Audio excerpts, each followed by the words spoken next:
Good morning, everybody, and welcome to Wanneroo Raceway, brought to you by our friends at MotorMall. This is round number 3 of the West Australian Sporting Car Club Racing Championships for 2026, brought to you by the West Australian Sporting Car Club. Not only do we have the best local motorsport here in Australia, but today we've got some visitors over from the eastern states to contest the East Coast Challenge, a round that points go towards the Australian Championship. So a big welcome to all of our Victorian visitors here this weekend. We're going to stop briefly now for the Australian National Anthem.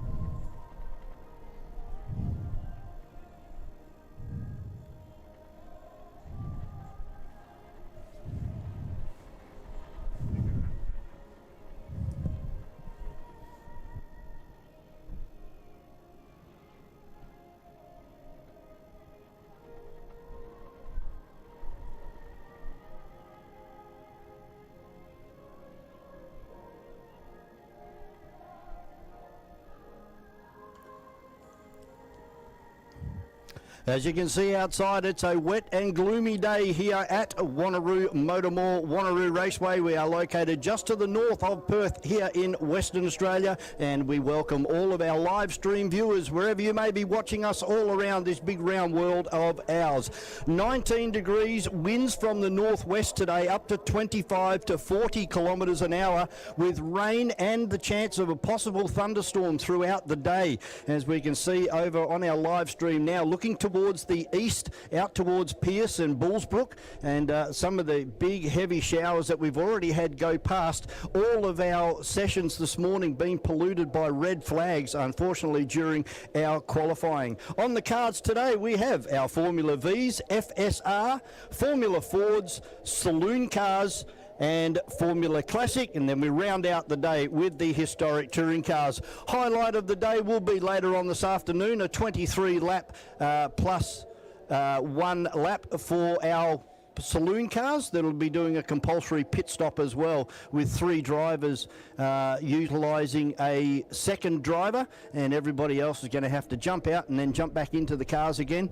They will be held in the pit lane for 60 seconds regardless, and then they'll be released out there. Joining me in commentary this morning is the one and only Rob Haggerty, all the way up from the southwest. Good morning, Rob. Good morning, Vaughan. Good morning, everybody. Welcome along to what should be a magnificent race meeting here at MotorMall Wanneroo Raceway. Look, you brought the sunshine with you. I did indeed. It's great to see a bit of sunshine across the entire track at the moment. We've seen spots of it around the circuit during morning qualifying, but the whole circuit at the moment bathed in that glorious sunshine. Looking down on our Formula Vs at the moment, as I said, this is a round of the East Coast Challenge. We've got 3 Victorians over this weekend, and as Miles told us earlier in the day, it's 2006 was the last time we had some competitors over from Victoria. Good morning, Miles. Yeah, good morning, gents. Yeah, just looking over the back of our commentary box, there's lots of blue sky out there, so hopefully this race will be not affected by rain, but saying that the track is obviously still very damp. Yeah, so, the track just doesn't seem to dry like it used to. No, that's right. So it's really going to come down to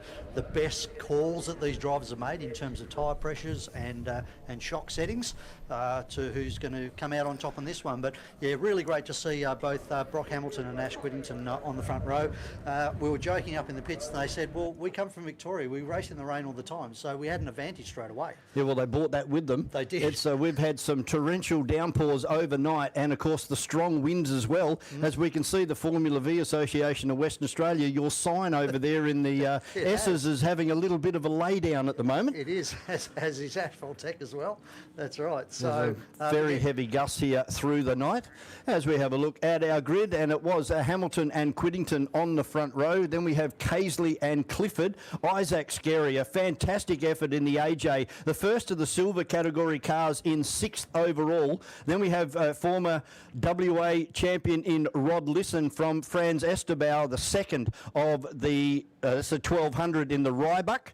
And on the position 11 will be Campbell and Runald Block. Then we have Mackenzie Matthews Campbell making a return to MotorMall Wanneroo Raceway, and Mitchell. So a stacked field. There's over 25, 26 cars here this weekend. So looking forward to this one, Rob. It's always tight and close.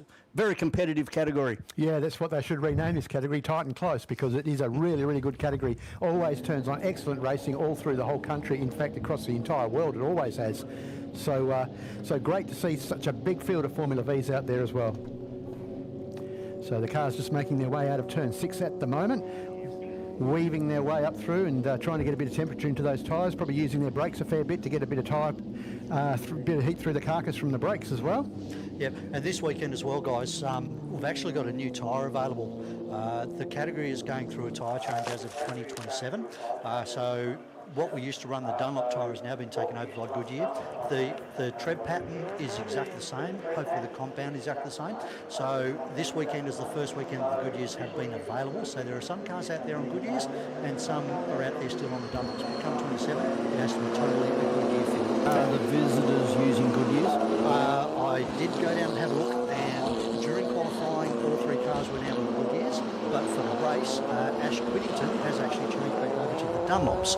because he said he didn't quite like the performance of the Goodyears in the wet. So this is going to be a very interesting comparison, being we've got both Brock on the Goodyears on the inside, and we've got Ash Quiddington on the outside, and he'll have the Dunlops. Then back to Casely. I think he is running the Dunlops, and obviously Ash Quiddington P4 for Starres. He's on the Goodyears, and not exactly sure who else has got what down the field. I have sort of seen, actually, Rod Lisson's just switched to a brand new set of the Goodyears for this race. He was on the Dunlops for qualifying, and I know Maddie Matthews, she's on the Goodyears, but majority of the rest of the field will be probably still on the Dunlops. How's that livery on car number 11 of Brock Hamilton down there with the silver fox on the side of it?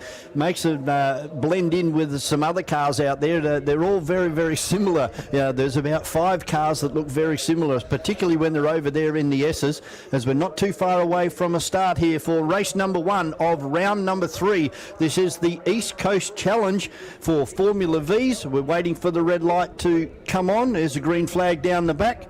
We should wait for red light any moment now, and we will be away for this one. I believe this is 9 minutes and 1 lap. Correct, yes. Brought to you by Home Chef, and it's we've got a stall. And that is Quiddington. He still can't get the car moving. He's done it again. That's going to be close. Car number 8 just pulls up in time. Yeah, well done to the field to all miss that. Very, very good driving. Nothing worse than being on the front row and having obviously either a clutch or just popped out of gear, but luckily Ash is getting away, although very, very slowly. But great heads-up driving by Ben Wilkins and the rest of the field, and obviously our hard-working flag marshals on the start-finish line, getting those yellow flags out straight away to warn the drivers towards the back of the field of the stall car. Brock Hamilton really is almost out to 100 metres, which is unheard of in Formula V racing on the first lap as they head up and over the top of the hill. Now down the long dive down in towards turn number 6, and there's a very treacherous corner. You can see the rooster tails coming off the back of the wheels down in towards turn number 6, hard on the brake. For the 1200s, they'll go down a gear, and maybe would the 1600s even go down a gear today? Most likely in these conditions, they will most likely go back down into 3rd gear for the run out of turn 6, Cons Corner. And as they crest the hill, and massive lead by Brock Hamilton. Unfortunately, Ash Quiddington right to the back of the field. Matty Matthews had a spin in turn 1.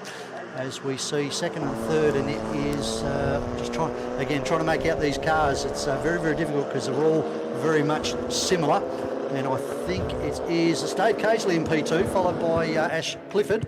And then it's back to Callum Lamont, then along back to Jason Fowler. And he's got Isaac Scarey first of the 1200s, then Rod Lisson. Franz Esterbauer second of the 1200s, then it's back to Kenny White and Renaud Bloch and Ava Hamilton having her first run in the Argus. Dave Campbell's having a massive... we've got 2 cars pirouetting on the turn 7. We've got, looks like Rob Mitchell and Matty Matthews has gone around in sympathy. The 92, Yep. Unfortunately, Vinny Padawan is a non-starter today. He wasn't able to make it. Along with we've also lost today Alan Yeo as well, and obviously, as I mentioned earlier, Campbell Gow as well. So we've got another car spinning down at turn number 1 as well. So these conditions out here are very treacherous. Again, trying to pick out exactly which car that is down at turn number 1. Isaac Scarey's car, mate, is that out for the day? No, Isaac is in, but Jonathan is out. Yep, so Jonathan Scarey is out. So I don't know why they've got car 44 as being a non-runner. 31 is in 6th position at the moment. They've got all the numbers. Brett did try and go back to race control and get it all sorted. But very, very close between Dave Casely and Ash Clifford in turn number 7. We're just seeing, and Dave trying to get the power down and just rooster tailing. Considering these cars are only putting out 60, 70 horsepower, they're still slipping and sliding all over the place trying to get the power down. Yeah, as it goes up the inside there, that'll be one of our visitors. Yeah, so we definitely do Clifford. So we definitely got an issue with the timing at the moment, because Isaac is definitely out there, because they've got Jonathan Scarey down in car number 31. That is actually not correct. Another one around. That's Mackenzie Gow. She's gone around to turn number 7 as well. Dave Campbell just sliding past. Dave Campbell's having a horrid run as well. He's right at the very back of the field, so he must have had a loop somewhere around the track as well. So very, very difficult conditions. And it's these sort of conditions that are very, very difficult because, again, it's you may have set the car up for a full wet, and now it's gone. Now it's starting to dry out. So, unfortunately, everybody's going to be chasing these cars all day long. as we see Ash Whittington go past us now on a recovery drive. He's now back up to 16th position, but lost all that ground with the start line stall. So 4 races coming your way today for our Formula Vs. 3 of those will be part of the East Coast Challenge.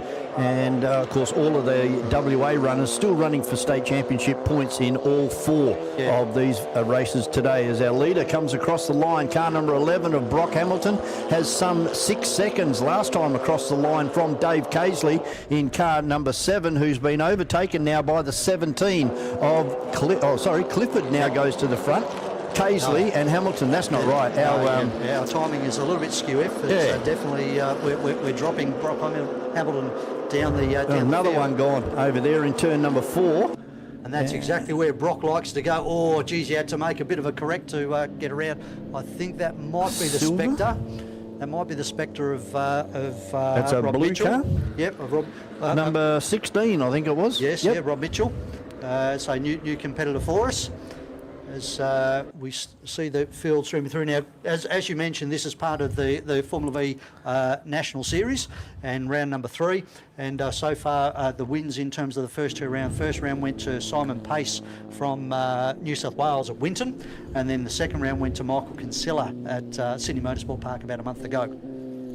This is 4 rounds for the Australian title, and only 3 count. That's right, yeah. So the next round will be at Morgan Park, and then we obviously run the separate National Challenge, which is that one weekend event, which to get the number 1 plate on the car for the next year. So that's the other one that obviously travels around. Speaking with the Victorian guys, I think there is a possibility that they are going to go to Morgan Park, purely because Brock Hamilton had a pretty bad run at Sydney Motorsport Park, but had a good run at Winton, and Ash Whittington had a bad run, I think, at Winton, but had a good run at Sydney Motorsport Park. So in terms of the points, they're probably thinking it's going to be beneficial for them to actually do all 4 rounds, and then they'll lose the worst round that they've had throughout the course of the 4 rounds. But this battle is still going on, I think, in P2. Oh, car absolutely sideways up through the left-hander. I think Dave Casely was trying to round that car up. I couldn't see. I think it may have been Fernie Saldino heading up through there. 2 cars going up side by side. Now, again, we keep talking about this, is that the conditions and what sort of line to run on the cars. Do you run the racing line? Do you run the full outside run, the go-kart line? Do you run mid-track? So they're all, at the moment, trying to search out where the best grip is. And, again, we see Mackenzie Gow going around once more at turn number 7, and she's done a lovely pirouette, but she may have stalled the car, and she sort of there's another one off too.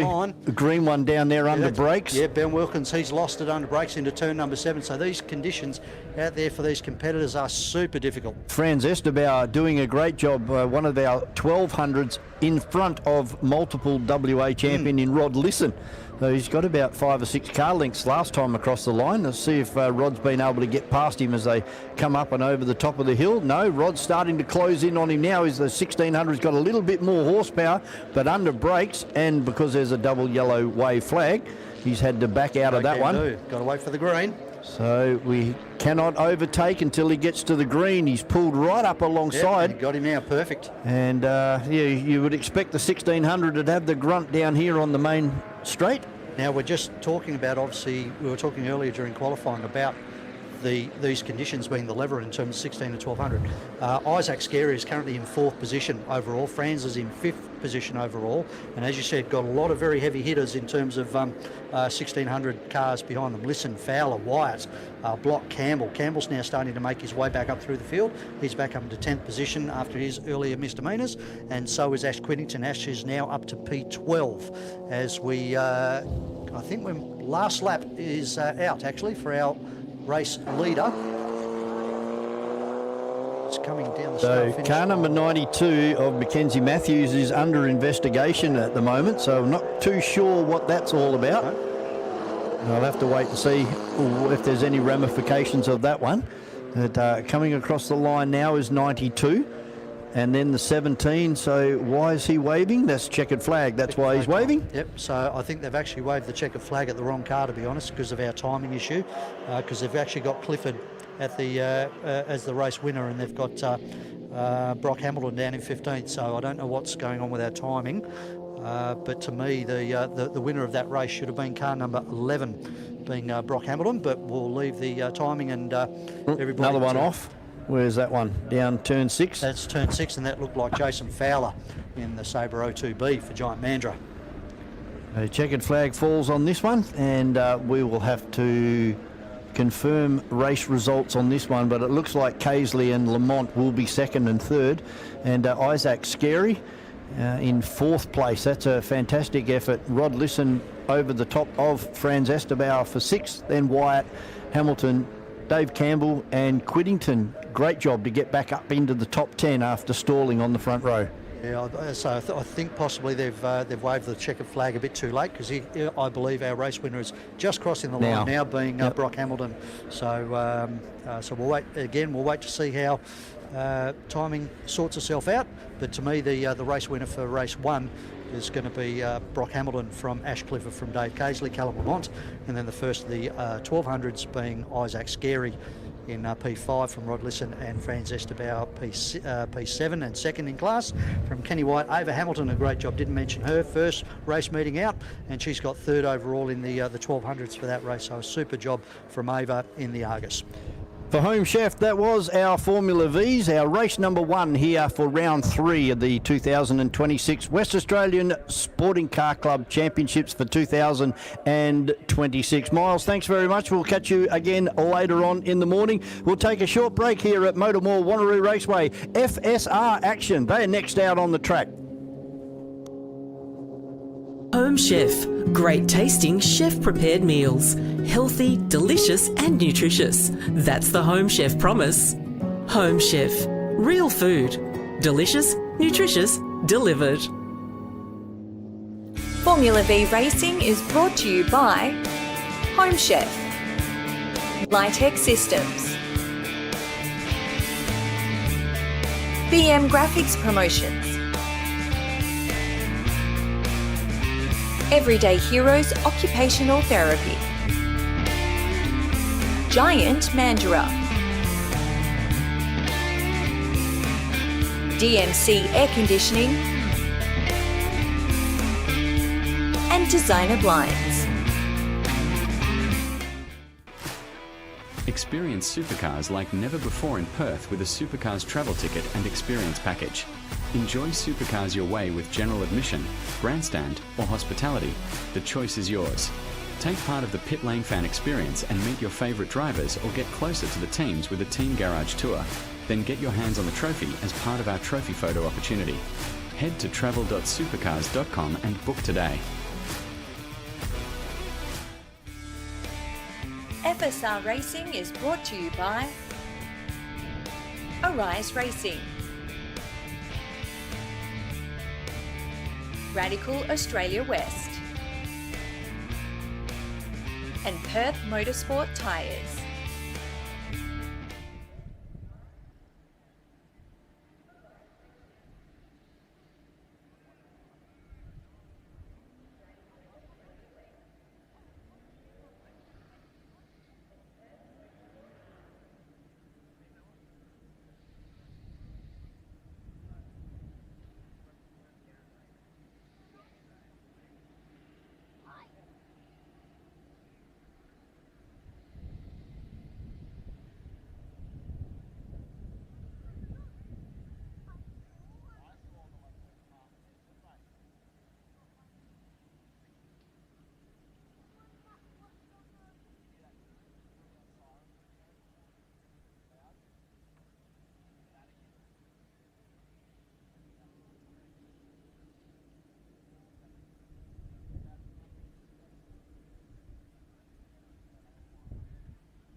FSRs will be our next category for race number 2 here at MotorMall Wanneroo Raceway. This one's going to be over 12 minutes plus 1 lap, and brought to you by Perth Motorsport tyres. And a good field of FSRs as we saw down there. As we're going to flash up our grid and have a look, and it's all Bryce Moore in car number 8 from Chris Reindler, and we have Brad Russell alongside Sinclair. And alongside Sinclair will be Baxter and Stewie Burns. Then we have Mercer and Jesse James Samuels in car number 31, Hancock and Fraser, and then John D. Giovanni, Garrett Piper, Jackson and Jay Wong, who unfortunately didn't have the best of runs, and finds himself right at the back of the field, which is very unusual, Rob. It is indeed, and he's got a lot of work to do to get himself back towards the front of the field, which he'll be trying very hard to do in this event. So at least the second event he'll be closer to the front. 2 warm-up laps for these guys. They get to have a very good look at this drying track here at MotorMall Wanneroo Raceway on their 2 warm-up laps, and then we're going to have a rolling start. Yeah, 2 laps will allow them to get a little bit of extra heat in there compared to all of our other categories. Yeah, absolutely. And look, these guys, you know, we talked about the cream rising to the top. Have a look at the top. Other than Wong, have a look at the top few with Moore and Reindler and Russell at on the top 3, and that's going to be a very close run between those 3 guys in the opening laps of this event. And of course, Stewie Burns, the only privateer out there, he has done exceptionally well to be in the top 6. Yeah, he has indeed, and that's great. If you have a privateer, I guess you'd have to call him. He's not one of the guys from the big Rise Racing there at the back of the pit area. So good to see Stewie Burns having a good run. And we've also said that often the wet weather will throw in a few wild cards as well, and that's certainly what the case is with Stewie Burns. Yeah, well, Jesse James Samuels he started off qualifying really well and was up in the top 3 or 4, and he now finds himself back on about the 4th or 5th row. So we know he's a hard charger in the dry. Let's see what he can do in the wet. Yeah, one of our very, very young competitors in this field. I think he's only around 16 years of age, so I think he's the youngest competitor in this field. So Jesse James looking to see big things from him as the race unfolds, as well as they all head out now behind the safety car, the Western Australian Sporting Car Club Falcon safety car, and line up to get themselves ready for their rolling start. Yep, you are correct. 16 years of age for Jesse James Samuels. Yep, so along with, I think, Cohen Jackson, I think they're the 2 youngest ones in the field at the moment. So it's good to see that we've got lots of new young talent coming through as well. So we've got car number 3, which is Burns in the pit lane. So looks like he's going to be starting from the pit lane unless he swings it around to the left and goes up the north ramp, which he's not going to do. So a pit lane starter, which is a big shame for Burns after such a wonderful qualifying session. Yeah, and of course these guys are a rolling start, so they'll be gone. He's going to have... probably find it a little bit hard to try and catch up to the front runners in this one, starting from pit lane. Yeah, we're interested to keep an eye on him and Jay Wong as the race progresses, and see what sort of an impact they can have on this field as the race progresses. As you say, 12 minutes plus 1 lap. Plenty of time, but I just think that's going to be a little bit beyond him on a day like today. Have to say also that time started from the moment they left the pit lane, so they're down to now 8 minutes and 46 seconds, so they haven't started the event yet. But with these cars doing probably 1 minute, I reckon they'll probably get into the 5s and 6s now. The track's drying out, maybe even quicker, because the track does look like it's starting to get a little dry in places. We may be looking at possibly around about 6 laps for this event, 6 or 7 laps. Looks pretty good down there in turn 7, but if we have a look up towards turn number 1, which is our north facing direction here at MotorMall Wanneroo Raceway, fairly black over in the horizon there, so hopefully it'll stay up there as we wait for the red light to extinguish, and we are racing for race number 2, and it's a great start from Chris Reindler, but unfortunately I don't think he's got enough to go around Bryce Moore in car number 8. He may just have enough. I think he's going to swing across and manage to get himself in front. He's certainly going to give it a good try. Drive around the outside. That's the go-kart go-kart line out there, so there's a bit more grip in the wet. Oh, 3 wide further back in the field. Yeah, absolutely. Absolutely, and they've been battling the whole time from the moment that the light went green. Has that mid-pack and a real gaggle of cars as they head up to turn 4. But look at the race for the lead at the moment as Bryce Moore tries to get his nose down the inside of Reinzer at the exit of turn 4, thinks better of it and tucks in behind as they go across the old turn 5 and down the old pit straight towards turn 6. That was Jesse James Samuels. He was all over those cars and involved in that three side-by-side as they went through turn number 2. So he's making hay while the sun shines here at MotorMall Wanneroo Raceway. And have a look at the grip on the outside of turn 6 then. Bryce Moore making the most of that as they come nose to tail over the top of the hill at the end of the first lap. But still, it looks like it's well and truly in control of car number 28 of Reinzer as he looks for the over and under. Gets a bit too sideways on the exit and doesn't get the power to the ground, so he's throwing that opportunity away. And it's going to be Reinzer from Moore as they cross the line for the first time. We're going to spin it down there in turn 7. Yeah, there was just Jesse James just about did the same thing as well. He got up on that red and white painted ripple strip on the exit of turn number 7, and that is just diabolical out there all morning through our qualifying. Yeah, and the rain's coming in again now. It is too. As well, so we've got more rain. Has he stalled that car? I suspect that we may be seeing a safety car any moment, or even perhaps a red flag. And this is exactly what I explained during qualifying. Turn 7 in beautiful sunshine. Turn number 1, it looks like we're ready for a torrential downpour. Yeah, it makes its way in the reverse direction up the pit straight, does the rain each time that it comes in. So it's now up to around about where our start finish line is. It'll be up to turn 7 fairly shortly. Safety car boards are out. And it's very black down towards the southwest as well. So this is the conditions that our drivers are going to have to face all day today. As I said, a top of 19 degrees. Some fairly strong winds out there as well, which will be buffeting our open wheel drivers around, particularly as they crest over the top of the hill and down in towards turn number 7 at 25 to 40 kilometre-hour winds today. Rain and the chance of a thunderstorm just to mix it up. Yeah, very woolly overnight as well. I was laying in bed listening to the wind and the rain, and it was pretty thick overnight as well. So that's what we're going to be looking at for the entire rest of the day. Great to see all of these drivers obeying that safety car and not causing any problems there. Very hard to see in these sort of conditions and when you're under racing conditions when you're coming down to that turn 7 there. But all of them doing the right thing and coming under the control now of the safety car.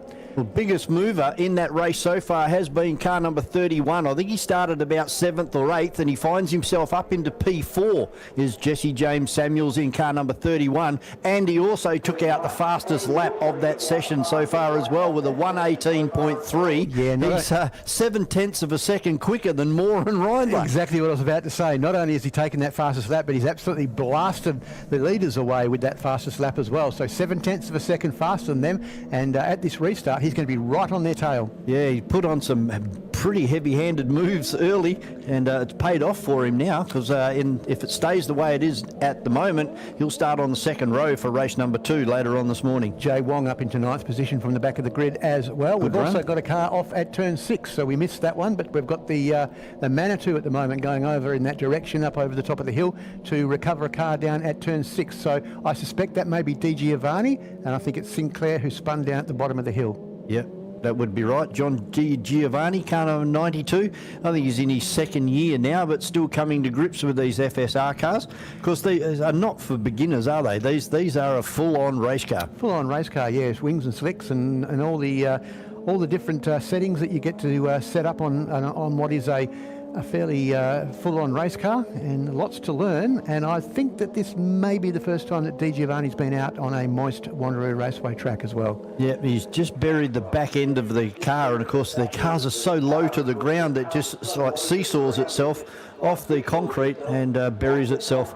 Doesn't take much to bury one of these, does it? No, they get stuck on their belly, and that's the end of it really, and particularly when they've got their back wheels in the dirt, they're just going to sit there and spin forever. So no point persisting with that. You just put your hands in the air and wait for the safety car to come out and get yourself dug back out again. The Manitou just arriving on the scene down there into turn number 6.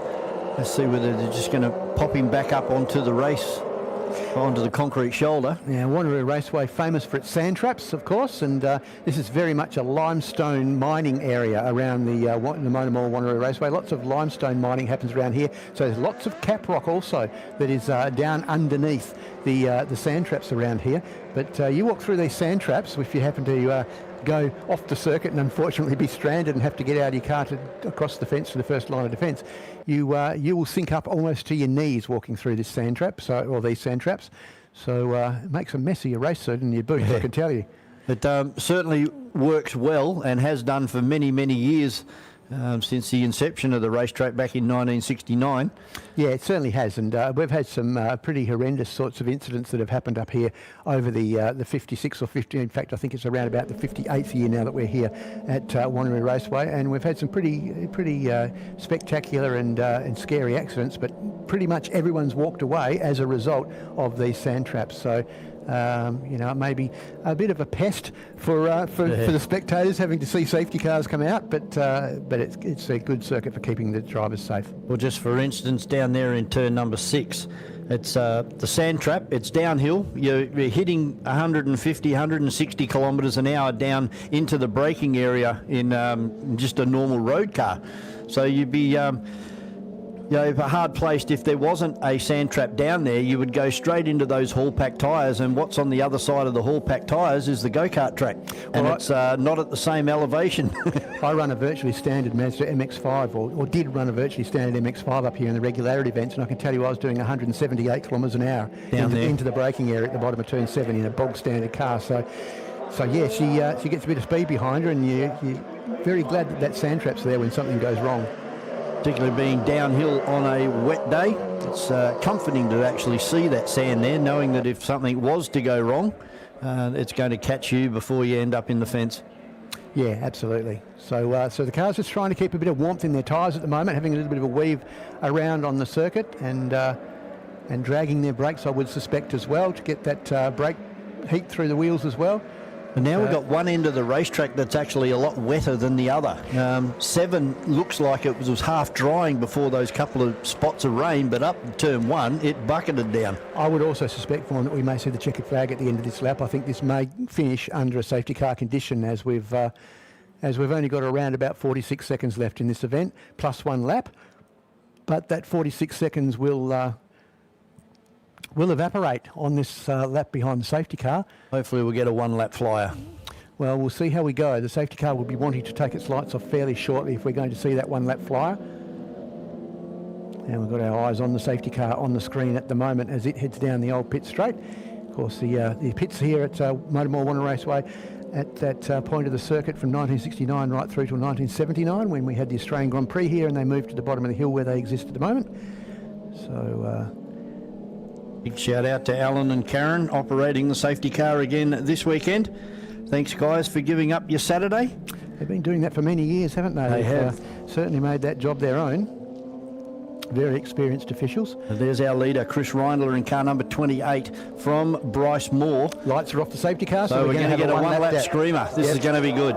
Can Moore do anything about one of his best mates in Chris Reindler in car number 28? Second row, Russells and Samuels. Actually, they'll all be lining up line astern for this one. But Samuels, can he do something momentous down into turn number 1? He's got Brad Russell, a seasoned professional, right in front of him.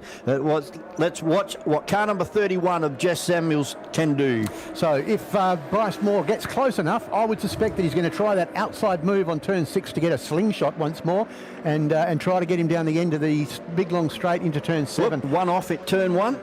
Yep. Went straight on. And they'll leave him there. This will be the last lap, so I'd imagine they'll leave that one there, and he's backing out and getting back on the track anyway.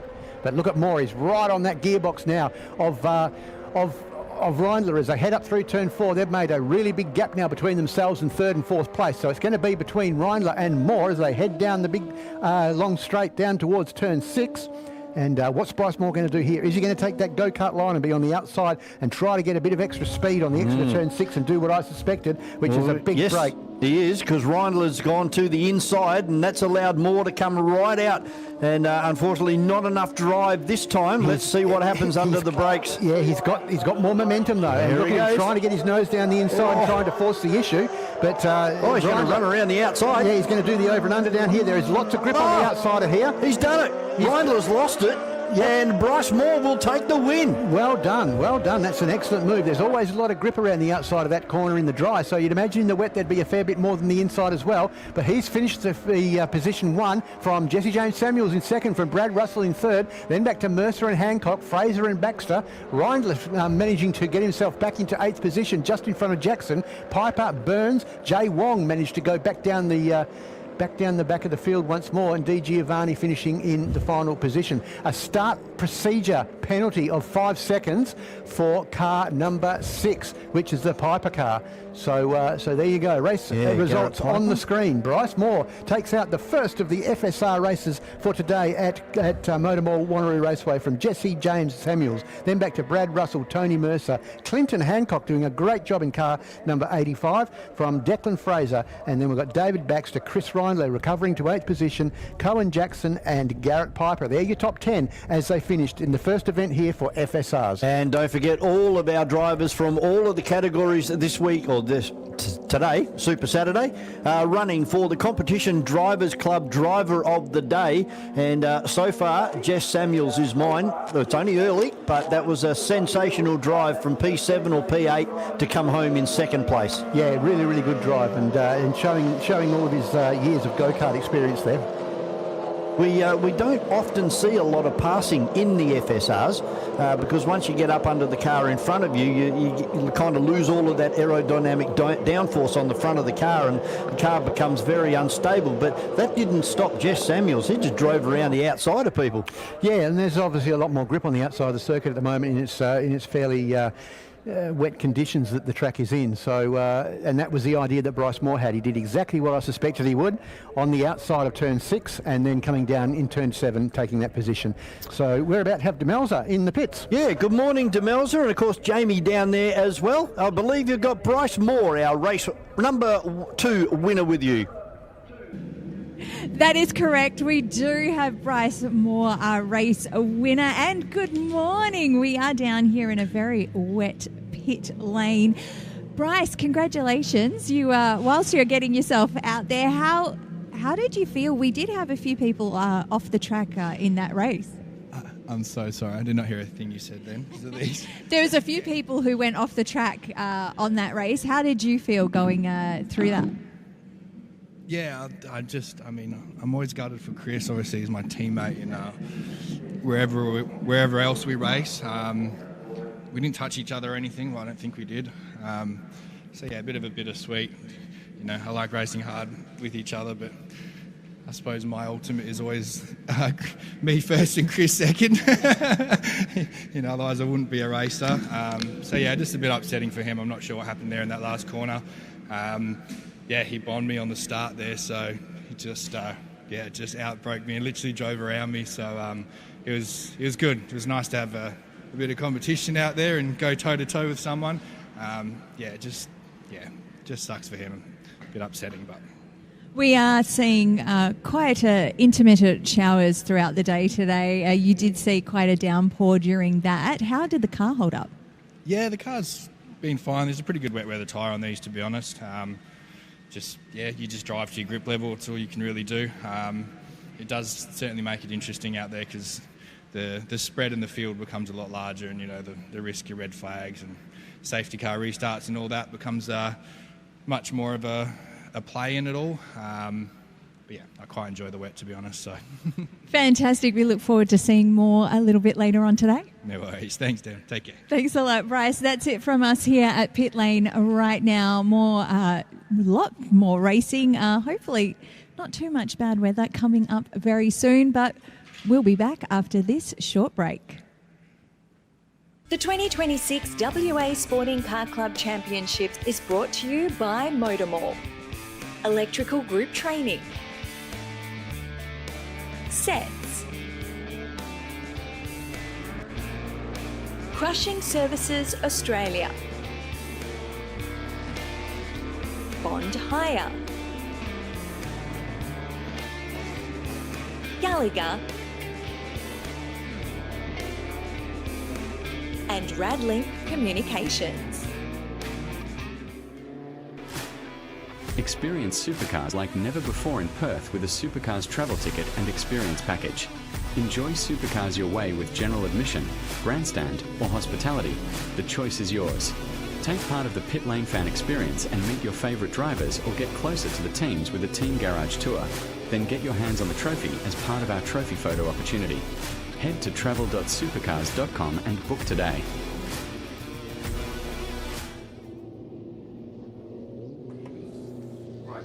On the track are the Formula Fords for the first of their event today, and we've got a great field of Formula Fords and a very, very, very close qualifying session there as well, Ron. It certainly was. There was a 15th between the top three, and then I think the top five were covered by about half a second. Yeah, so it was very quick. 1/1000th of a second between first and second on the grid after qualifying this morning, and then only about another, I think it was about 700ths of a second then back to Brock Brewer on the inside of the second row. So that's the way that they're going to line up for the first of the Formula Fords events, as they're just coming over the top of the hill on our screen at the moment, making their way down to turn 7, all weaving on the road, trying to warm up their tyres and getting them to all look like Waters in his Falcon at the moment, coming out of the pits in Darwin and coming down into turn 7. Having a look there, we've got a range of cars from most of them Van Diemen's, a couple of Stealths out there as well from Fastlane. Yeah, and rain out there as well, just starting once again. Starting again. So that dry track down there in turn number 7, that won't be applicable next time through. No, But, how was this guy, Webster? Car number 6 puts it on pole position from Xavier Henderson in car number 8. Second row is car 57, the current state champion in Brock Brewer, and then alongside him Tom Begley. Third row is Adrian Deckers and Riordan in car number 95. Then we have Wheeler, Andy Van Leeuwen, Bradley and Boyack in car number 36. So we've got the green flag at the back of the field. We are just about ready to go. Formula Ford racing here at MotorMall, Wanneroo Raceway. It's a great start from Xavier Henderson. He's going to be able to pull over right in front of Webster and hold off Webster for a run down into turn number 1. Brewer got a clean run into third place at the moment. Xavier Henderson's understeered right out wide, just about off onto the concrete, manages to scoop it up, but that's going to cost him some time. Now, what can Webster and Brewer's already on the attack? Yeah, absolutely. Bad start for Reardon as well. He's gone to the back of the field. He virtually stalled off the line. So Reardon at the back of the field at the moment. So that's a bit sad, but a big move here on the inside as Brewer goes in the inside and down the inside of Henderson there into second position. Yeah, side by side as they crest the top of the hill, and Webster's kind of sideways across the top of the hill there. So that's allowed Brewer to scoot off now after Xavier Henderson in car number 8, who's out to about 50 metres advantage over Brewer as they come through turn number 6. Now, who's going to do what? They're holding the traditional line at the moment. They're not using the concrete right off to driver's left, but they've used as much of the racetrack as they can. Webster trying to have another look at Brewer on the way down into turn number 7. Under brakes, Brewer just going to hold it off around the outside, I think, from Webster. Had a better run out of turn number 7 for Brewer. Now he's got eyes forward for car number 8 of Xavier Henderson. Yeah, and Begley well and truly in this battle as well in car number 3 back there in 4th position. And of course around there he just demonstrated to you not only is it a better line to come out through that way because of the extra grip on the outside, but also you got less lock on, and so you're able to get the power on a bit more as well. And that's exactly what Brewer just demonstrated at turn 7, and he's now closing very quickly onto the back of Henderson for the lead of this event. So fast lap of course is Xavier Henderson at the moment. They've only completed one fast lap, but look at Brewer all over the inside. He's looking for that inside run into turn number 5. They're side by side as they crest the top of the hill here on the blind right-hander. Henderson sideways across the top of turn number 5. Will that open the door for Brewer down into 6? And it has. Absolutely. He's just blown past Xavier Henderson, now takes over the lead and pulls out 1 to 2 car lengths down into turn 6. Showing every reason as to why he is the current state champion is Brock Brewer in car 57 for Okie Dokie as he comes up over the top of the hill for the second time, and he's also now starting to pull away from Henderson, who's very soon looks like he's going to come under fire from Webster in car 6. Yeah, from Begley in 4th place last time through, Deckers in 38 in 5th, Joel Wheeler in 6th, Andy Van Leeuwen in 7, and Riordan round out 8. Very, very fast Formula Fords, but it's all Brock Brewer at the moment. It goes across with a 1:16.4. He's 0.9 of a second faster, but have a look at the lap time. He's 1.5 seconds quicker in that last lap. Have a look also at Webster. He's all over the back of Henderson at the moment. Henderson took a bit of a wider line through there and managed to get the power down a bit earlier and has pulled away again. But going into turn 1, he was right up his tail. I think that's Andy Van Leeuwen down there. It is Andy Van Leeuwen, you're right. And I think that might be Wheeler with him. Yep, there's a 65. 65, is it? So that would be Reardon again. No, he's 95. 95. Yep, that's Reardon. Yep. So caught up in that once more. Reardon having a pretty terrible run here. So Webster's now got in front, or staying in front of Begley. I think that car's beached, that car of Van Leeuwen's. I think he's got a bit of wheel spin happening there. I don't think he's going to get out of there.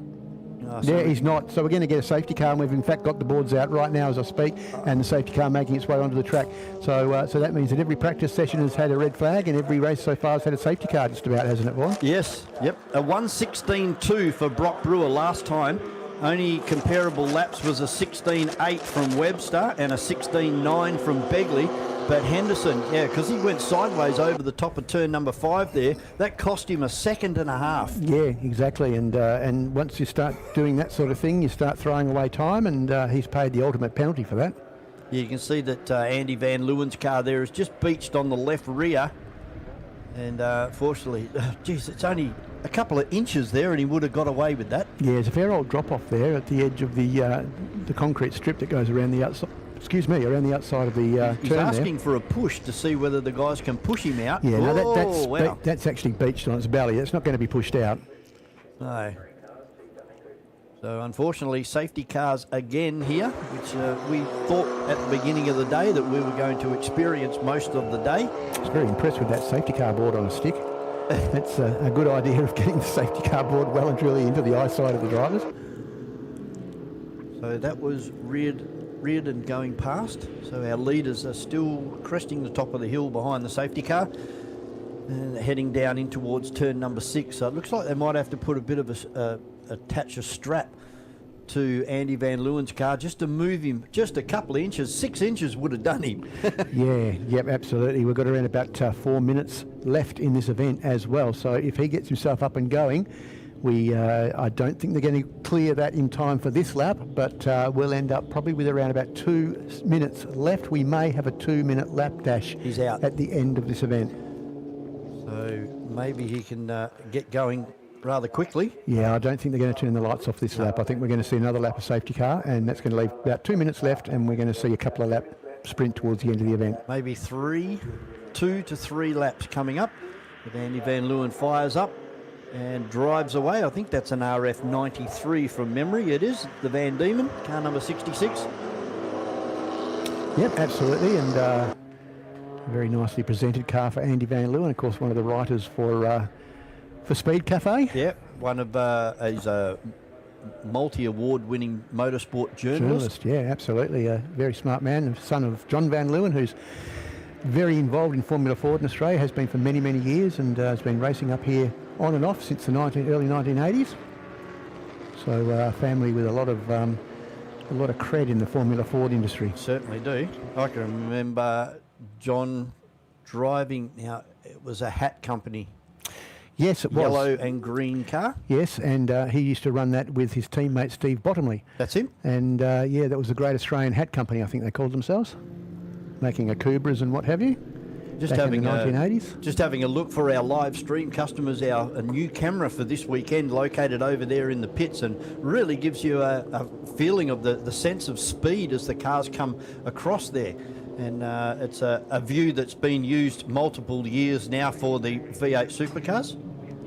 Oh yes, sorry, it's in the not in the pits, it's in the S's, and it's been used multiple years in a row now for the V8 supercars, and it really shows you the speed that they are cooking as they go up through the S's. A lot of people think, well, you know, it's not a real fast part of the racetrack, but once you have a look at it from ground level, it'll give you a totally new perspective of how quick it is to go from left to right. Yeah, it's a very open S, so it's and it's very slightly uphill, and then it's off camber just as you're going into turn braking into turn 4, and then suddenly it just goes back to being on camber again. So it's an interesting part of the circuit, but yeah, you certainly get a fair old wash of speed coming out of turn 1 all the way up to turn 4. There we go. Our lights and safety car back in the pits now. Brock Brewer leading the cars out onto turn number 7. He's got a really good jump too. He's got 4 car lengths now as they cross the stripe, reel off another lap. We've got 1 minute and 24, so we'll get 2 more laps of racing here as there's a change for second place. I think that's Webster. That's Webster trying to go outside. up the inside. No, that's Henderson on the outside in the red and white. Webster trying to get up the inside, and look, they've hit that puddle again there on the exit of turn 2. Begley not out of this either. I think Brewer's going to run away with this, but the battle for second place at the moment is still a problem. We've got a car down the sand trap at the moment in turn 1 as well. That's probably not going to affect us too greatly, because I think it will, because that'll be a yellow flag. It'll be interesting to see whether they put the flag out a lap early. Andy Van Leeuwen's just returned to the paddock area as well. So that's car number 47 down there is Wheeler. I reckon I wouldn't be surprised to see the checkered flag come out. We're cut down to 42 seconds in this event. It's meant to be the time plus 1 lap, but I think they may put the checkered flag out this time rather than putting out the safety car again. Brewer has extended his lead over Xavier Henderson. He's got near on 100 metres now, but look at this run from Webster. Goes to the inside, now goes to the outside. He's going to try and outbrake car number 8 of Henderson. They're side by side on the entry into turn number 7 for the last time. Webster's probably in prime position, and he drives around the outside of Xavier Henderson. Takes a good second place over Henderson, and Tom Begley only just missing out on a podium there, but you can't take it away from Brock Brewer. I think we're still on, Vaughan, because we didn't see the checkered flag, so it looks to me like they're still racing. So well, they've gone. Yeah, and even having said that, Begley backed out of it big time down in turn 1. It looked like he was really responding to that yellow flag that's down there, and he's opened up that gap even further. But well and truly in second place now is Webster, and he's chasing down Brock Brewer, and they haven't even received the last lap board yet. So they're going to get the last lap board, I suspect, at the end of this lap, because I think they may have still had a few seconds on the clock when they crossed that time. Yeah, so we're down to minus 25, but away in racing we are, and that looks like the 95. That is Riordan, as they're down in towards turn number 6, but Brewer's just driving away from second place of Webster at the moment in car number 6. Then Xavier Henderson coming under attack now from Tom Begley as Brewer crests the top of the hill and drops down towards turn number 7. We'll see whether we get last lap board has just been swung out this time, Rob. Yeah, it has, and just as an indication of how greasy this track is, as we watch also a great battle back there for third place between Henderson and Begley as well, with Henderson still managing to hold on to that. But look at the great drive of Begley out of the corner. He's going to get down the inside of him and take that position, although good horsepower from car number 8, and he manages to swing back in front again. What I was about to say, Vaughan, is that you can tell how greasy this track is, because there's some 13 seconds off their pace that they would be doing in the dry in this greasy condition, and it's a drying track, so it's obviously very greasy out there still. I just can't believe that they're running through this puddle on the exit of turn number 2 over there. It's a puddle that's been there for many, many years, and why would you want to take all of that heat, which is so hard to build up on a day like today, and you just run through that and you've wiped out all of that heat in one hit? Yeah, I'm surprised by that as well, but as I said in qualifying when I mentioned that earlier, they're out there racing, they're not up here talking about them, so I guess that they know best, so we'll leave that up to them. Perhaps that's something we can get Demelza and Jamie maybe to ask one of these guys a little bit later on as to why they continue to take that inside line down there. And Webster really pushing it hard on the exit of turn number 6. The car got all sideways on him. He's just kept the foot into it and drove it out like nothing happened at all. For the last time, down in towards turn number 7, it will be car number 57. Oh, gets us all sideways on the exit too.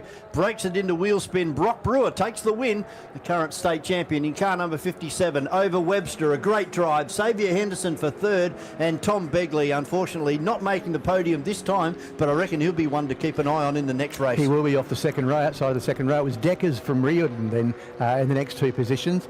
And then we had Wheeler and Van Leeuwen pulled out, as we mentioned earlier on. We didn't see Bradley and Boyack after that first couple of laps, so they didn't make the start. So that's the way they finished the first of their Formula Ford races here at MotorMall Wanneroo Raceway. I did see on one of our shots car number 36 is sitting down in the scrutineers bay. So they were the 2 cars that were involved in that incident earlier this morning in qualifying. So obviously have to be scrutineered again before they're allowed to go back racing again. But you can't take it away from Brock Brewer in 57. A great win from the second row, and now that puts him in pole position for race number 2 coming your way a little bit later on this morning. Starting to make it pretty serious that he wants a second state championship, I think, I suspect. Yep. Yeah, unfortunately, I don't know what's going to happen as far as points for Collie, which was basically abandoned. Well, there was no races at all, so I would imagine that be. would just be an abandoned event.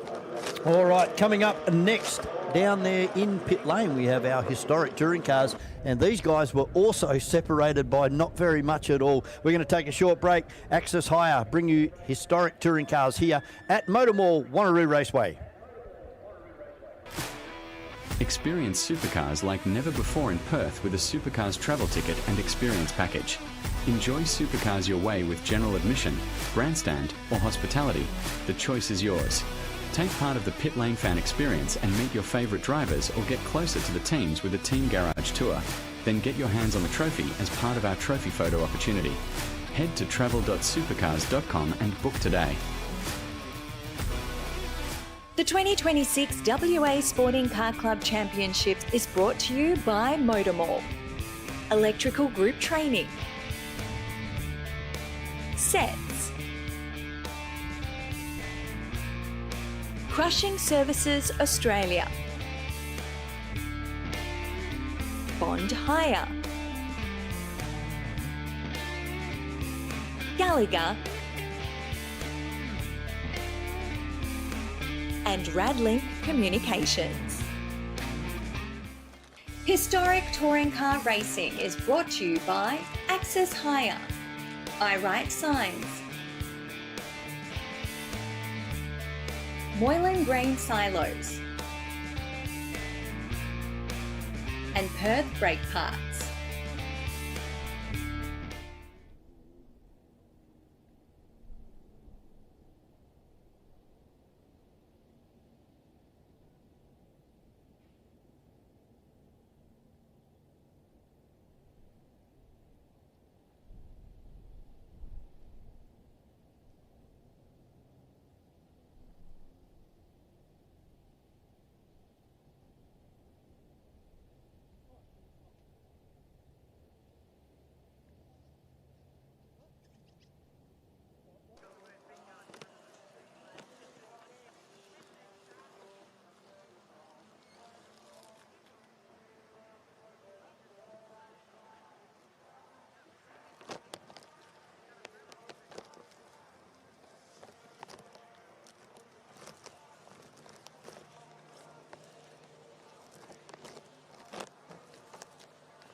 for.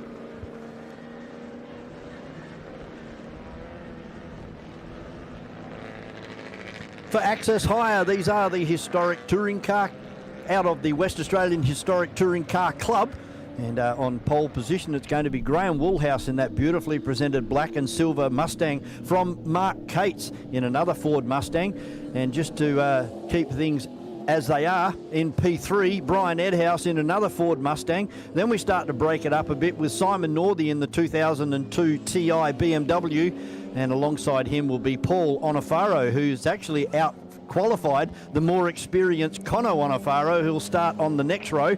They're broken up by John Bondi in the HQ Monaro. Then we've got the first of the Bowdens, I think that'll be Mel, in 23, and his son Matthew in car 97, and then we go back to Don Behetz in the big two-door Galaxy. And Kenny Waller bring up the rear. Yeah, and, let's hope that Ken has a better run in this race than what he did in qualifying. He looped the car in qualifying, but then seemed to go fairly slowly for the rest of the session. So don't know whether he's frightened himself. That is a brand new car and probably the first time he's driven it in wet weather. So joining us in commentary for this one is Martin Dennis, the technical inspector for Western Australia when it comes to historic touring cars. What do they call you, eligibility officer? Yeah, EO, that's it. EO. So Ken was treading carefully because there was a noise under the car after he'd had a spin and a bump over a curb, and it was just the exhaust was rattling on the tail shaft, and he just had to clear that. So it was just, what's that racket? Be careful, and therefore he was taking it slow. Well, he's got a bad rap when it comes to exhaust pipes. He rolled up down at the Albany Classic a few weeks ago with the Volvo and started it up, and it was very noisy. He'd lost the exhaust system on the trailer on the way down to Albany. Oh, damn. So, yeah, a few screws short. So we're waiting for red lights to start on this one. This is race number 3 for the day. The historic touring cars over 12 minutes plus 1 lap. There's a green flag down the back. There's 4 minis all together there, separated by 2 V8s. And up the front, it's all Mustang City. See whether Cates can get a good start. It looks like Woolhouse has got the better of the start at the moment. Here comes Brian Edhouse from the second row. He's going to try and sneak his way into the boot of Graham Woolhouse, and that'll push Mark Cates. And Cates has lost it. He's gone around. Right in front of everybody. A very slow loop. Does his best to keep it on the infield. And, of course, everybody has avoided it. Yeah, that's great. So sort of touch ball play on. It's Graham Woolhouse from Brian Edhouse.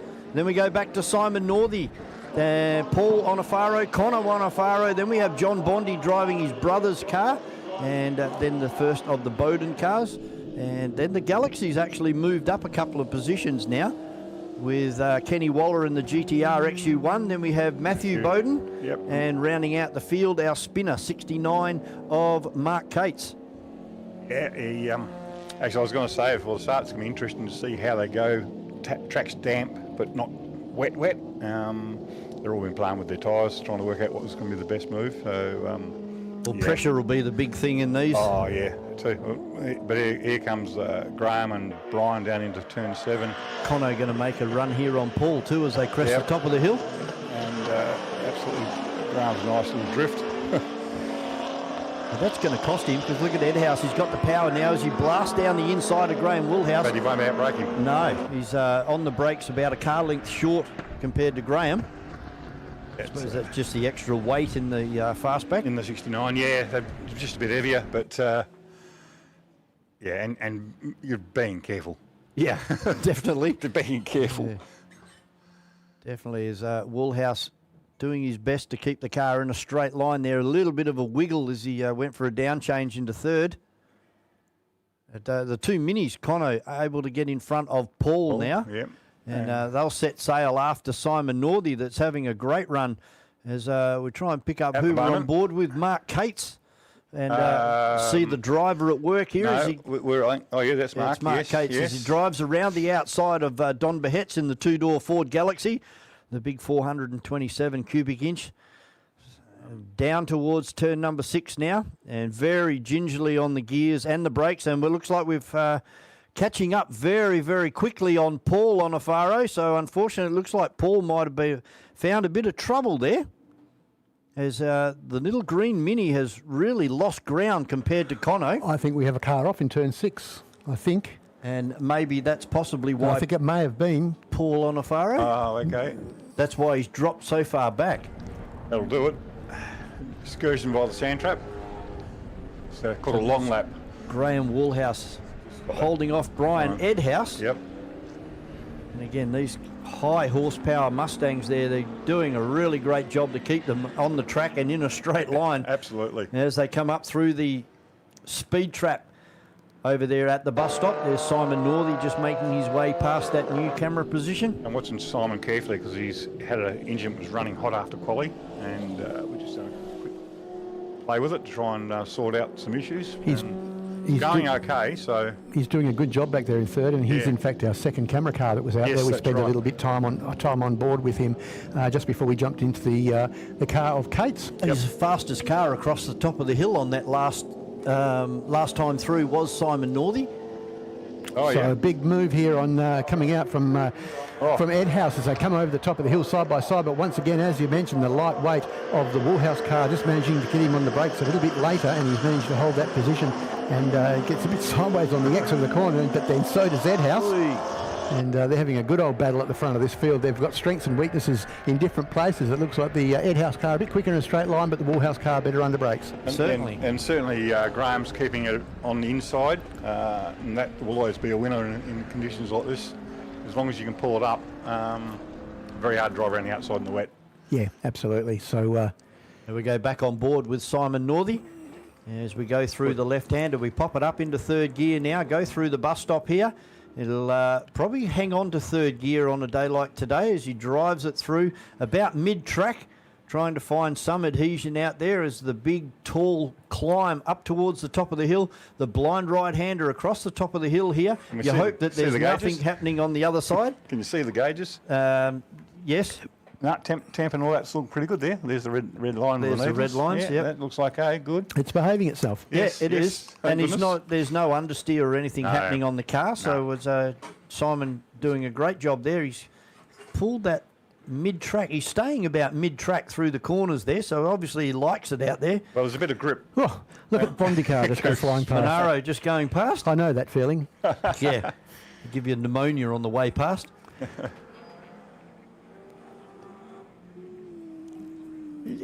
And for all of our live stream viewers, how are these new graphics that have been coming up here? We've got new timing boards. We've got every piece of information that you could think of covered thanks to Turn 7 Media. And you'll see a big selection of those new graphics as we continue through the day and continue with this battle at the moment with Simon Northey trying to mow down Bondi in car number 98. Did John just put in fastest lap? He did indeed, and that's indicated on the board there for our online viewers by the purple that was next to his name. So we've got all the technology all happening, just like Formula One. It is, mate. Well done. Yes, the guys at Turn 7 been spending a few hours in the workshop down there and creating a quality product for all of our live stream viewers. And of course our drivers, when they get home, it's the first thing they do is dial up the channel and watch what they've been doing all day. Back on track, Woolhouse getting very squirrely out of turn 6 then, and he's thrown away the lead of this. He may get it back into the brakes down here into turn 7. Edhouse on the outside, and there has been shown to be a bit of grip out there this weekend. Yeah, I think that he's going to take the lead, and he's going to... depends on what's going to happen down here. He's certainly got the grunt. He's going to have to come over in front of him, and he's not going to be able to do it. He can't do that, no. So that was all. Woolhouse started right the way back at the midpoint of turn 6. Got on it too early. And it's got on it too early and couldn't get the power down. Got very squirrely coming out of turn 6, and that opened the door for Woolhouse, who had a bit more grunt in a straight line, but not able to do anything with it. And back to the lead comes Graham Woolhouse in car 86. We've got 2 minutes and 16 seconds left in this event, and as it stands at the moment, only 0.07 of a second between first and second place across the stripe on the last lap. These two out in front, side by side through 6, 7 and 1. Yeah, no, that's not bad, is it? No. That's good watching. It is good watching. There wasn't much between. And he's almost lost it, and very well caught there by Edhouse. Tell you what, he wouldn't want to do that 40 years ago. He'd be in the pit fence. Yeah, the old Armco that used to be up there. It had a few passengers over its life. Yeah, that killed a few cars at Armco, that's for sure. But yeah, so that's opened the door now for Woolhouse. He can take a few breaths now, but I don't think he wants to take too many more of those. Have a look at the grunt of that car of Ed House's in a straight line. Just pulls right back onto the back of Woolhouse. Yeah, and he's caught that up in half a lap. Where's Cates? Here he comes. He's coming. Yeah, he just Steady. past. Yeah, no, he's just a lot of ground to make up, and he's just treadling carefully. I actually thought he was in front of Simon Northey last time through. No, he hasn't been yet. That's this next lap, I would Should be able to get him. This is probably the driest the racetrack's been all morning at the moment. And I think Mark's running we don't have wets as such, but the softest tyre you can get, and I think it's probably suffering because the track is not wet. Yes. Well, after that mistake, Ed House is right in the boot lid now of Graham Woolhouse, so he's going to make a run for it. We've got 50 seconds remaining, so another 2 laps here, and Ed House is looking very threatening as they disappear up and over the top of the hill.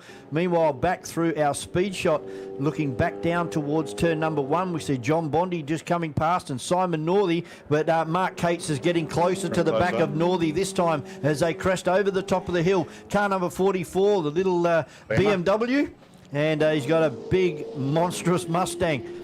He'll be hoping for the end of this race any moment very now. quickly. Here comes Ed House and Woolhouse again. Ed House on the outside was in front into turn 7, and Graham's blocked down the inside again. How's the presentation of this car of Cates? We can actually see the things doing. He's got more of the lead. He needs to swing across to the right-hand side right now because he's going to let him back down the inside. I was about to say he won't do that. Oh, there's a Mini coming up on the way. He's coming up on the Mini, so he's going to get balked a little bit by the Mini. So Cates has got past Simon Northey while all of this has been happening. Shouldn't have let him back down the inside then. He had that position.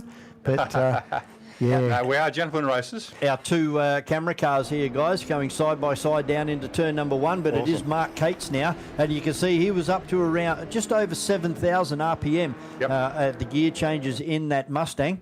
Couldn't actually work out what was happening with Simon's as we go back on board Simon. So a little car that doesn't have a great deal of horsepower compared to what's in front of it. He's doing a great job holding a lot more line. Grip. There's a lot of grip, no wheel spin, or very little wheel spin. Oh, there's a little bit of oversteer there on the exit. Bit of a pickup, yep. And he's hit the curb there, so that's why he got a little bit of oversteer on the exit. But you can see the horsepower of that Mustang downhill. Trying to have a look. I reckon that's around about 6.5. Yeah, as they head at about 75 normally, that's all. So out of turn number 6, a good drive out of turn number 6 this time for Simon. No wheel spin at all. Woolhouse is still in front of Ed House. What's he just pressed on the right-hand side of the steering wheel? There was a button, and Simon's just pressed it. That must be the nitrous. Last lap board's just come out. And they're side by side again. Yep. This has been a great race between Woolhouse and Ed House. Yeah. They're coming up on lap traffic too. They've got the Mel Bowden and Ken Waller. Kenny in the GTR XU1. Yep. Hopefully they get past them before they get to turn 6. I'll ask Simon what the button on the steering wheel's for. Yeah, it was on the right-hand side of the steering wheel, just near the air vent. So car number 13, a Kenny Waller, a new car out of the Northern Territory. It actually might be wipers or something like that. Could have been. They cut away. I couldn't see what the result of flicking that button was. But Ed House looking for a run around the outside of Graham Woolhouse. This will be it, won't it? We are running to the checkered flag this time. Woolhouse fries up those right rears. And here comes Ed House. Side by side. Oh, Woolhouse able to hang him off. They go past the lap traffic now of Mel Bowden. Yep, it's made all the difference. That's just enough to... Graham's ran wide, keeps it straight. Brian's on it, trying.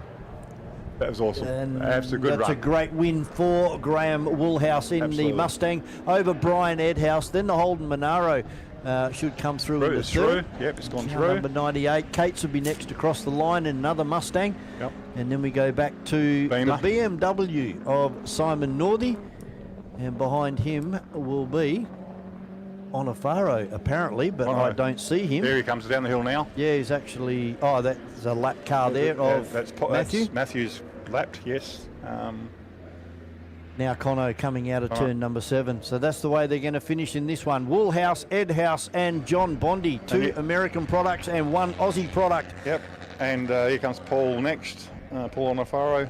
And I guess Don, wherever he is. There he comes. There he comes. There he comes. Yep. In the Galaxy. So there we go. Thank you. Our new graphics package with all of the classes there as well. You can see outright Graham Woolhouse will take the win from Ed House, Bondi, Cates, Northey, Onofaros, and then Behetz, Mal Bowden, and Kenny Waller comes home in 10th position. Thanks very much, Martin. We'll catch you again later on for race number 2. Coming your way very shortly, the Formula Classics out here on MotorMall Wanneroo Raceway. Stick around, lots more racing. It looks like we've got a dry track, so let's hope no rain in the next couple of minutes. And we will allow, hopefully, our Formula Classics to get out on the circuit before we get going with some rain. We are going to cross down to an interview very, very shortly, and that will more than likely be with Jamie and Demelza down there in the pit area as we go back on board with Simon Northey, just acknowledging all of our hard-working flag marshals. It's not a very comfortable place to be on a day like today, and we thank all of our flag marshals for giving up their Saturday so that we can go racing, as Simon just whips it down into third now and heads it back up into the paddock area. For Access Hire, that was the West Australian Historic Touring Cars, and we are going to go down to an interview any moment now. I'm just waiting to get our cameras set up down there in pit lane, out in the paddock area. Certainly a very exciting morning so far. All right, we're going to throw down to our roving pit reporters. Good morning, Jamie and Demelza. Great to hear from you. And Graham Edhouse, I should say. Well done. I'm sorry? Graham Woolhouse. The second car was Edhouse. We're all houses. Congratulations, great win, Historics. I mean, obviously you're running a Mustang, which is obviously one of the bigger vehicles on the track for a race like this, but in this sort of weather, how did the Mustang feel on a wet track? Slippery. It's basically a waste of time being out there. We're about 20 seconds over our normal times, and we're not really having fun, but we're putting on a show. I noticed some of the smaller cars in this category actually did pretty well against the bigger vehicles, but you guys would be great in the straights, but I suppose the turns are where all the issues come into play. There's a little yellow Mini out there. I just keep looking in my rear vision mirror, waiting on him to come through. Yeah. So he's fast. Did you approach today's racing with a bit of a different strategy, maybe different tyres and that type of thing, just to compensate for the wet weather? Different tyres. I normally go okay in the wet, but this is really slippery. It's got a lot of sand on the track as well because it was stormy weather, not just rain. Yeah, exactly. So with a day like today, I mean, obviously you've got 2 more races to go to sort of complete the championship round. So do you have a different strategy going into each race depending on what happened on the previous race? Depends on the track. So we're going to, at the moment it's dry. You had a bit of a dry run, which was good. But, if it gets a bit wetter, you're going to change your tyres again? Yeah, they're saying we've had the last of our rain, so who knows? Let's hope so. Listen, good luck for the rest of the day. Thanks very much. Great to meet you, Graham. You guys do a great job. I appreciate it very much. That's all for me. Time for a break. Experience supercars like never before in Perth with a Supercars travel ticket and experience package. Enjoy supercars your way with general admission, grandstand or hospitality. The choice is yours. Take part of the pit lane fan experience and meet your favourite drivers or get closer to the teams with a team garage tour. Then get your hands on the trophy as part of our trophy photo opportunity. Head to travel.supercars.com and book today. The 2026 WA Sporting Car Club Championships is brought to you by MotorMall, Electrical Group Training, Sets, Crushing Services Australia, Bond Hire, Gallagher, and Radlink Communications.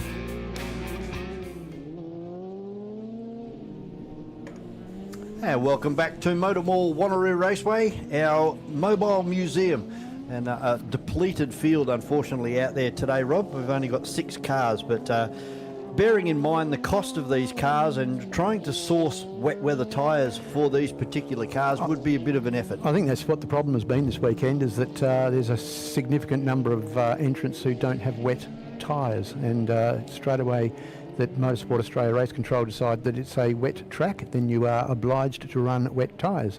So if you don't have them, you can't run. You can't run. So we've just seen Craig Thompson have a lose over there in the bus stop area as well. So just trying, I don't even know whether he's going to be able to join the field for the start here. He's coming over the top of the hill now. Yeah, he's a long way behind, and they've let it go.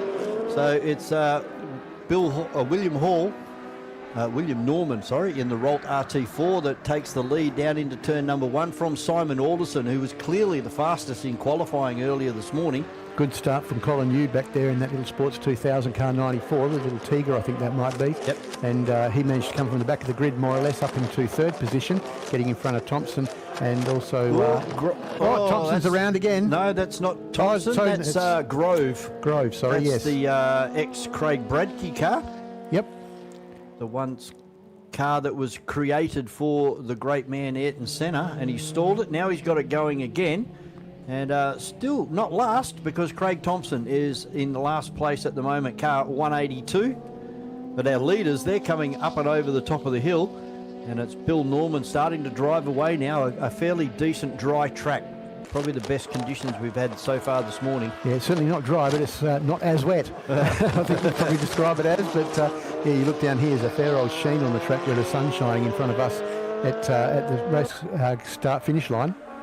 I'd like to know whether Bill Norman's running some wets or he's running slicks on that. You'd say he'd have to run wets. He wouldn't be able, the track would have been deemed wet, and you would not be allowed under Motorsport Australia regulations to run slick tyres. Again, they've run through that puddle on the exit of turn 2. But here comes Simon Alderson all over the back of the Rolt RT4 now as they head into turn number 4. And this will be a good battle, and this will probably happen all day. It'll be between these two of Alderson and Norman. Yeah, Alderson... sideways out of turn 4 then, up and over the top of the hill. Yeah, he's always nipping at the back of these much more powerful cars as Alderson in that little Formula Ford 2000. Formula 4 with wings and normally slicks as well under dry conditions. He overdrives the car, but he doesn't overdrive it, if you know what I mean. He's not afraid to put it into a four-wheel slide, and it doesn't seem to cost him a great deal of ground. No, it doesn't at all. And he gets the car into a lovely four-wheel drift in the dry as well. There he goes. He really is quite delightful to watch the way that he handles this car. Just doesn't have the horsepower in a straight line to run with Bill Norman, but under brakes, a little bit lighter. Of course, there's a 2-litre Formula Ford engine under that with wings and slicks as he gets right under the rear wing of the Rolt RT4 and really puts some pressure on Bill Norman this time as they go sideways out of turn number 1. Alderson just backs it off a little bit on the entry into turn number 4 and probably try and put another attack on down into 6. Third place still being held by car 94 of Colin Yude in the Tiger, Sports 2000. And then a very, very long gap then back to, I think it's Brian Searles in car 83, although I think he's just been passed by Craig Thompson down in turn 7. So Craig Thompson now up into 4th place from Brian Searles in the little green Sports 2000, and then the second of our spinners, which is Grove in car number 4. I caught up with the Yude family a couple of weeks ago down there at Port Kennedy Tyres and More, and had a good chat about this little Tiger there, and Colin doing a great job since he's swapped from the Speed Series over back into circuit racing, and there's a bit of a family competition happening between Colin and his son Jason, and Jason tells me it goes a lot quicker when he drives it. Funny that. But yeah. That's what sons always say. Yeah, and Dad was just over in the corner with a big smile on his face. Yeah, watch this, boy. Yeah.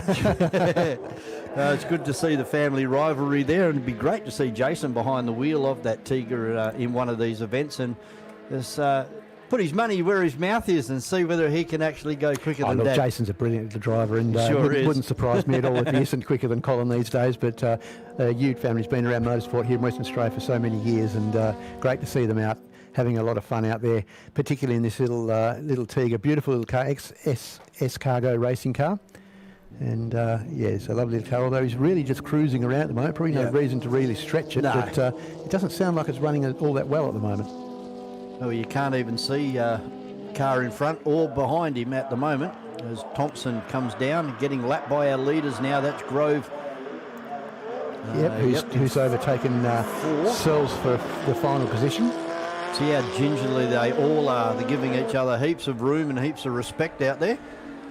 It's the last thing they want to do is crash one of these cars. Yeah, very bespoke and difficult to find parts for, and generally you have to find somebody who's very good with milling machines and lathes and all that sort of stuff to make new parts, because they're not the sort of things you can buy off a shelf. No. And good welding skills and all the rest of the those aircraft type skills. I don't know whether Alderson's going to be able to get in front of Bill Norman. If it rains in the next couple of minutes, we might get a challenge, but Bill Norman doing a great job. Just 2 or 3 car lengths between himself and Simon. Yeah, doing very similar lap times, aren't they? I don't think there's an opportunity really for Alderson to do anything at this stage to get over the top of Will Norman, who's also extremely experienced in this Formula Pacific, Formula Atlantic type Rolt RT4. It's only 0.3 of a second difference between their lap times last time through, and half a second difference on the track. They come down in towards turn number 7 to reel off another lap. 4 minutes and 20 seconds remaining. And we just saw a great example there of why you don't get up on that red and white ripple strip, with Bill Norman, the back end of the car, breaking loose. And that's enabled Simon Alderson to get right under the rear wing now and looking for a run side by side out of turn number 1 up through the S's at the power of that little 1600. There'll be a twin cam 1600 in the Rolt RT4. Yeah, absolutely. Little twin cam 1600, 16 valve engine. And that's not the BDA in that, is it? I think it may be, yeah. Yeah. Because those BDAs, they were a very, very quick car. We used to have one in historic touring cars in a little Escort. Yes, and yes. It was just about uncatchable, that thing. Yeah, I was going to race one in the 300 many, many years ago, an Escort with a BDA in it, and it also had a backwards gearbox where first gear was close to your leg and you moved away from your leg as you went through the 5th gear. A very interesting little car. I managed to qualify it, but unfortunately it didn't make the race. And you can see a good example of those wet weather tyres that Bill Norman is running. We had a good close-up shot through one of the corners there on our live stream just a couple of seconds ago, as they're already down in towards turn number 1. The car just gives a little bit of a shake on the downshift, but this is a great little battle back here with Craig Thompson and Grove. Grove, a newcomer to Formula Classic in the ex-Craig Bradkey Formula 2000. So basically a Formula Ford with a bigger engine in it and wings and slicks. Yeah, same category more or less as the car in front of it, I believe, as well, and also the car that's in second place at the moment of Alderson. Was that Formula Mondial? No, Formula Mondial was what the Rolt RT4 that's in the lead of the race was running in. Yeah, that's it. That was the Australian National Formula 1 for probably 5-6 years, between the early part of 1980 through to probably 86, 87. Here comes Alderson looking at the back of Bill Norman as they come down in towards turn number 7. There's a great battle happening between Thompson and Grove over there in the bus stop area as well. There's Bill Norman getting it all sideways again off that ripple strip in turn 7. But just not enough power on board the little 2-litre to get past him. There's different gear ratios on both of those cars as well, but the Rolt RT4 with a lot more downforce, wider surfaces and bigger, taller surfaces than the Formula 2 litre right behind it. Yeah, I think it might be the Pinto engine that's in that second car, the Ford Pinto Cortina engine out of it. Yeah, yep, and very popular engine, not as popular as the Kent engine that were in the 1600cc Formula Fords, of course. The Pintos were renowned for leaking oil. Yeah, they weren't as good of engine as what the Kent engine were. They're finding now with the Kent engines that we run in the Formula Ford category that parts for those are getting very hard to find now, like engine blocks and things like that. Integral parts to running a Ford 1600. Of course, WA resisted the urge to go to the Duratec, the 2-litre Duratec, which they run over east. And consequently, I think it's a great move because it makes it more affordable. And look at the close racing that we get in our Formula Fords. Yeah, absolutely. The only downside is that if you want to go and mix it with the guys in the east, you've got to get a different chassis. Yep. With a different engine and everything. Whereas once upon a time, in the days of the likes of Garth Tander and Christian Murchison et al., many others as well, including some of our former free formula drivers used to go over the eastern states and apply themselves quite well, but not able to do that now unless they completely change chassis and engine. Makes the trip over east very expensive. It does.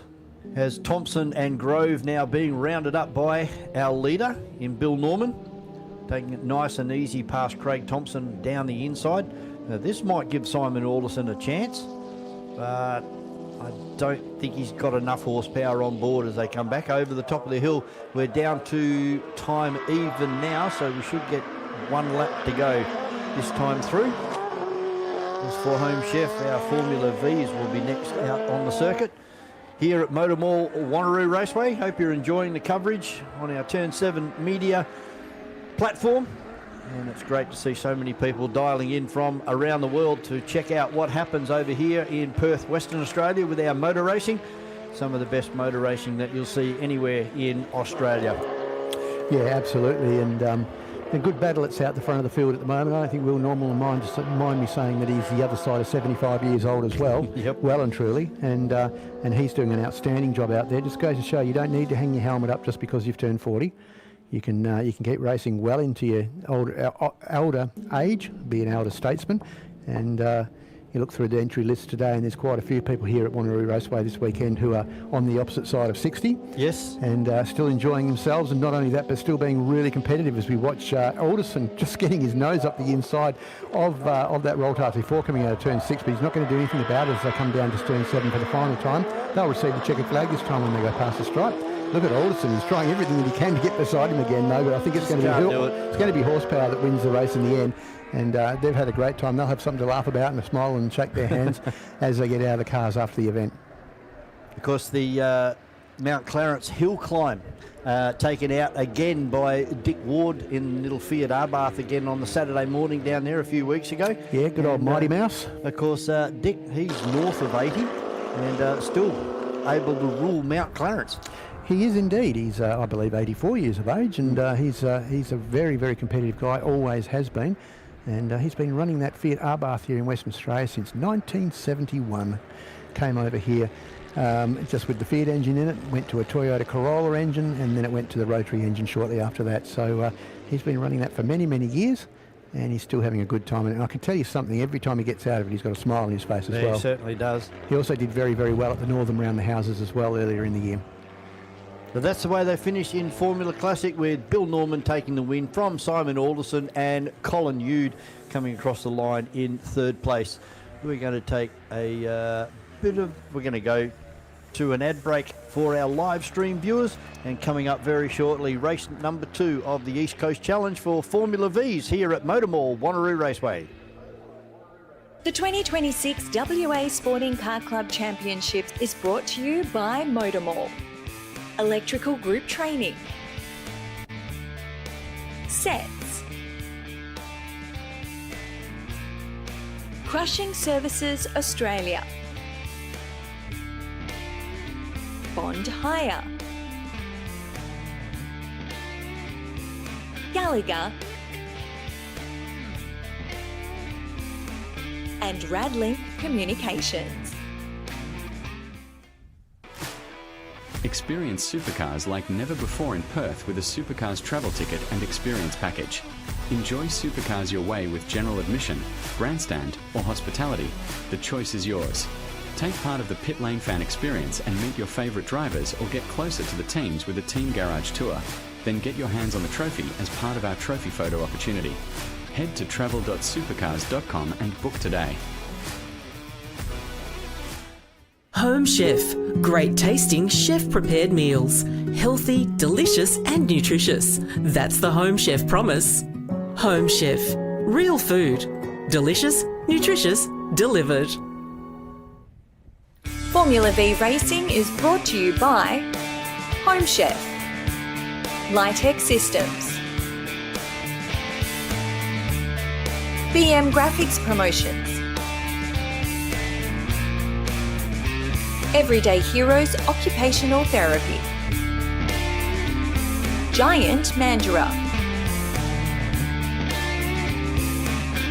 DMC air conditioning, and designer blinds.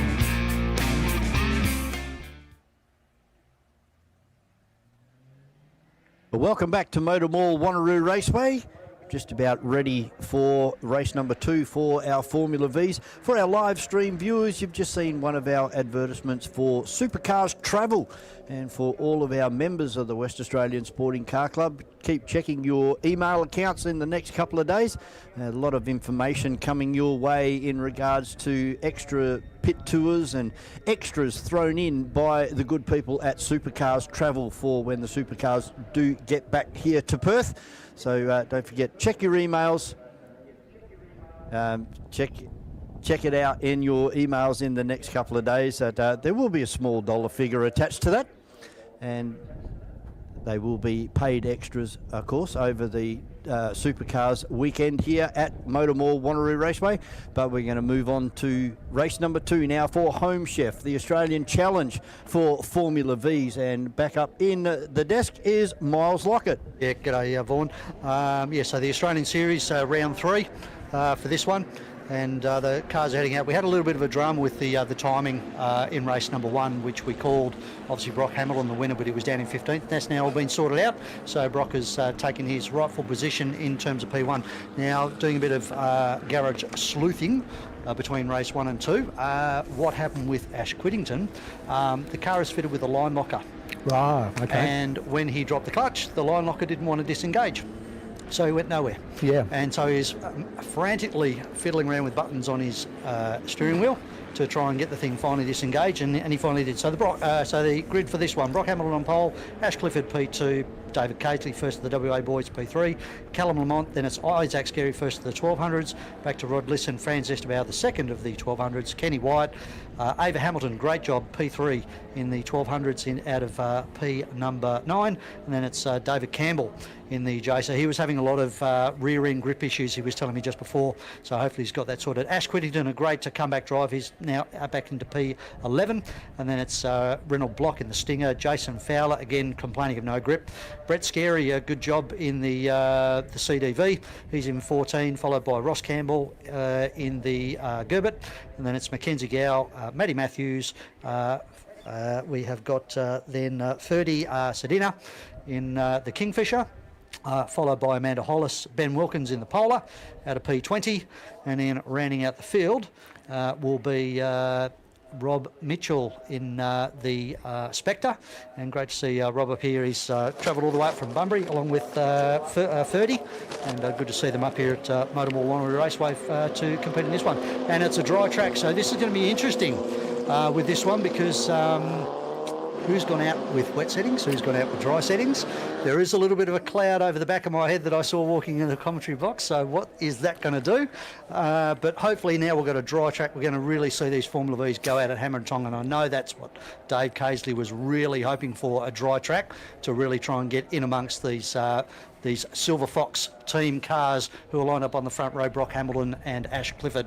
And of course a dry track is kind of what we've got. If you look over here, there's still a fair old shine on the top of some of the surface of the track. We do certainly have dry lines around the circuit, and it's just going to get better as these guys go out, provided it doesn't rain and provided your mention of that cloud doesn't come over. But what a great field of Formula V. It's great for the Formula V Association to get behind this event this weekend and to put on the track so many of the cars, and it really is it's so wonderful to see how well the cars are presented too, even though they could all probably have a bit of a think about some of their colour schemes to make it easier for us. Oh, yeah, 100%. Absolutely correct. There's a commentator's nightmare with having basically 4 blue cars on the first 2 rows, and then a couple of rows further back, more blue cars. So, yes, we might have to have a bit of a word with the association to help us guys out, well and truly. But the green flag has been waved to the back, red light is on, and we're ready for a start in this one. And a clean start, and Brock Hamilton got the best of the jump. Dave Caseley got a shocker. He erupted into wheel spin, but he slotted back into 4th position. Rod Lisson's got a good start. And the first of the 1200s being Isaac Scarry. He's lost a bunch of positions as the power of the 1600s overtakes him into turn 1. Just watch the field head through turn number 1. Make sure everybody gets through cleanly. Yep, all done a very good job through turn 1 for the first time. It's going to be Hamilton from Clifford, and then it's going to be back to Lamont as they go into turn 4 for the first time. And some little changes happening a little bit further back in the pack. Yeah, it looks like, I think it was somebody just slipped underneath Franz Esterbauer. I think it may have been Kenny White in the Jason, but everybody's now, again, this is their first full lap of racing speed, so they're now working out exactly where the grip is and where to position their car. But as you said, there's still a little bit of a sheen out there, so still going to be some good old damp patches in places. And even when you look down from where our vantage down in turn 1, you can sort of still see the tyre marks in the track surface going in turn 1. So still a little bit of moisture out there. Yeah, and some of them still taking to a go-kart line in turn 6 as well. So, look at this, 3 wide down into turn 7 for the first time. Yeah, that was Ash Clifford, followed by Callum Lamont and Dave Casely. Brock Hamilton has stolen the march on this one. The 2 WA boys are battling. They should really start working together to get after the Silver Fox Bears. Yeah, Casey down the inside. I think that's Lamont that he's just gone. Yes, and we've got a spinner. I think that also might be Clifford. Yeah, it is. Ash Clifford has turned it around in turn number 1. He won't get out of there. Or it just depends on whether he's got the actual bottom of the chassis. Well, the back wheels are in the sand and it's digging a hole and that's putting the chassis down on that concrete. He's getting out. Yeah, he's got out. Well done. Good job, Ash. He wasn't quite far enough in to cause us a safety car. So great job, Ash. But unfortunately, it's lost him a bunch of positions. He's now back down behind Ross Campbell, so that'll put him down to about 18th position. Yeah, that really opens it up for the likes of Lamont and Casely and Lisson as well for that battle for second position. I don't think they're going to have anything on Hamilton, who's done the fastest lap of the race on that first lap, I should say, as well, and he's already got himself an 8/10 of a lead last time across the stripe. Yeah, just watch him now on the monitors out of turn and another spin up there once again, and I think that also might be Clifford again, is it? No, that's Rob Mitchell, I think. Mitchell, yep. Yeah, in the Spectre. He's gone around through 2 and 3, and we actually did see that in the previous race with the Formula Classics, that I think Thompson had a bit of a moment up there as well, so obviously a little bit of a damp patch, and we've lost Callum Lamont as well. He's had a bit of a turn at turn number 7. Have a look at Rod Lisson around the outside there down in turn 7. Yeah, he's battling with Ash Whittington there, and then you've got David Campbell coming back through. Dave Casely is really starting to put the heat on Brock Hamilton now. He's closed that margin right down to 6/10, so he's pretty much halved that in the last lap, but we've got Whittington now up into P number 3. Yeah, Whittington's done a great job, hasn't he? He's come from mid-pack right the way up through to position 3. That's an outstanding drive. Position number 12. He's made his way all the way up to P number 4. Dave Casely, the fastest man on the track at the moment, at 13.2 on that last lap, so around about 0.4 of a second quicker than our race leader Hamilton, who still has a 1 second lead over Casely. Yeah, still the track's a little bit obviously damp because they should be down into on a completely dry track. A 1:08 lap time should be where they should be aiming for. So just looking at the cars as they come across the line, we've got the leaders about to broach the top of the hill once more, and here is our race leader. Oh no, that's not our race leader that's come over the top that time. Yes, that is Brock Hamilton. Brock Hamilton, yeah. They've got a massive margin over P3. So as Brock Hamilton swings into turn 7 from Casely, we're watching on screen at the moment the battle a little bit further down between Whittington and David Campbell. They're in positions number 3 and 4, back to Lisson in 5. And then this great battle between, looks like Jason Fowler, the recovering Callum Lamont, Kenny White. Then it's back to the first of the 1200s, which is Isaac Scary, and he's got the second of the 1200s being Franz Esterbauer right up his exhaust pipe. Yeah, and Esterbauer swinging to the outside there to try to go for an outside line down there. I don't think now maybe better, possibly maybe better grip out there. So he's trying to work the track, trying to find out where there's more grip, where there's less grip, and but obviously the most strategic overtaking position is coming out of 6 and over the hill. But that AJ of Isaac Scary's is super slippery in clean air. I tell you what, he nearly burnt the vinyl number off the front nose cone of his car on the exhaust pipe of Isaac there going up through the S's that time. He was so close to the back of his car. Certainly it is. We see on the screens we've got still this battle of Callum Lamont recovering. He's now starting to rage up on the back of Lisson, and Jason Fowler next in the Giant Mandra Sabre 02B. And then further behind them, we've got Kenny White trying as best he can to keep up, but to no avail. Here comes Jason Fowler. He's got the outside move now on Callum Lamont, as we see the battle for the race lead, and it's now changed as they come across that commentary box. So we're flicking from TV screens to outside action here, folks, unfortunately. But Dave Casely has now taken over the lead into turn number 1.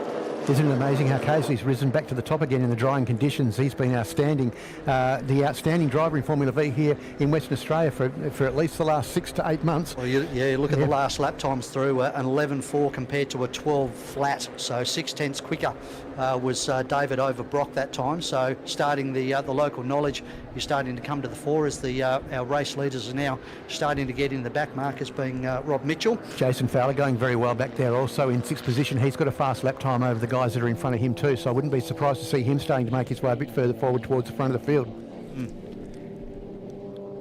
As we are focusing now on our race leader on the TV monitors, which is Dave Casely in the locally built AJ from AJ Motorsport, and Anthony Lees doing a stellar job. Brock Hamilton, though, right, he's got the slipstream and he's starting to range up on the back of the gearbox of the AJ, but Dave Casey locks a rear brake as he tips into turn 7. Wow, that would have certainly grabbed his attention as they range up onto Ferdy Sedina in the Kingfisher as they head into turn number 1. So this is obviously the biggest thing. Now they've got to try and pick their way around these slower cars as they range up on them. So good driving there by Ferdy, just kept his line and got them to go around the outside.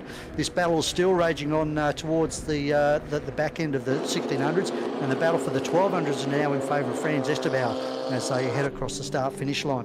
Yeah, and Fowler has managed to take that 5th position away from Lisson on that last lap as well, and we're chasing down after Campbell, who's about a second and a half in front of him now, and he's still quicker on the track than what Campbell is, so it'll be interesting to keep an eye on that and see what happens with that in the next 2 minutes of this race. Exactly, yep, as we come down towards the final stages of this second Formula V race. 2 minutes to go, so we might still possibly have 3 more laps.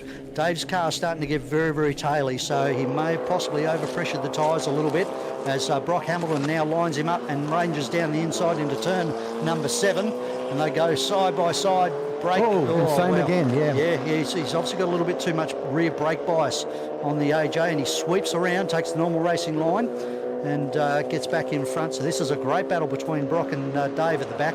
They're now starting to range up on the back of Ben Wilkins in the green Polar. And further back, we've got Ash Quiddington having a very lonely drive. Oh, have a look at the exit there from Hamilton. He's managed to get around the inside of Casely and take the lead on the exit of turn 1. That was a splendid move. Yeah, great move. Caught him unawares, probably thinking, okay, well, I've tried a couple of times at turn number 7 and it hasn't worked. So let's see if we can try a little bit of a different tactic. And it's certainly paid off for him. I'm just still focusing on this battle behind, which is, and the quarter of my eye from the commentary box, it's still on as we are focusing on the race leaders over the top of the hill. Now we're flicking to the next group, which is headed by Jason Fowler from Callum Lamont, Dave Casely, Rod Lisson, and then Kenny White. And just behind them is the battle of the 1200 still, which is still being led by Franz Esterbauer over Isaac Scarry.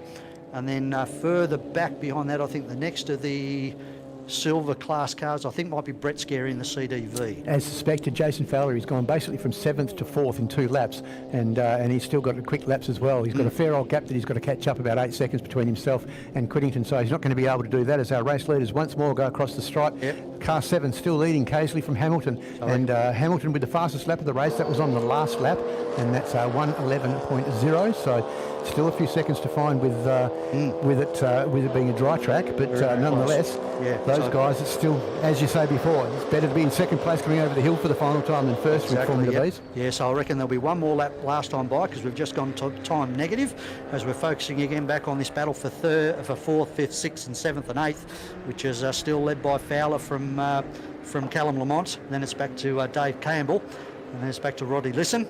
And Kenny White doing a really good job actually in the Jacer, trying to hold on to these guys. He'll be very impressed with this drive. Yeah, absolutely will be. So race leaders over the other side of the circuit at the moment. They'll get the last lap board this time as they come past the stripe. So just waiting for those guys to come back into sight, and they'll be doing that any moment now. Yep. Casely with the fastest split time on that last lap. Yep, now just coming onto the back of Ava Hamilton, so they're just going to have to try and negotiate around Ava. Ava's done a great job, stayed to driver's left and got right out of the way, and now it's a drag race to the line. They'll both see the last lap board this time through, and so now the game of chess starts to unfold. So will Dave try and make the move early into turn number 1? No, he decides to stick in behind. Will he try and make the move possibly into turn 4, something a little bit different? Who knows? But I'd say it's going to be out of turn number 6 and over the top of the hill for the final time will be where he'll certainly make his move. Yeah, I think he's positioned himself very, very well for that last run over the top of the hill, that's for sure. And that's a lot of experience that Dave has at this circuit to be able to do that. Still a bit of traffic in front of them, though, as they head over the top of turn 5 for the final time. Yeah, coming up and behind Mackenzie Gow, so Mackenzie will hold her line. and she'll see the two cars blast down the inside of her into turn number 6. Great driving there. Esteban still in the lead of the second category going down to turn 1, so he's taken that position and doing a great job there in front of Scary. Yes, the leaders come out of turn 6 the final time, and Dave actually got a really good run, an immediate switch back to the inside of the circuit. Now they're coming up on 2 slower cars here as well, side by side. So is this going to, they've got Ross Campbell and they've got, it's Robbie Mitchell, and they're both sitting right in the middle of the track, and the 2 leaders have got to try and find their way around. They split around the outside, and it's going to be Brock Hamilton just from Dave Casely. That was a great finish for that event, and well negotiated, both of those back markers. Yeah, look, unfortunately, back markers, look, they're all out there having their own dice, and they both held their lines, and they had to make their own way around. So one went left, one went right, and it looks like the going left was the better option. Yeah, definitely. And at least they were predictable, those back markers. They did a great job. Absolutely. Ash Whittington gets across the line in 3rd position from Jason Fowler. Then it's back to Callum Lamont, David Campbell, Rod Lisson. And then it's back to Kenny White in car 55. And the battle for the 1200s is still on as they come through turn number 7 for the final time. And it's going to be Isaac Scary. I think he's just going to hold off. Oh, yes, he is. Finish. Yep. Oh, and Ash Clifford just splits the middle of them as they cross the finish line. Wow. And then it's further back to Matty Matthews. Then it's Reynolds Block will be the next person through. Ferdy Sedino's just coming across the line in the Kingfisher. And I'm just trying to work out in terms of the silver class battle. I think it'd be Brett Scary who's going to take P3 when it comes to the silver class for race number 2. Yeah, so there's your top 10 on the screen. So Brock Hamilton finishing just in front of David Casely. And then we're back to Ashley Whittington, Jason Fowler, Callum Lamont, Dave Campbell, Rod Lisson, Ken Wyatt, and then we've got Isaac Scary and Franz Esteban as the leaders of our second category. So that, the third is 1200, sorry. So we're going to go to an interview very shortly. Thank you very, very much, Miles, for coming up here. We'll see you again for the next one. And we're going to head down to an interview with Demelza and Jamie.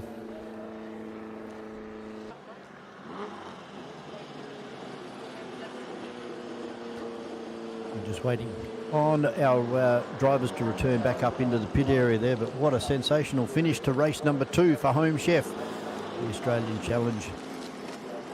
And a great field of Formula Vs, including 3 visitors this weekend from Victoria.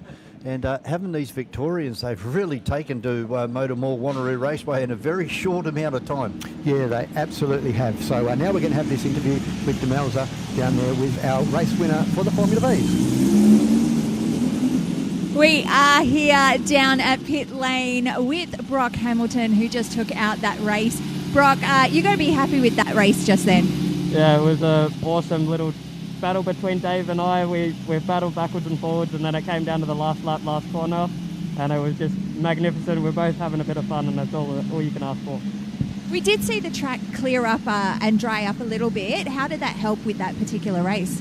It actually made it quite tricky. Like the wet line wasn't good and the dry line wasn't good, so you kind of had to find somewhere in the middle, and you were just searching for grip the whole time. But it was definitely, it made for faster lap times, which made for better racing, but it just made it really, really hard to navigate each lap as it came by. And how are you finding the car going today? Yeah, really well. Like, obviously the first race, there was a few timing issues, but to walk away with the win in the first one and then again in the second one, definitely know we've got a fast car underneath us, so we're very happy with that. Sounds like it's been a fantastic day so far for you. Heading into that final race, how are you feeling? Yeah, really good. Like, showing the pace we had just then and the battle, like, we tried a few different things throughout the race to understand how the run to the line would work, and I think we've got it down pat now, so we'll have a good race in this last one. Wonderful, can't wait to see it. Thank you. Thanks a lot, Brock. That's it for us here at Pit Lane. We'll be back with a whole lot more after these messages. Experience supercars like never before in Perth with a Supercars travel ticket and experience package. Enjoy supercars your way with general admission, grandstand or hospitality. The choice is yours. Take part of the Pit Lane fan experience and meet your favourite drivers or get closer to the teams with a team garage tour. Then get your hands on the trophy as part of our trophy photo opportunity. Head to travel.supercars.com and book today. The 2026 WA Sporting Car Club Championships is brought to you by MotorMall, Electrical Group Training, Sets, Crushing Services Australia,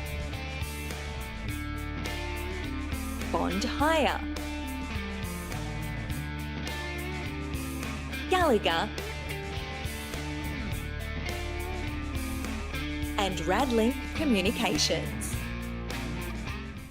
Saloon Cars Racing is brought to you by Raceway Industrial, Bailey Brewing Co, Fox Roofing WA, and Word of Mouth Signs.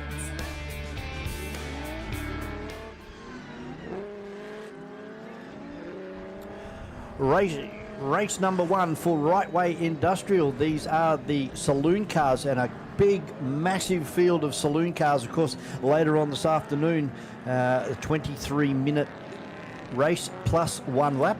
And we also have a visitor back here in Tony Ordino, driving the Holden Commodore VN, sitting back there in about P5 for this one, as we take a look at our grid with Michael Koberstein and Brock Bowley. And we have Jackson Callow and Makuchi Allen. Then we have Tony Ordino alongside Rob Marcon, Tyson Sadler, Nick Lorcan, Will Panizza, and Jay Parham roll out our top 10 for this one. It's going to be a big race, mate. Yeah, it certainly is. What a wonderful field of saloon cars. We haven't seen these guys on circuit with this many cars for a couple of race meetings, and it's great to see that they've come out in force this weekend. So they've also had a run down in Collie in between the last 2 race meetings here at Wanneroo Raceway. Oh. And one car stopped over there, mate, near the AAAC sign. that is the ex-Martin Motorsport car, and he's on his way again. I wonder if he's had a spin up there. We completely missed that. So Car 57. yeah, that's Jacopetti. Jacopetti, yeah. So up and running again, but he's a long way now behind the rest of the field. Yeah, he'll be wanting to get a bit of a wriggle on. He'll have to start from the back of the field. I don't think they'll allow him to take his position and come through the field again, unless he's very quick, but I very much doubt that's going to happen. So on pole position is Michael Koberstein. We haven't seen Michael on pole position too many times in the past. He's always been at the pointy end of the field, but he's, I think this is one of his first pole positions. But yeah, outstanding drive by Michael to take that pole position in that beautifully prepared car number 46. Kind of a bit disappointed because I like watching him come through the pack, but starting on pole 1, wonder who's going to be able to drive away. Look at that car. How well presented is that car? And the interesting part for this is also, Vaughan, is the fact that this is going to be a virtually dry race. Well, certainly a lot drier than what qualifying was. Yeah. And are their qualifying positions indicative of their dry weather performance? So are we going to see a lot of changes in position at the front of the field, all the way through the field as this race progresses? That top 3 rows looks pretty impressive out there. Koberstein, Bowley, Callow, Grant Johnson, Ordino and Marcon. And we've got an orange light flashing at the moment, so so there's delayed start. So I'm wondering what's happening down there. Can't see anything obvious down there at the moment. There's a car just moving into position right at the back of the field. We're still flashing orange lights here. But it looks like they're lined up correctly. There is one hole next to Justin Chaffee. That might be the car of Carroll that's missing. Or Yeah, the orange car. actually, yeah, there's orange car is on the next row. Yeah, that's Lorcan. No, sorry, you're right. Yeah, you're right. Yeah, Lorcan's up on the He's- fourth he's row. up on the fourth row, That's yeah. a good start for him. It is. He's had a very good qualifying session, did Nick, and it was very pleasing to see him do such a great job in I qualifying. think that's what the issue is, that that orange car behind Justin Chaffee should be up in front, and they're Well, actually going to let him go on another reconnaissance lap. And of course, this is eating into their time. We are down to 4 minutes remaining on this one. Yep, absolutely. So so someone must have been out of position, and they're going to run him around again. And with by the time they get around, I reckon we might have just one lap. A standing start for one lap race. Yes, it's that's what happens once we go now and utilising Motorsport Australia rules, which are basically cover Australia wide now. Instead of running races by the laps, we run them by a time plus one lap. And unfortunately, if you have something like that, it eats into your race time. It has its advantages and it has its disadvantages. for both officials as well as for the competitors. But nonetheless, they're going to have a very short event now, unfortunately, for the first run here this weekend for the Saloon Cars. And of course our grid walk.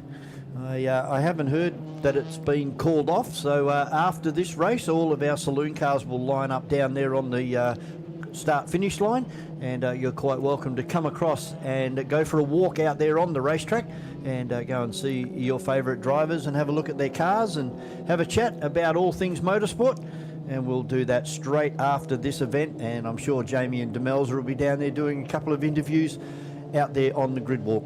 Yeah, absolutely. And having a look around the circuit, it's a fairly dry circuit on most of the corners. Looking at turn 4 there's a nice dry line on the inside of turn 4, as well as all the way around the outside from the apex of turn 7 as well. However, about halfway through this the pit straight here, it looks like heading into turn 1 is still fairly greasy. It still looks like there's a fair old shine on the track all the way down there. So even though it looks like there's a bit of a dry line coming out of turn 1, I think it's still pretty wet going into turn 1. So this is going to be very interesting as they line up once again with just 2 minutes and 15 seconds left on the clock. So what will they give us? 2-lap race?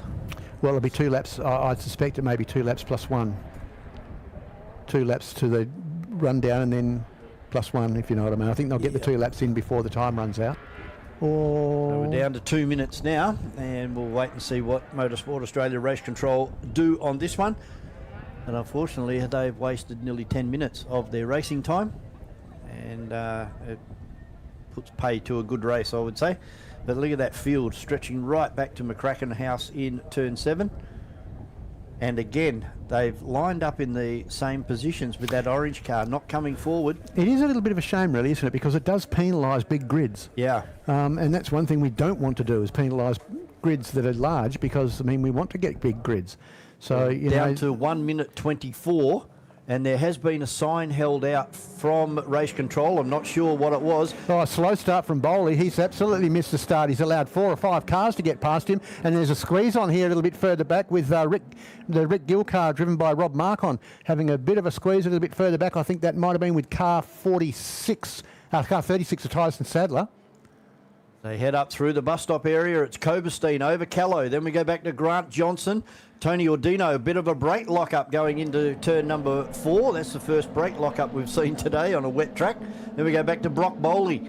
And behind Bowley, I think that would be Rob Marcon in car number 82 as they all stream up and over the top of the hill. And look at Coberstein in a Hydrolink car. He's all over the back of Marcon, looking for a way underneath him down into turn number 6. It's not going to happen. They're just about 3 wide further back in the pack down around turn number 6, and that normally doesn't end well. No, it certainly doesn't. As we look at Gill now getting down the inside of, I can't quite make out who that was there, but we've got all sorts of cars in there, a real gaggle of cars. It's Martin, I think, that's in the white and red car. 5-second penalty for Jackson Callow in car 225. 5-second penalty, currently in second place. Yep, so that must have been a jump. But yeah, that's Ordino back there in car 67 in 4th position, and he's about to come under fire from Marcon as they head down into turn 1. Yeah, Tony using the old way of getting around turn number 1, and that's opened the door up for Rob Marcon, who just drives straight underneath him. Ordino through that puddle there on the exit of turn number 2, and he's got the Coberstein car right behind Tony Ordino now as well as they head up and over the top of the hill. Yeah, a fair bit more performance from these newer cars than the older VN Commodore that Ordino is in as they head over the top of turn 5 once more. And Panizza buying into this as well. Will Panizza in car number 9. He's got Bowley, who's recovering just behind him as well. Bowley all the way now back there in 8th position.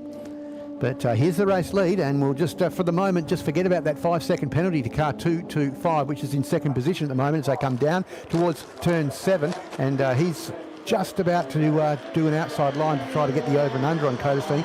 Coberstein's awake up to that and just backs down a little bit at the mid-corner, and but still he manages to get down the inside of him, a new race leader, despite the 5-second penalty in car 225 of Jackson Callow. And Grant Johnson holding on for 3rd at the moment with Robbie Marcon, who's marched forward into this one, up into 4th place. Behind Robbie Marcon is Adam Coberstein, then Tyson Sadler, Will Panizza, Tony Ordino in 8th, Brock Bowley in 9, and rounding out the 10 is Mark Waka-Watkins. Absolutely brilliant racing at the front of this field, but then a little bit further back behind them, of course, is car number 27. That's being driven at the moment by Yeah, that's the car that Grant Johnson was in earlier today, but that's not being driven by Johnson at the James moment. McCucci. McCucci is in that car, yeah, who will be his co-driver, I suspect, for later on in the day. Then we've got Rob Markon behind them and Adam Koberstein in car 51, Tyson Sadler, Will Panizza and Ordino, and then Brock Bowley and Mark Watkins, as you mentioned earlier, top in the top 10 as well. Over the top of the hill once more, and this battle is still raging for the lead of this race. Yes, so Tony Ordino now in the right way industrial car coming under attack from Watkins, and also another car up the inside there as well. That would be the Koberstein car, I think. Luganen getting swamped down into turn number 3. That's Brock Bowley and Rick Gill as they all line up to try and get past the Ordino car and Watkins in 21. As Rick Gill goes up the inside of Brock Bowley, and that's going to be a move for position under brakes and drive straight underneath. Yeah, got Brett Sheriff behind them doing a great job also in car 17, and they're all starting to slow down. We've got some problem on the circuit. Checkered flag. Checkered flag, yes, we have got a problem on the circuit. We've got a car off in the S's over there. We didn't see that earlier on in the event. Can't quite That's make the way out. they're going to finish, unfortunately. That's the Cooper car. Car 55. So although he went across the line in first place, Jackson Callow will finish somewhere around 4th or 5th, but Michael Koberstein will take the win from James McCucci-Allen in 2nd, and in 3rd place will be Robbie Markon from Adam Koberstein, Will Panizza, Tyson Sadler, Tony Ordino, Mark Watkins and Brock Bowley round out our top 10. Yeah, I suspect Callow went down just behind Adam Koberstein, so he would have finished between Koberstein and Panizza, I'd imagine, in 6th position. 6th, yep. So a good win to Michael Koberstein. Put your hands together for him as they all come past. Very short race, unfortunately, made short by the mix-up on the start grid, but entertaining race nonetheless. Well, we're going to prepare for our grid walk at the moment. All of our drivers heading back towards the start-finish line now. Don't forget, you are quite welcome to come over and go for a walk amongst the cars over there on the grid. Just be careful that they are red hot. Those brakes and the bonnet area will be extremely hot. So please don't touch the cars unless you're invited to by the drivers. And we'll catch up with Jamie and Demelza very, very shortly. For our live stream viewers, we're going to go to a couple of adverts. We'll be back very shortly with the grid walk. Experience supercars like never before in Perth with a Supercars travel ticket and experience package. Enjoy supercars your way with general admission, grandstand or hospitality. The choice is yours. Take part of the pit lane fan experience and meet your favourite drivers or get closer to the teams with a team garage tour.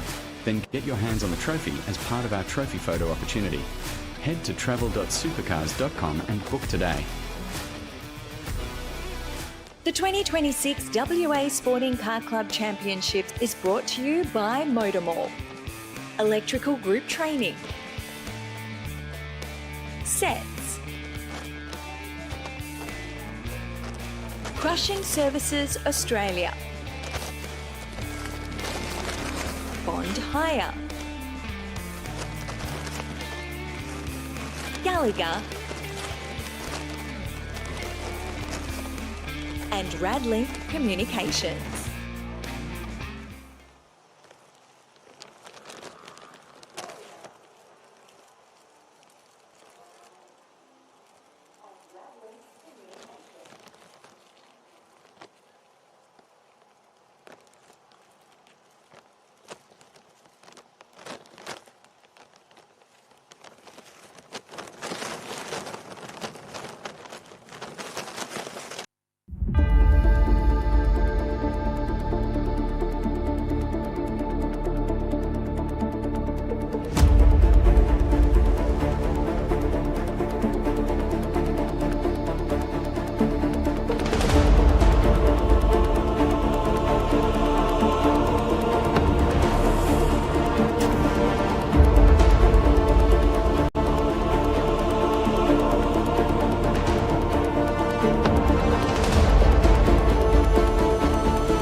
at the grid walk for the Saloons category, and I've got Jackson Callow with me. Jackson, how do you feel you went with that? Yeah, look, made it to the front, started off P3. They're a bit hard to drive in the wet, the Fords, so the Commodores got me in qualifying, but dried up there and a bit hesitant because the track's still not really fully dry, so playing with brake bias, but just head down and push forward and got to the front. We are dealing with intermittent weather today. We are expecting potentially some more rain coming up. How does that then change your strategy going into the race? Oh, for the Falcons, you're sort of looking at the sky with a set of tyres and a rattle gun and just hoping it doesn't rain, or it either rains or it sunshine. So, you just got to work it out when you're out there, pretty much. And how are you finding the competition today amongst the other drivers? Oh, the competition in this category is one of the best. The Cobersteins and all the Commodores and Marcon, we always battle close and it's always a good race. And, if it rains, I'll be head down trying to keep forward, but I think a couple of Commodores will go past. So. Fantastic. And finally, do you have any supporters that you'd like to thank for today? Yeah, obviously Mum and Dad, they're a big help. All my sponsors, without them, couldn't do it. Without Mum and Dad, couldn't do it either. So, thanks to you guys.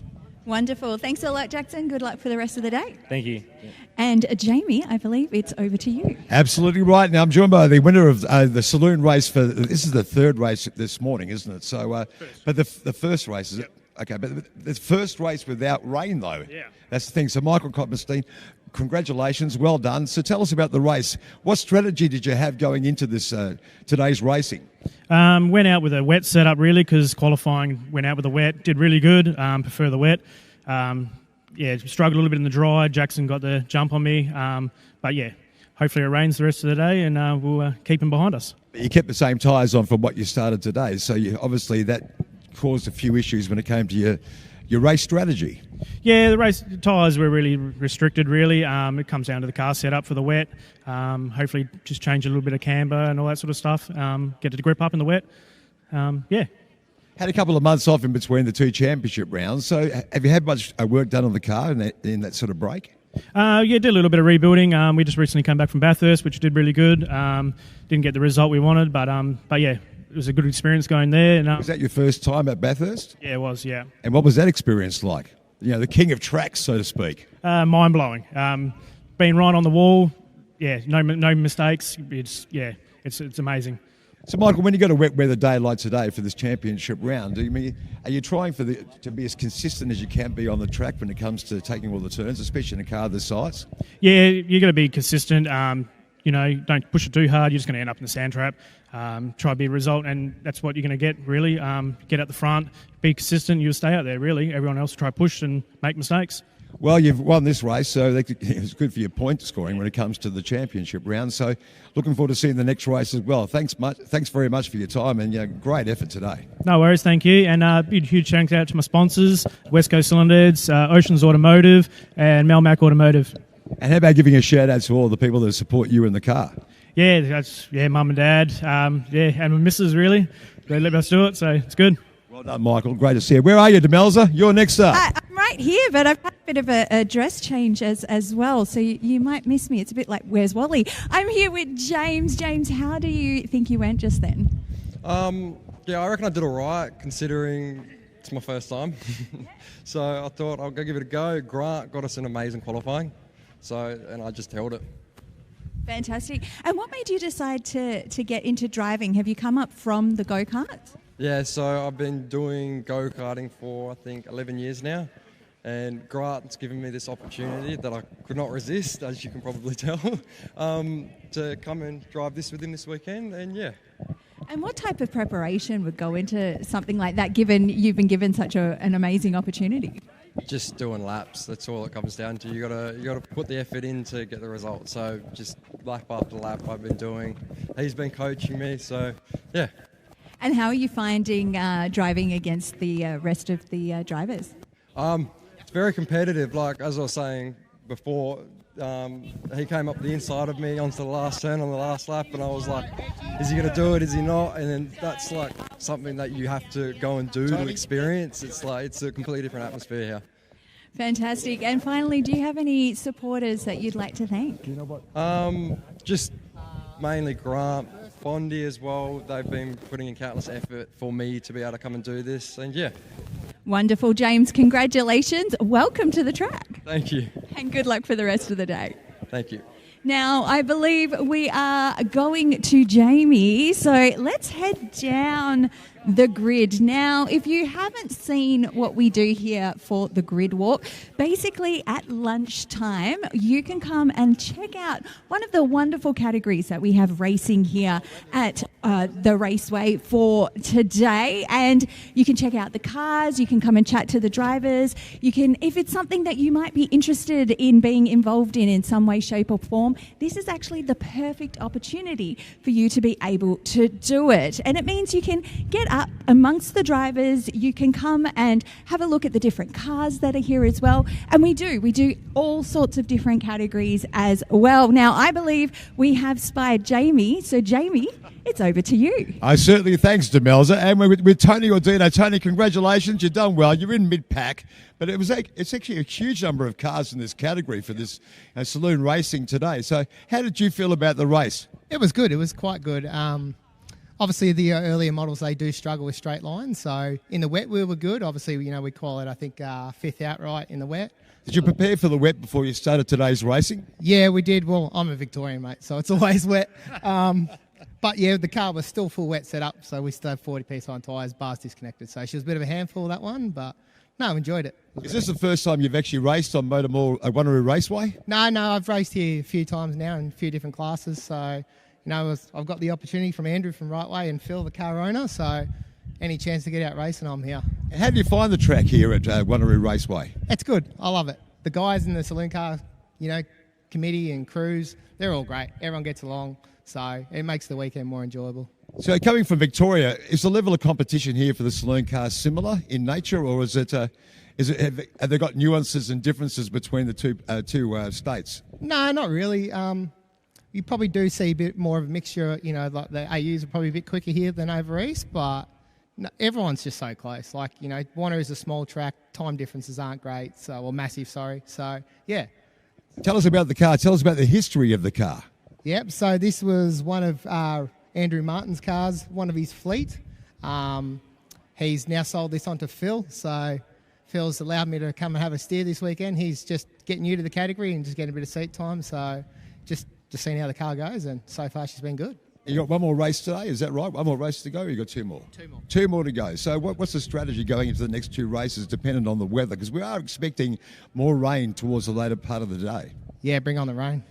Yeah, I love the rain. So if it stays dry, I'll probably struggle to keep up. But in the wet, we should be pretty good against some of these guys. So, yeah. Great to meet you, Tony. Good luck with that, and I hope the wet weather comes to sort of support what your style of racing's all about. It's over to you, Demelza. Where are you now? I'm right behind you. Right behind me. Mark Watkins, a.k.a. Walker, that is here with us now. Mark, how did you find that race? Short, yeah, it was. It was a little bit different to what we were expecting, wasn't it? It was. The extra formation lap lost us a bit of time, but still make up for it a bit later on. Race 3 is a longer race, so yeah, it should be good. Now, we did see rain earlier today. We've seen the track dry up quite a bit. How has that changed your driving today? Well, I preferred it wet. I like it was a bit slippy. Evens the field out a little, but I think it's just going to dry up now. So, yeah, I think we'll see how we go. And how long have you been driving cars for? Oh, since I was 12, I think, 12 or 13. So, yeah, but here, racing here in WA, 12 years now. So, yeah, it's good. Fantastic. And the competition today, how have you been finding that? Yeah, I think we had a mixed-up grid because of the wet conditions this morning. So there's cars out of place and stuff. So there's a few changes in position, but yeah, I think it's evened out now. So it'll be interesting racing for race 2. I was just about to say the next race coming up. How are you feeling going into that one? Nervous because I'm not driving. I've got a co-driver, so that's Crofty. So he'll be running the car in the second race, and then we'll be sharing the drive in race 3. So yeah, I'll be nervous, sitting on the fence watching. And finally, do you have anyone along with Crofty that you would like to thank for supporting you today? Oh, first of all, the wife. Big thanks to the wife and Fito Equipment Solutions, my sponsor. So cheers, guys. Fantastic. Thank you so much for chatting to us today, Mark, and good luck for the rest of the day. Cheers. Thank you. Amazing. That's it for us here at the Grid Walk. We'll come up with a full morning wrap-up very shortly after this break. The 2026 WA Sporting Car Club Championships is brought to you by MotorMall, Electrical Group Training, Sets, Crushing Services Australia, Bond Hire, Gallagher, and Radlink Communications. Experience supercars like never before in Perth with a Supercars travel ticket and experience package. Enjoy supercars your way with general admission, grandstand or hospitality. The choice is yours. Take part of the pit lane fan experience and meet your favourite drivers or get closer to the teams with a team garage tour. Then get your hands on the trophy as part of our trophy photo opportunity. Head to travel.supercars.com and book today.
Round 3 of the WA Sporting Car Club Championships for 2026. We've just seen the morning session to Melzer and Vaughan. Yep. And I've got to tell you, there's plenty going on, especially with this wet weather. It's caused a bit of havoc with some people, but more importantly, it's been a great leveller for racing amongst all the categories. So let's kick it off talking about Formula V, Vaughan. How did you see this morning's racing? Well, after a very polluted qualifying session where all of them came to a red flag stop, unfortunately, our Victorian visitors this weekend, Silver Fox Racing Team of Quiddington and Clifford and Brock Hamilton. Brock took out the win in that last race. They have adapted to this track in no time at all. Yeah, but we're talking about Victorians and wet weather, Vaughan, so they're probably more used to it than what we are. Yeah, well, I'd like to know how they packed that storm that we had this morning. I'd like to know how they packed that in their suitcase. But they bought the weather, but as you said, they are acclimatised to wet weather racing. But still, this track is completely different to what they've got over there. This is not a stop-start track like we have over in Victoria. This one is flowing, and these guys have certainly adapted to it very well. They came out with some pretty good times considering the weather. Yeah, I mean, one of them qualified on pole position. I think that was Quiddington that went on to pole position out of qualifying. So it was a great effort. Incredible. Now let's talk about the FSRs. Now, they also had an interrupted race because of a few cars flying off the track. How did you see their racing today? Well, what a great finish that was. They come side by side with Bryce Moore and Chris Reindler side by side, and unfortunately for Chris, he led the race all the way and unfortunately looped it on the last one and allowed Bryce to just drive away and take a win. But my standout in that race was Jess Samuels. Started from about position 7 or 8 and came home in second. So that was an outstanding drive. That's a massive increase on throughout the race, isn't it? So obviously the front runners weren't probably going as fast as they should have, but obviously he came through with the flying colours when it came to his strategy for the race. Yeah, he put on some really aggressive moves very early in the race, and then that got him into a good position and set him up for the rest of the race. And then, unfortunately for Chris, looping it on the last corner, on the last lap, it allowed him to drive up into second place. So congratulations, you take them any way you can get them. I'm a great fan of historic touring cars. I've told you that plenty of times, as well as the Excels. But with historic touring cars, it's really a Mustang, friendly sort of category, isn't it, really? But in wet weather, what happened with the smaller vehicles? Apparently they're doing the creep on most of the major cars that were out there. Yeah, well, we'd normally expect to see the Minis come good in the wet weather and be right up there with the Mustangs. But this race number one, it was Simon Northey in the BMW that took it right up to the Mustangs, but a great battle out in front with Graham Woolhouse taking the win from Brian Edhouse. And unfortunately for Mark Cates in another one of the highly powered Mustangs, he looped it early, and race one was a bit of a recovery race. So look out for car number 69 in race two. So with historic touring cars, for example, I mean, my understanding is that the larger vehicles are great on the straights, but the smaller vehicles are great on the turns. In this sort of weather, what's more favourable? At the moment, I mean, we've got blue sky and a drying track at the moment, so it would tend to go the Mustang way. But if we have a torrential downpour, watch for the Minis and the BMWs to march forward. Formula Ford, what's your analysis on that for today's racing so far? Race number one, taken out by current state champion in Brock Brewer. Came out of position 3. Probably not happy with that qualifying earlier this morning. Again, that was another polluted session due to a couple of spins. But look, he was able to get up, take the lead, and then actually drove away from the field. So you can't take it away from him. Car number 57 of Brock Brewer. It's an incredibly competitive category, though, isn't it, Vaughan? I mean, Brock's done really well and has been really consistent, but there's a lot of people in that category that do really well. The top 3 in qualifying were covered by 17 ten-thousandths of a second. Oh, wow. So that is one of the closest qualifying periods that we've seen this year and for many years up here at MotorMall Wanneroo Raceway. And I guess that's a testament to the drivers that we're seeing, not just necessarily the weather and the elements that they're up against. Yeah, with those Formula Fords, it's all about car setup, your tyre pressures, your spring rates, things like that. And, of course, adapting, putting the car on the track where there is grip. And when those guys qualified this morning, it was a torrential downpour that happened just before they went out. So the racetrack was fair and even for everybody. And the guys have just had to deal with what they've got. But, obviously, the cream comes to the top during the race. Tell me about your thoughts about the Formula Classic category. How have they been running today? Formula Classic, a good battle between Simon Alderson and Will Norman in the Rolt RT4, and I look forward to another 2 races from the Formula Classics, our mobile museum of motorsport out there. Only 6 cars, unfortunately, here this weekend. Those guys have a problem getting hold of wet weather tyres, so a lot of them don't have them, and of course you get a day like today where the racetrack is declared wet, you must use wet tyres, and the guys simply just been caught out. Now, let's talk about the final category we just saw completed right now. Let's talk about the saloon cars. You know, these are big brutes of cars. So in this sort of weather, they, being a dry run for that round, that actual race was probably a bonus, wasn't it? Yeah, and having a look at the weather, what's coming this afternoon, it looks like it's going to be off and on for the rest of the day. So talking to Brock Bowley, he put a full wet setup in his car, and we saw him bog it down on the start, and then the car wouldn't come good because it was set up for wet conditions and the racetrack was dry. So he got caught out. Tony Ordino did a great job in that very old VN Commodore. He was up there for a while. But at the front of the field, it was Jackson Callow, and unfortunately he jumped the start by the look of it, and he got a 5-second penalty. So although he won the race in fairly dominant fashion, he finished 4th or 5th. So what happens there? He's gone back to about 3rd or 4th, has he? Yeah, 4th or 5th in that one, because they were very close when they crossed the line. But you see who won the race, and I think that might have been Michael Koberstein, so he'll get credited with the race win. Right. Incredible. Well, that's all the categories that we've had so far this morning. So we've got a fair bit of racing to look forward to for the rest of the afternoon. And, of course, as you said, with the wet weather coming, it's anybody's guess at the moment who might end up at the top of the category. Yeah, certainly. We've got another 2 races for the Australian Challenge, where there's one more race in that, and then they'll come out for a 4th time later on this afternoon. We've got a 23-minute race plus 1 lap for the Saloon Cars. 3 of the guys are using a second driver, so that'll be fun and games in pit lane there with a 60-second hold on all of the cars once they come into pit lane, 60 seconds before they're released. So that'll even even them up whether they're having a driver change or not. It's all about strategy when it comes to pit stop racing, doesn't it? Certainly is, mate. And I'm speaking of being strategic, I'm heading back to the commentary box. At 24 degrees and no rain up there. I can't Sounds say comfortable to me. I'm a little bit jealous. Just a little bit jealous. We're both jealous. That is it for us here down at the grid walk for now.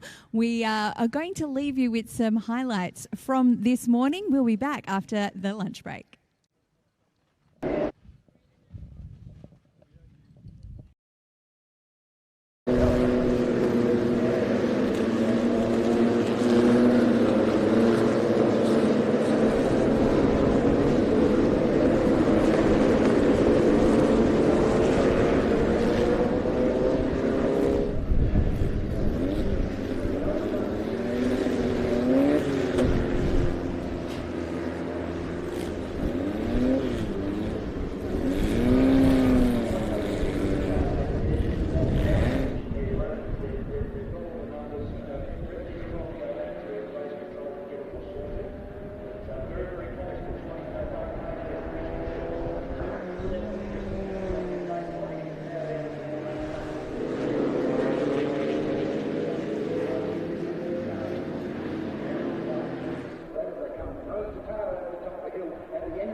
Experience supercars like never before in Perth with a Supercars travel ticket and experience package.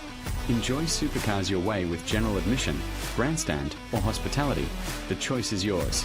Take part of the pit lane fan experience and meet your favourite drivers or get closer to the teams with a team garage tour. Then get your hands on the trophy as part of our trophy photo opportunity. Head to travel.supercars.com and book today. The 2026 WA Sporting Car Club Championships is brought to you by MotorMall. Electrical Group Training. Sets. Crushing Services Australia. Bond Hire. Gallagher. And Radlink Communications.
The 2026 WA Sporting Car Club Championships is brought to you by MotorMall. Electrical Group Training. Sets. Crushing Services Australia. Bond Hire. Gallagher. And Radlink Communications. Home Chef. Great tasting chef prepared meals. Healthy, delicious and nutritious. That's the Home Chef promise. Home Chef. Real food. Delicious, nutritious, delivered. Formula V Racing is brought to you by Home Chef, Litec Systems, BM Graphics Promotions, Everyday Heroes Occupational Therapy, Giant Mandurah, DMC Air Conditioning, and Designer Blinds.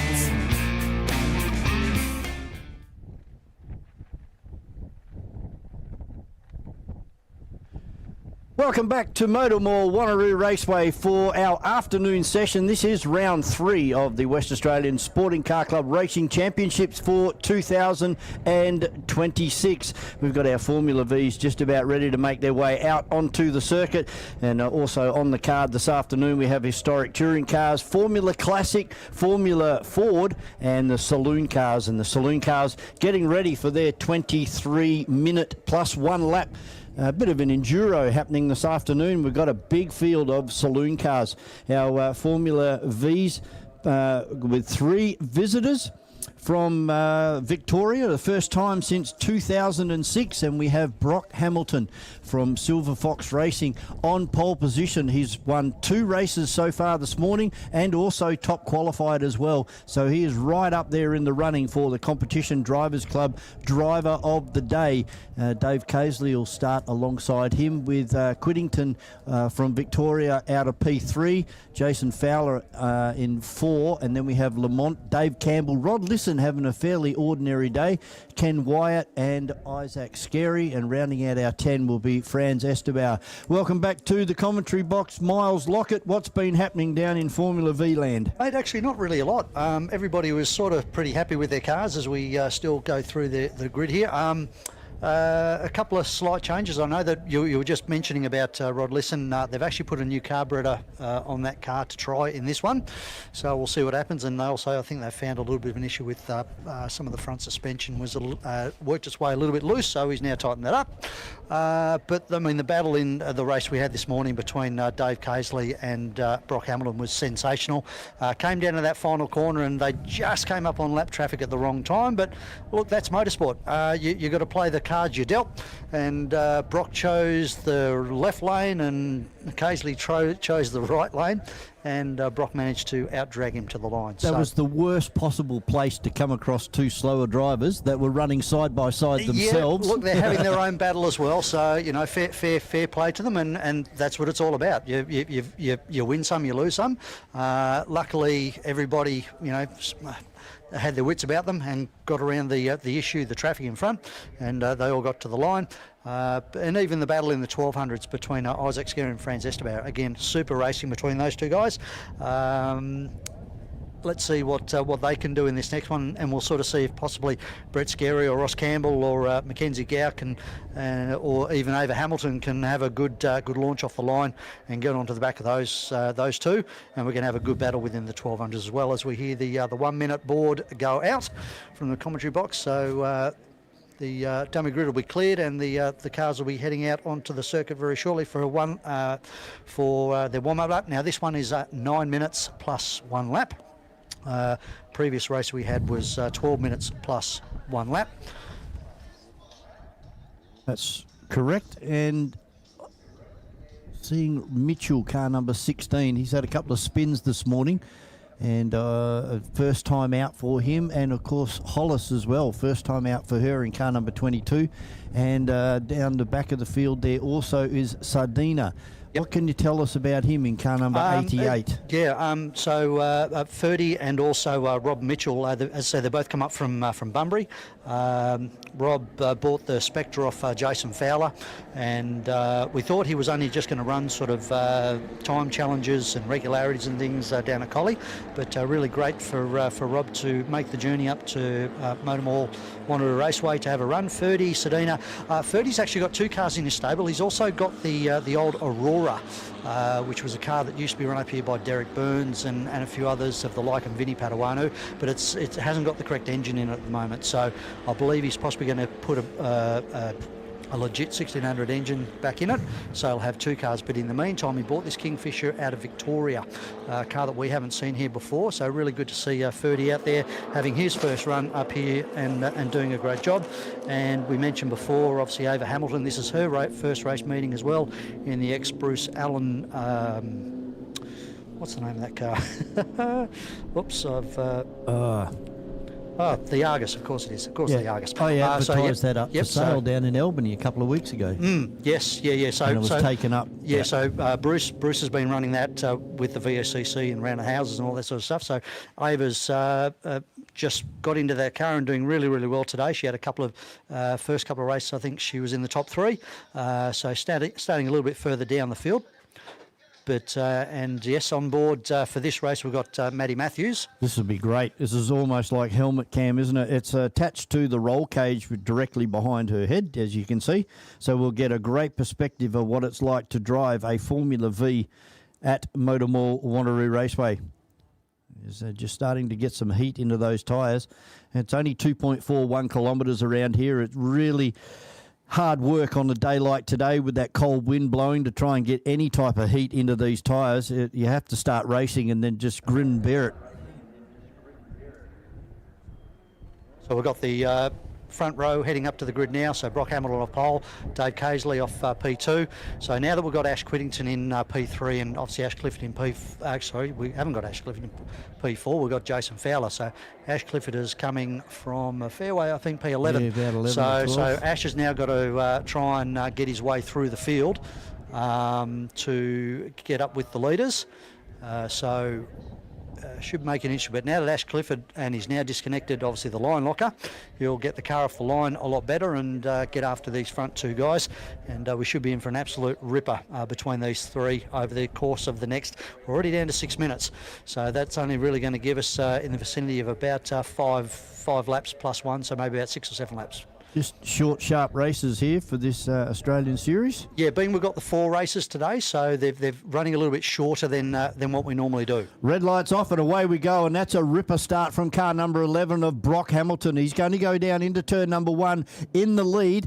Dave Casely looking menacing around the outside, and Casely's going to try and put it on to Hamilton. They're side by side, and also up there is Quiddington. So these top 3, all blue cars as they head up through the bus stop, and it looks like Quiddington's getting himself ready for an outside pass here in turn 4. That's Jason Fowler. Is it? Yeah, Jason Fowler's made a ripper start. Quiddington's actually back into 4th position. He's in 4th now. Yeah. So Dave Campbell's in 5th, and it looked like Jason Fowler was trying to go around the outside. And I think he did too. Yeah, heading down the hill as we're back on board with Maddie Matthews as she sweeps through turn 5 and down the hill to turn 6. Where now, being that we're dry conditions, the 1600s will hold their 4th gear, but the 1200s will still be in 3rd, as we've actually got a car off the track in turn number 1. So I reckon we're going to go safety car here. Yes, we are. Looks like we've got Kenny White. I was just starting to heat up too, up and over the top Kenny of the hill White's there off with in turn 1. Hamilton and Fowler. So Fowler's come from the 2nd row up into 2nd position, and unfortunately we've gone safety car. So this is really going to slow proceedings down. 4 minutes and 40 seconds remaining on this one. So this is going to be one of those races, unfortunately, Rob, where we don't get a lot of running. Yeah, that's a very sad thing for the Formula Vs, because as you said, that was just starting to heat up then. It was looking great coming out of turn 6, as though we're going to have a great run over the top of the hill and down into turn 7 for the first time. But as you mentioned, behind the safety car, unfortunately. We are going to have to put a protest into the Formula V Association of WA. We need some other colours besides blue. There are so many blue and dark colour cars out there. I was positive that was Quiddington going around the outside. Look, I must admit I was too, and then I sort of saw the flash of light colour blue. Giant Mandra. And Jason is actually in the lead.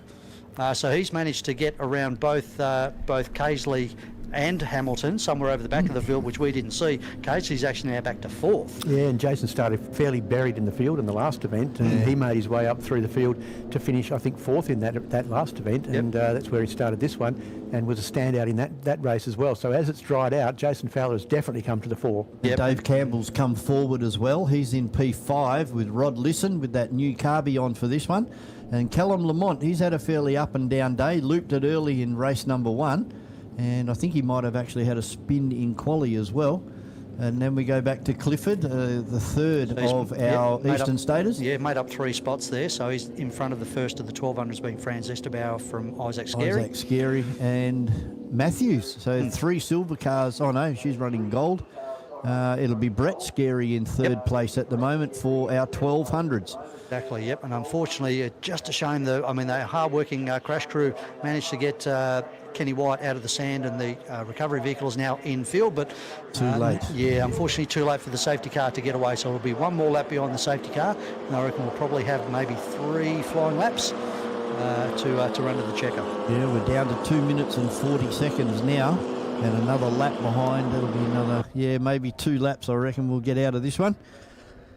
And cross your fingers, we might get 3, but it's, depends how quickly we can get this lap out of the way. Look at all the cars on our live stream just weaving left and right to try and get some sort of temperature in there. Of course, they haven't done a great deal of running so far. So temperatures in the tyres still building up. And the heat on the surface of the tyre still heating up as well. So what a great view this is, thanks to Turn 7 Media. All of our in-car cameras strategically mounted for the best possible view, and this is probably one of the best ones I reckon that we've seen for quite a while, just to the left of her head. Yep. As we head up and over the top of the hill, but once she gets in amongst traffic, this will be an outstanding view. Yeah, just a couple of clarification points. The vehicle was actually down at Albany was the Bowen, I think it is. The Bowen, which was for sale, which is Dave Dearden's V, which is actually not currently in period. So the Argus wasn't down there, but that's all right. And we're getting a little bit of flack from our comment. They just reckon we're old, that we can't pick up the colours. from certain people out there in the paddock, they reckon we need our eyes checked, and there shouldn't be any problems. But the safety car has moved away. Like to know who the author was of that one? I'm sure you could probably work it out. We will have words as they come down towards turn number 7. Jason Fowler in front, car number 10. From the visitor from Victoria in Brock Hamilton, then Quiddington and Dave Casely. And what a great start Fowler's already got. He's 4 or 5 car lengths out in front. And now coming under attack is Hamilton, coming under attack from Quiddington with Dave Casely in that first group of 4. Yeah, super restart from Jason. He just on pretty much the apex of turn 7, he nailed it, and pretty much had Brock unfortunately semi-asleep, and that enabled him to get at least 10 car lengths now as they head into turn number 4. Quiddington still side by side with Casey. You don't want to go side by side through there, but they have managed to do it. Great driving by the pair.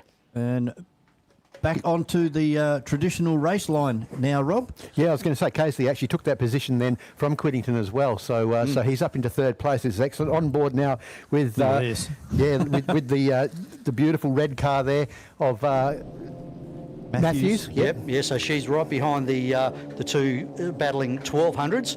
Of Isaac Scarey and Franz Esterbauer. So that's giving us some great camera action as she follows those 2 cars in front, which are now 2 wide in front of her as well. So Fowler's just about in the next suburb. He's bolted already. I don't know what he's done to this car, but he's certainly gone the right direction in terms of setup, because this thing is fine. This is actually I believe it's the latest car off the Sabre 02 production line. Yeah, we have another car off. We do. Sort of turn 7 as well.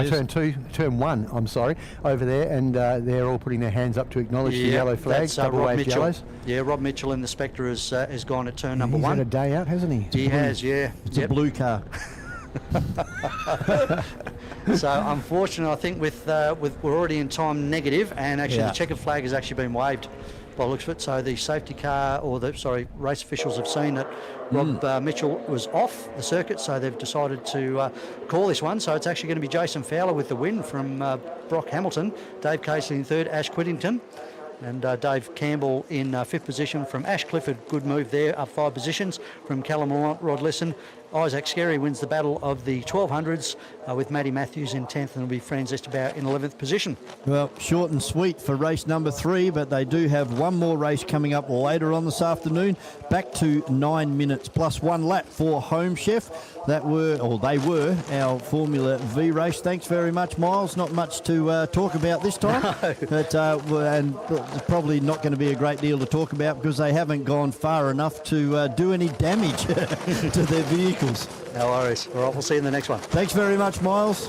And Rob, looking forward to the next one because we saw an excellent race 1 earlier this morning for Perth Motorsport tyres, the FSR category. Yeah, we certainly did, and very close racing, particularly at the front also. So that was really great to see these cars put on not only just a great grid, but also some magnificent racing earlier on. And of course, that first event was taken out by Bryce Moore. Bryce Moore, because exactly. Chris Reindler unfortunately spun it on the last corner on the last lap. Yeah, and so, he'll be starting out of around about 7th position, so he's a long way back there on 4th row. So that's going to be very interesting to see Reindler make his way back through the field during this event.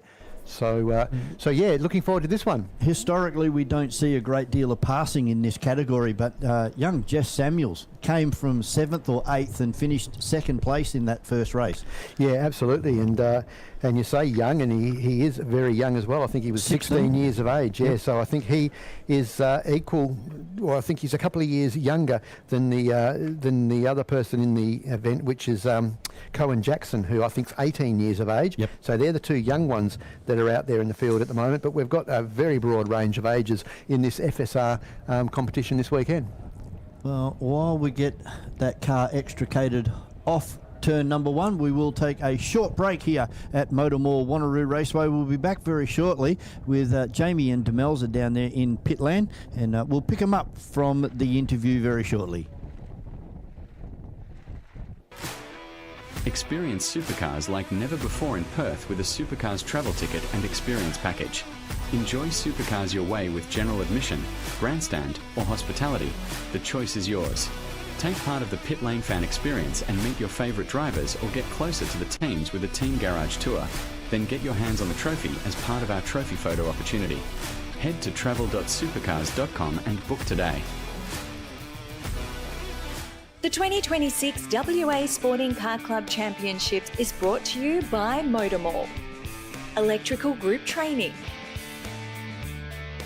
Sets. Crushing Services Australia. Bond Hire. Gallagher. And Radlink Communications.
FSR Racing is brought to you by Arise Racing,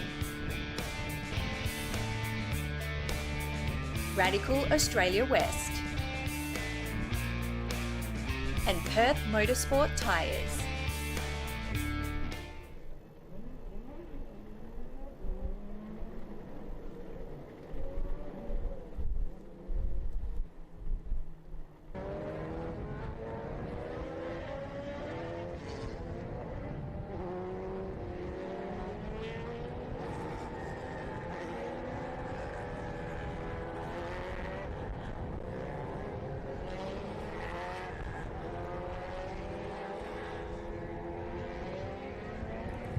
So our starting grid.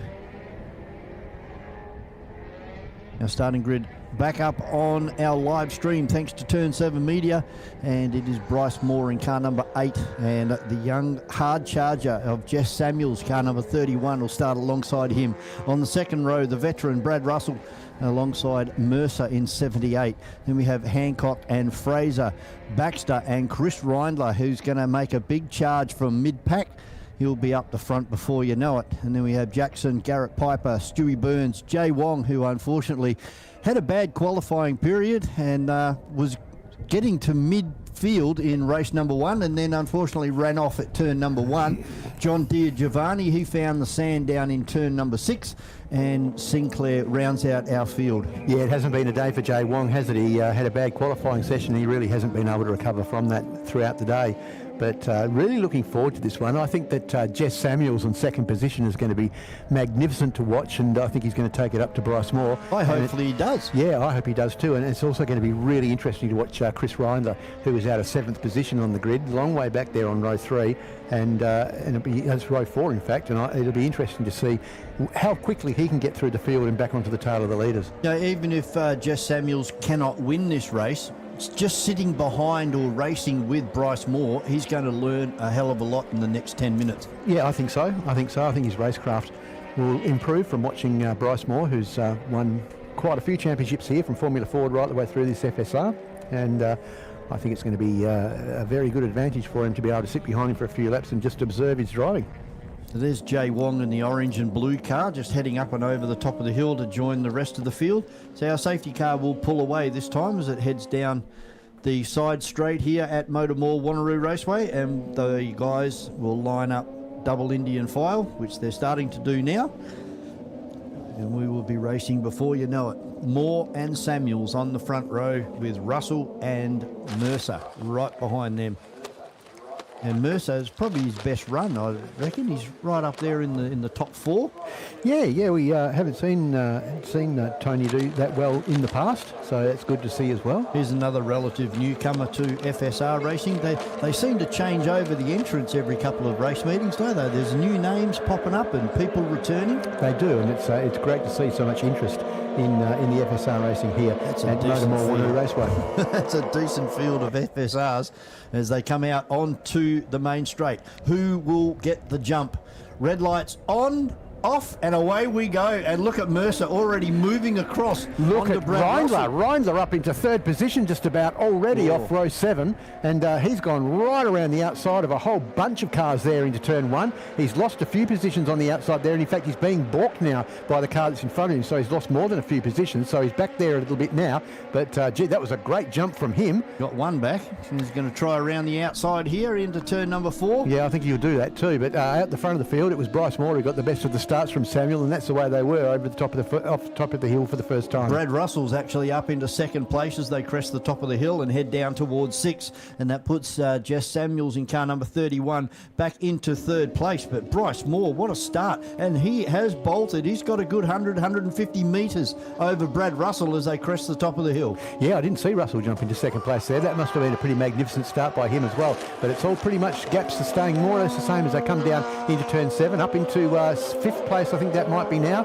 is 5th place is car 28, and that's the car of Chris Reindler, so he's definitely making his way towards the pointy end of the field pretty quickly. So he's got Baxter in front of him at the moment as he turns the car into turn number 1, the black 11 of Baxter, and then another couple of cars and he'll be back up the front there with Samuels and Brad Russell. Of course, the task gets harder the closer you get to the front of the field. But yeah, he's certainly got the car under him and the driving skill to be able to make further progress forward. Wow, 25.2 across the hill for Bryce Moore. That's really quick. That's almost a second quicker than anybody else to the first timing point. So he'll be stretching that lead from Brad Russell. And just realised that Brad's put a new paint job on that car. It used to be red and white. Now it's gone to this yellow and purple. And there comes Bryce Moore out onto the main straight. Just clips the exit curb. And then you notice nobody else seems to be getting near that curb. No, they'll only just be starting to put a bit of rubber down onto the track, which was only just declared as dry at the start of this this session after lunch. So just looking here at car 28, making another position there. So he's just managed to get in front of Baxter at the exit of turn 1. And now he's out chasing Hancock in car 85. And Jay Wong moving through as well. He's moved 3 positions up. So he has Mercer behind him. So Mercer's been the big loser here. He's gone from 4th back to 8th in car number 78. Yeah, that's a big shame, isn't it? We were just revving him up and saying what a great job he's done, and unfortunately he slipped back through the field as the race has gone on. But nonetheless, it's a pretty hard category to stay in front of. But what a great job Bryce Moore does at doing exactly that. Once again, quickest to the second point at 43.6. He's got the fastest lap of the race at the moment at 58.04, but I wouldn't be at all surprised if this isn't a quicker lap as we watch a big battle for third place there. And unfortunately, a little bit of a coming together, I think, then. And car number 31 of Samuels having to go wide around the outside of turn 7 there, and Hancock losing that position to Reindler. Yeah, Reindler right into the back gearbox now of Jess Samuels in car number 31. And I don't think it's going to be too much longer before car 31 gets overtaken by the 28 of Reindler as they turn left at the end of the S's and head up and over the top of the hill. And Reindler all over the back of Jess Samuels now. Yeah, he certainly is, and it's nose to tail as they head down towards turn 3, and I wouldn't be surprised if he doesn't pull out and make the move as they go in, and there he is underneath Samuels and into 3rd position. Samuels hanging on the outside, in fact, almost completely driven off the track then by car 28. He was saying, you know, you make your own arrangements because I'm taking the position off you, and that's allowed Hancock to once again get on the back of Reindler, and he's side by side. He's going to try the over-under as they come out of turn 7. Not able to do that, but that was a pretty good move there by Samuels as well. Yeah, Samuels just whacked the curb on the way out of turn number 7. Hancock it is. Hancock that was I was talking about in car number 85. Reindler. Oh, and off the track goes Samuels. And he's lost it, and he's gone off and just about into the barrier down there backwards. Yeah, so unfortunately that will bring out the safety car as well. Yep, so he may get out of there actually because he's out of the sand area. He's on his move. Yeah, he's on the move. Yep. So that would have woken him up, that's for sure. Not that you'd ever be asleep in one of these cars, but it certainly would have got his attention anyway. So back out onto the track comes Samuel, so that's a good recovery as well. But that puts Russell up there firmly into 2nd position now from Reindler and Hancock. So that's the way our 2nd, 3rd and 4th are. But at the moment, with a 57.3, fastest man on the track is our race leader by 5.4 seconds, and that's Bryce Moore in car number 8 as he comes across the line to complete another lap. Gee, Hancock's not letting Reindler drive away from this. He is all over the back of car 28 of Chris Reindler as they try to hunt down the 18 of Brad Russell. As they come across the line, it's still Reindler, only 1 or 2 car lengths now with Baxter right behind him. One mistake from Chris Reindler, and I don't think you're probably going to get that mistake from Chris. He's done too many laps around here. No, you're pretty right. I mean, we did see a sort of mistake from him in the last event, but nonetheless, I don't think he's going to make 2 on the same day. No, I don't think so. He's far too experienced for that as they head over the turn number 5 and down towards turn number 6. Look at that, 57.0. He's at more than half a second quicker than Brad Russell. And quicker in every lap. So every lap he's going a bit quicker each time. And once again, he's quickest again to the 2nd timing point over the top of the hill as he comes down to turn 7. So this will be another fastest lap as he bounces across that exit curve at the exit of turn 7, comes across the line, and he's once again lowered that time to a 56.9. Wow, into the 56's first time today. And look at this big field of FSRs. Here's Jay Wong, who's got Mercer in front of him, car 78. So it doesn't look like Jay's going to move much more forward in this one. Yeah, and the weather's looking really good out there too. So the Formula Fords will be rubbing their hands together with all the rubber that these guys are putting down and the lap times that they're starting to set too, because that means the Formula Fords are going to have a nice clean track with a bit of rubber down, and they should be able to get out there and do some good lap times and have a good race. And they'll be coming up next. There goes Samuels underneath car number 10 of Sinclair. He gets that move done down there into turn number 1, so he's on a fight-back mission now for the next 5 minutes. He'll be kicking himself with that mistake down there at turn 1. It's the best starting position that he's had, I think, since he started in FSR, and unfortunately that's throwing that opportunity away. So we said he was going to learn throughout the event, and I think he probably has learned a great deal from that. Well, Reindler's car gets really squiggly down under brakes into turn number 7, so that might give Baxter a chance to get through here. Got to say, I'm really impressed with Baxter. He looks to the inside of the circuit down there to try to make a move, but that's not on. Absolutely not on at this stage, but I'm really impressed with him as how he's been able to hang on to... commentator's curse. Yeah, commentator's curse once again, but you know, I've been really impressed with the way he's been able to hang on to the tail of Reindler's car. And on our screen at the moment, it's Mercer still holding off Jay Wong in the 33 as they head up through the bus stop. Back down a gear or so for turn number 4. Good battle further back here with Samuels just getting past onto the back, of 92 and getting past 92 of Di Giovanni.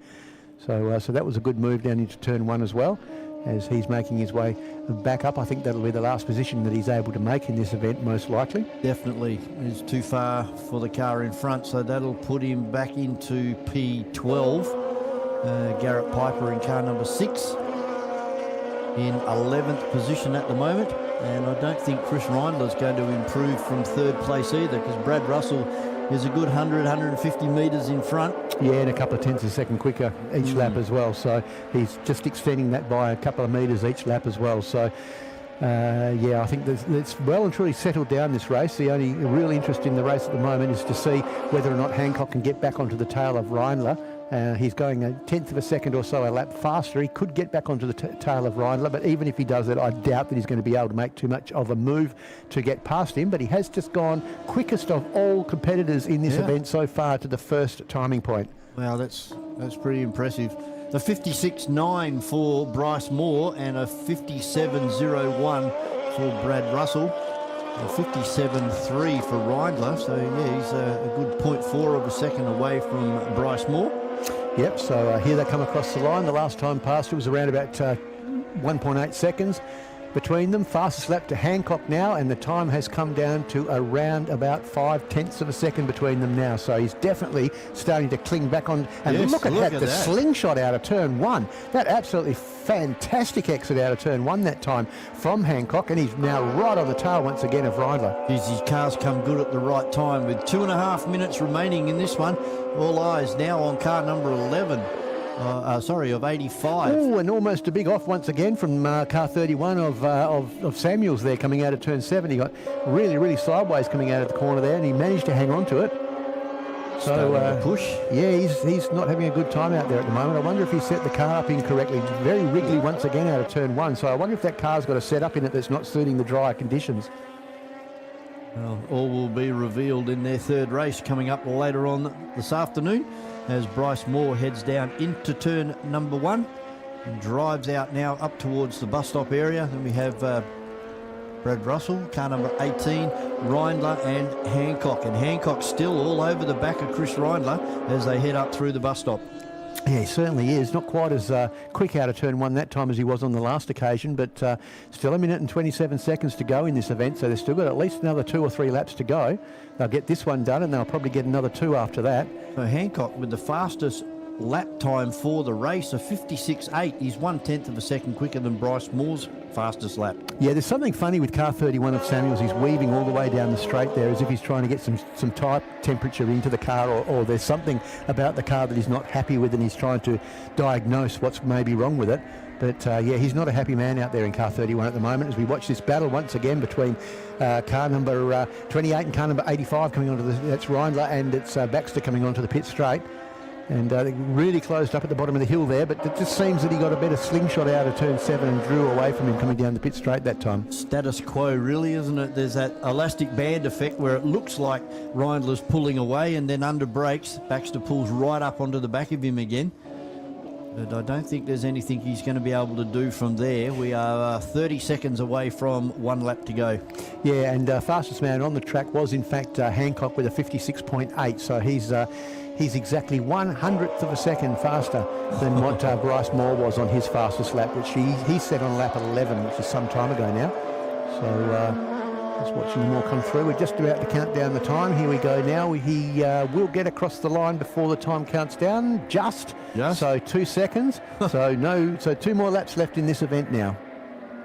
And now he's starting to come up on some lap traffic, and this will be Sinclair and John Giovanni in car number 92. Oh, Bryce Moore's been blocked by Di Giovanni. Was that Di Giovanni, or was that, I think that might have been Sinclair in car 10, wasn't it? No, I'm not 100% sure, but nonetheless, I think that was discretion being a better part of valour on behalf of Moore on that occasion. I don't know necessarily that he was blocked so much as he just wasn't quite sure where that car was going to be placed on the circuit, and so he backed out of it until he just 100% made sure that he was going to be able to get past safely. He's got plenty of time in his hand, so no. The yellow 10. Yeah, that's Sinclair. Yep. Yeah, it was. Yeah, so there's no reason being too over the top when you've got that sort of lead. And once again, car 31 weaving the whole distance down pit straight.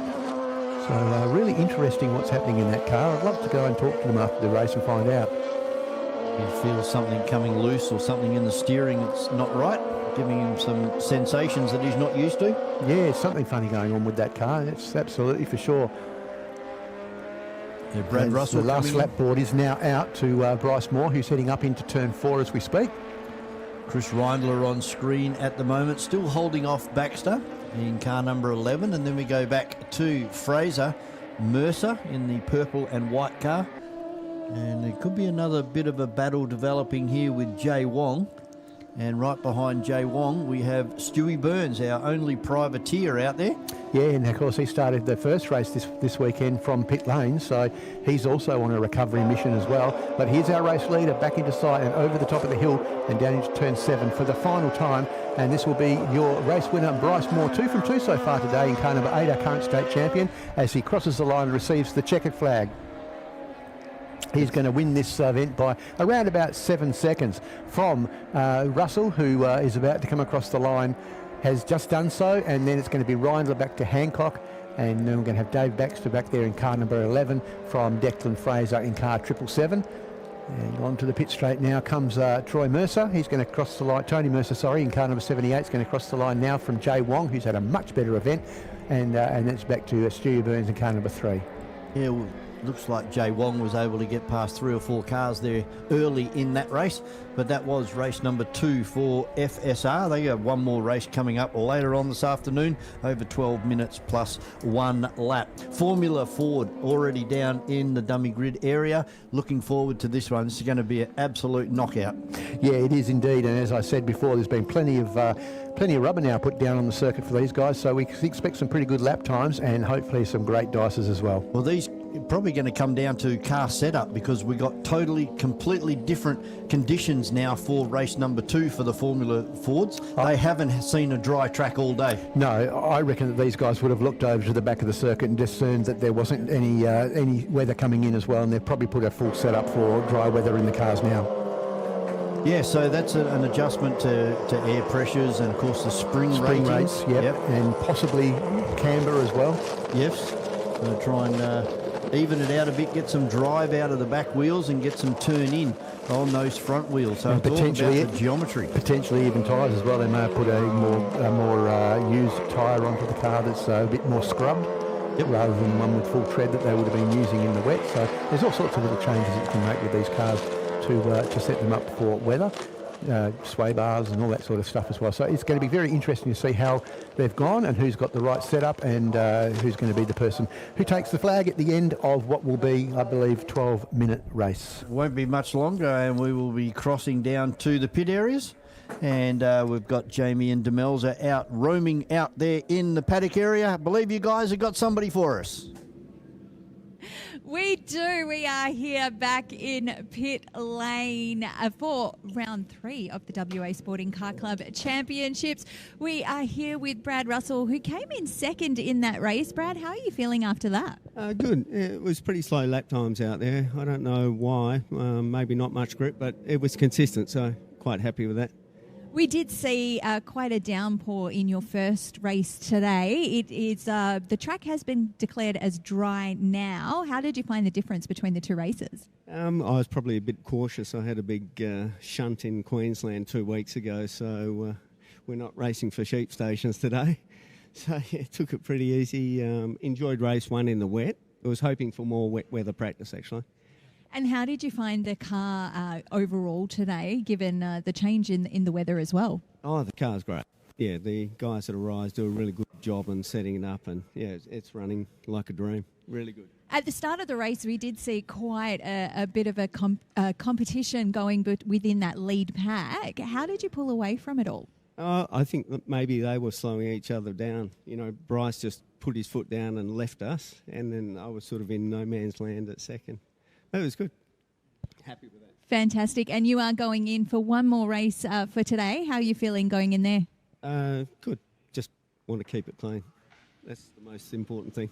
Fantastic. Thank you so much, Brad, and good luck for the rest of today. Thank you.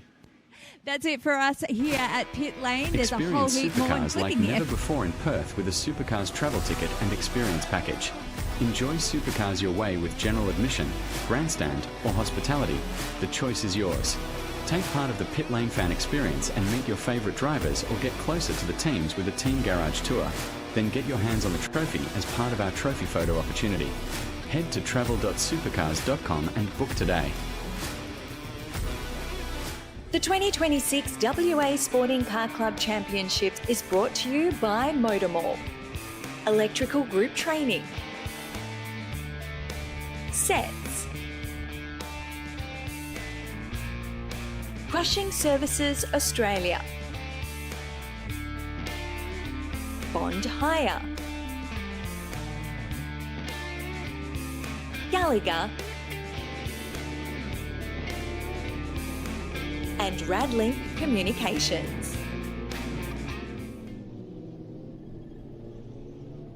Race number 2 coming your way for Formula Ford with Brock Brewer in car number 57, starting on pole position from Webster in car number 6. Second row will be Xavier Henderson in car number 8 from Tom Begley in car 3. Then we have Aidan Deckers in 38.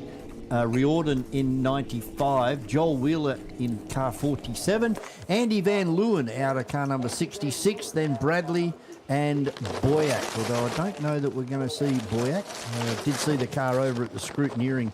Yeah, Bradley was the other one that was involved in that incident. We didn't see them in, that was in qualifying. Turn 1 in race 1 either, so it might be too short, but certainly not going to distract from what's going to take place at the front of this field, with Brock Brewer and Webster starting on the front row. But what a good second row that is of Henderson and Begley. Yeah, absolutely. It's a very strong 2 front rows, isn't it? I mean, it's going to be anyone's race from there. I mean, you've got to be on the side of Brock Brewer as far as your money, because he's been the standout in 2026 so far, and he's the current state champion. But it's anyone's race, particularly for second. And, it's all got to do with the start as well. I mean, if Brock Brewer doesn't make a good start, he could find it very difficult to get past these guys. He's going to be starting on the dirty side of the road too. So I see he actually has the car angled slightly towards driver's left. So anticipating a good start and getting over and blocking Webster before he gets to turn 1. Green flag being flown at the back. Red lights on. This is race number 2 of Formula Ford, and it's a very even start for both of our front runners. Now they pluck second gear. Brewer drives away. He's got 1 car length over Webster, who's got 2 car lengths over Xavier Henderson and Begley. Yeah, it was actually Begley who got in front of Henderson off the line. Yeah, so Begley got a good start there and managed to drive straight across in front of Henderson, and take that third place off him. Then it's back to Deckers and Reardon and Wheeler. But that's how they are as they go into turn 4 for the first time. And look at the gap already that Brock Brewer has got over second place of Webster. All back on the normal racing line as well, the light grey part of the circuit. Through turn number 4, up and over the top of the hill. We're now down into turn number 6. The long right-hander as the most critical corner here at MotorMall Wanneroo Raceway. You've got to get your exit right to get the terminal velocity at the end of this big straightaway, which is slightly uphill, and then the big drop down towards McCracken House. And look at Begley. They've disposed of Xavier Henderson, and it's Begley and Webster for second. Yeah, it certainly is. Closes up a lot under brakes, though, and Henderson buys back into that again. And in fact, he's right on the tail at the moment of Begley as they cross the line. Has got horsepower, that car. Yeah, it certainly has. Car 8 has certainly got a lot of horsepower, but he crosses the line in 4th place. But look at Brewer. He's already 1.1 second in front of second place after just one lap.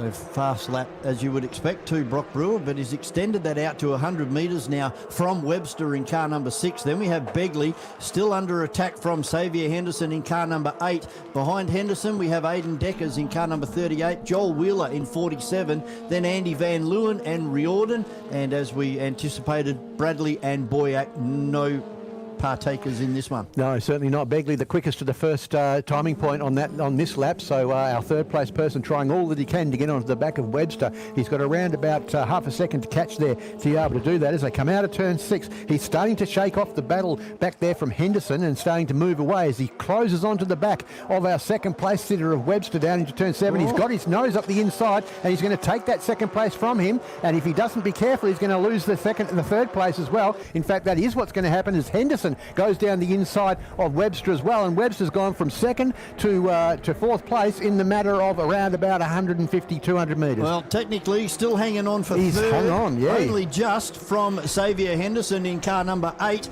It was a good attempt there and a great fight back from Webster to hang on to third place. A very impressive fight back. You're dead right there. I thought that he was gone for all other money then, but he's back on the tail once again of Begley as they head up through turn 4 and across the very blind crest across turn 5 and down the old pit straight.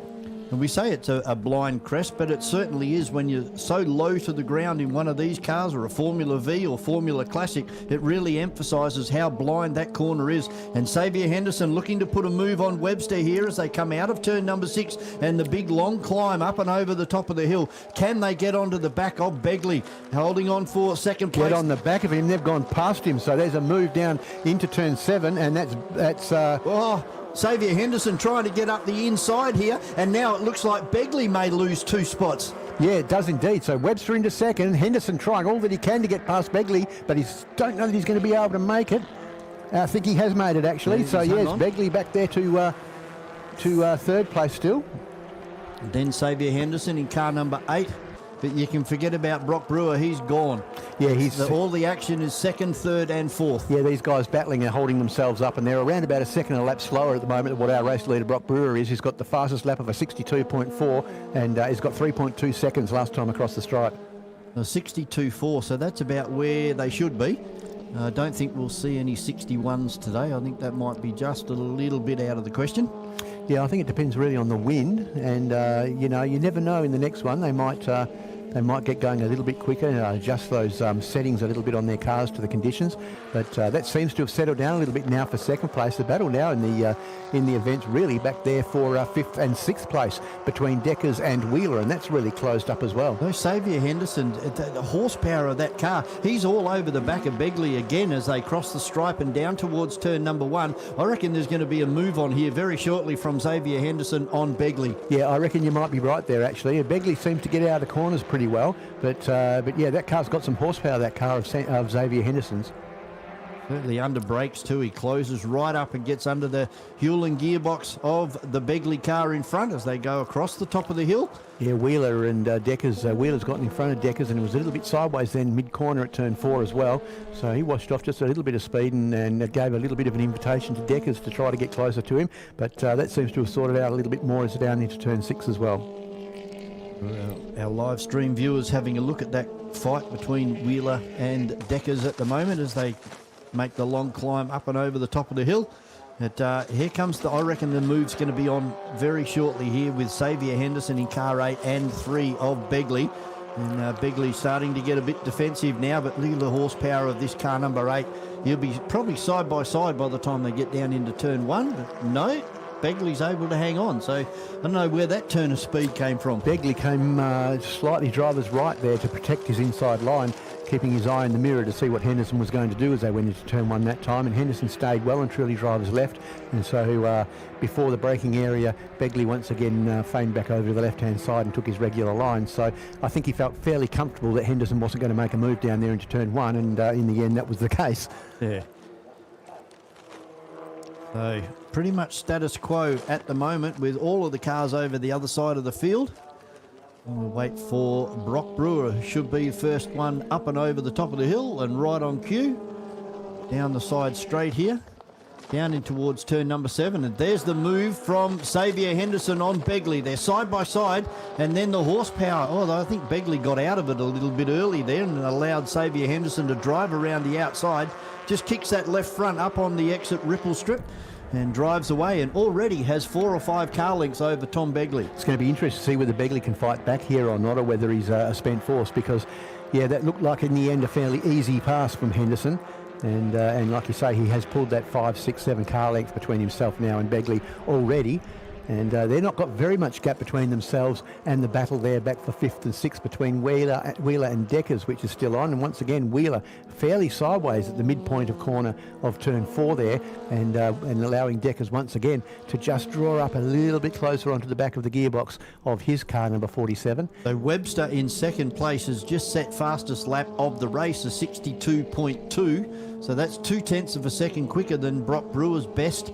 And we have 5 minutes remaining in this one, so a good 6 laps to come. Going to say he's going to have to find a lot of 0.2 of a second to close down that 3-second lead, though. I think Brock Brewer's pretty much got this under control. He'll be looking in his mirrors and he'll be working out each lap whereabouts Webster is behind him, and judging whether he's catching him or whether he's keeping the status quo between the two cars. And I think at this stage, Brewer's pretty confident that he's got this one sorted out. Wheeler and Deckers, that battle seemed to diminish a little bit now. There's 3 or 4 car lengths between those two. And the only other battle out there is Andy Van Leeuwen trying to hold off Reardon as they go down into turn number 1. 2 car lengths difference now between the orange Van Leeuwen car and the black car of Reardon. Yeah, it hasn't been a particularly stellar day so far for Andrew Van Leeuwen. Normally we see him a little closer to the front of the field than this. So he had a little bit of an incident, I believe, in qualifying. He didn't qualify well, and I think he did have an off or some sort of issue. Yeah, you've got that was race number 1. He got beached down here in turn number 1. Yeah, that's right. You're dead right. So he hasn't really recovered very well from that. I'll tell you what, second place is gaining on Brock Brewer big time. It was 2.7 last time across the stripe, and this time it is 2.4. So he's found 0.3 of a second, but I still think he's going to have to find a fair few more of those in the laps that are left to do anything about our leader. 3 minutes and 40 seconds remaining. So would you say that Brewer is just managing this car? Absolutely, absolutely. Brock's been around, as you know. This is about his 4th season, I think, running Formula Ford. He's a current state champion, and he knows what he's doing. He's raced against some pretty serious Formula Ford competition over the last couple of seasons, and I think that he's just got his eye in the mirror, and he's just saying, well, he's not catching me quickly enough. If I just peel off a little bit here and just, keep my car under control and just drive to the finish. One of those competitors was Elliot Cleary, who's now gone on to Trans Am racing and GT3 stuff over on the eastern states. Talented boy, that one, that's for sure. Has onto the pits straight again, and you are right, it is closing down. I reckon it's probably another 0.3 or so he's taken out of him in this lap. So I don't know, maybe the tyres are starting to go away from him. A 62.2. And there's a 61 from Webster. I didn't think they were going to get down to the 61s, but he has. He's closed it down to just over 2 seconds. So that was another 0.3 of a second gain. And this was a 15. I called it as a 12-minute race. This is a 15-minute plus 1 lap race, so this is quite a long race as well. So he's got a little bit more time to do it in than what we initially thought, but 2.5 minutes remaining in this one. I still think it's being managed by Brewer. This is a good battle further back here, isn't it, between Reardon and Van Leeuwen? Well, he's got in front now. Yeah, Reardon's managed to get back in front again of Van Leeuwen, so they're having a great time out there. I've always said it doesn't matter where you are in the field, as long as you've got someone to race against, you are having an absolute ball, and that's absolute truth. It doesn't matter if you're winning or losing, as long as you've got someone to race against. and they'll be having a great time. Nothing worse than being out there all by yourself with nobody in front and nobody behind. Yep. But here comes our race leader to reel off another lap, so 1 minute and 50 remaining in this one. I think it stayed about the same this lap, Vaughan. I think you'll find it's still around about 2 seconds, if not a little bit more. 2.0 down to 1.8, so he's got another 2/10 of a second out of Brewer, so he's definitely coming forward. Yeah, he is, but he's running out of time. It's going to be this lap. He's probably got about 2.5 laps now left, I'd suggest, to do something with. And if he's going to be catching only about 2 or 3 tenths a second, then 2.5 lots of those is only about a second and a half. Just noticed Webster got a little bit sideways, but so did Brewer through turn number 4 as well. He might get there, but whether he gets past him or not is another story. And now there's another battle happening, and that was Begley, and I think that was Xavier Henderson. No, it was the black car, so that'll be Wheeler. All over the back of Begley. So Begley's gone backwards a fair bit, and here's a move on here around the outside, and it's not going to happen this time. But he gets right in, that's Wheeler, gets right into the back, and he's going to drive around the outside of Thomas Begley as they come up and over the top of the hill. Begley's got a problem, hasn't he? He certainly has. He's slowed Decker's gone past as well. So that's unfortunate for car number 3 of Tom Begley. Race lead down to 1.5 seconds with 2 laps remaining. I don't know whether the guys are running timers on board. Yeah, unfortunately for Tom Begley, that's expiring that car big time. Enough. Oh, he's actually turned it off into the pit lane. So yeah, that's a very clever move. Thinking. That stops anyone from having to have safety car or a yellow flag. So well done to Begley there. Good thinking. And there's another battle. That's Van Leeuwen. Yeah, Van Leeuwen with Reardon, yep. So Reardon's able to stay in front now for the last couple of laps. He got in front of Andy about 4 or 5 laps ago, and he stayed there. But again, that is just status quo now too, isn't it? It is. It stayed more or less the same for the last couple of laps. He's done a great job, has Reardon. There's our leader down into turn number 7, and look at Webster. He is flying. So, last lap board on display this time. Brock Brewer in car number 57. Can he hang on? 1 lap to go. Yeah, absolutely. I think that he will hang on, but isn't this, it's mouth-watering for what's going to happen in the next race for the Formula Fords for the last race of the day, because these two will be starting side by side up the start of the grid, and obviously Webster has got the speed underneath him, so yeah, it's going to be very interesting to see what happens in the next one. Yeah, I still don't know whether he's managing that car or it's starting to go away. Maybe slightly over-inflated tyres and they're starting to get a little bit hot. Yeah, maybe he just took the best out of them in the start of the race and he hasn't got much left now, or I don't really know. So that's interesting normally to find out. They set them up like that so that you can start a little bit average and the car gets better and better, but you get to that tipping point, and once you get to that tipping point, it starts to go backwards. But here they come over the hill for the last time, down in towards turn number 7 and outside McCracken House. And look at the gap that Webster has made up on Brewer, but won't be good enough. Brock Brewer, car number 57, takes the win. 2 from 2 here at MotorMall Wanneroo Raceway from Webster in car number 6. Xavier Henderson's going to hang on for 3rd here, but this was another great drive from car number 47 of Joel Wheeler. Started in 6th or 7th and got himself up to 4th. Aidan Deckers in 5th place.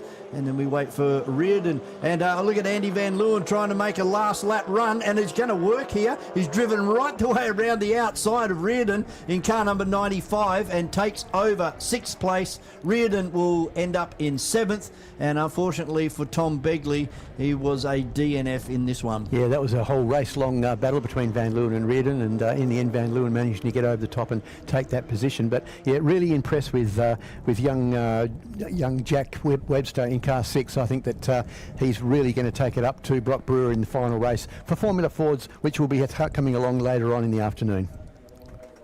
Oh, we're going to take a very short break before our Saloon Cars, brought to you by Raceway Industrial.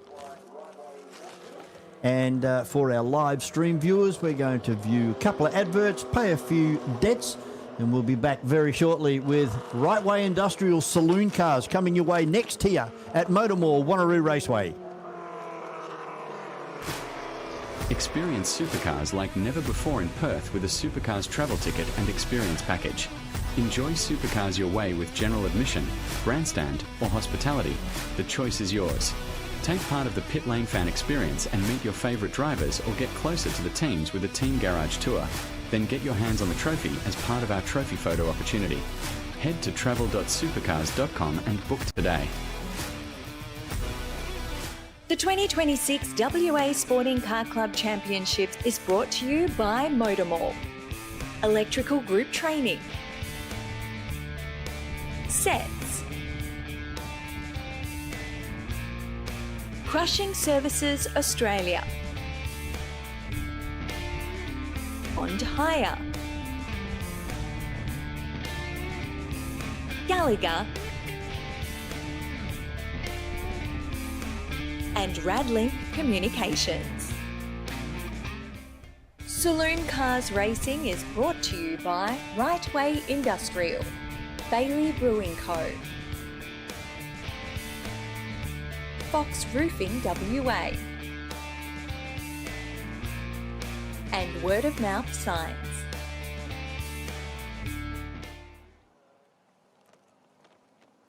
Right Way Industrial bring us the Saloon Cars, and this one will be over. Oh, where are we? Well, I'm just trying to find where we are. 8 minutes plus 1 lap for Right Way Industrial. Race number 11 on the card this afternoon. Still another 8 more races to come your way this afternoon. Hopefully you can stay with us and stick with us. It's going to be a fantastic afternoon. The weather looks like it's improving. We've definitely got a dry racetrack now, which is awesome. We've got Chad Kingsley with the car with the camera inside, so that's good to see, and good for Kingsley to have that camera in his car so we can see his driving style throughout the event. This is going to be a great front row. It's Michael Koberstein and Grant Johnson this time in his orange 27. Then we have Rob Marcon and Adam Koberstein. And then Kello, who unfortunately got a 5-second penalty after winning race number 1.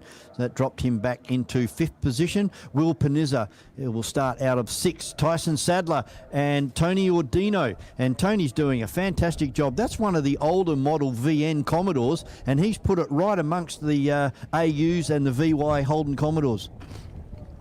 Then we have Michael Holdcroft in a Ford Falcon.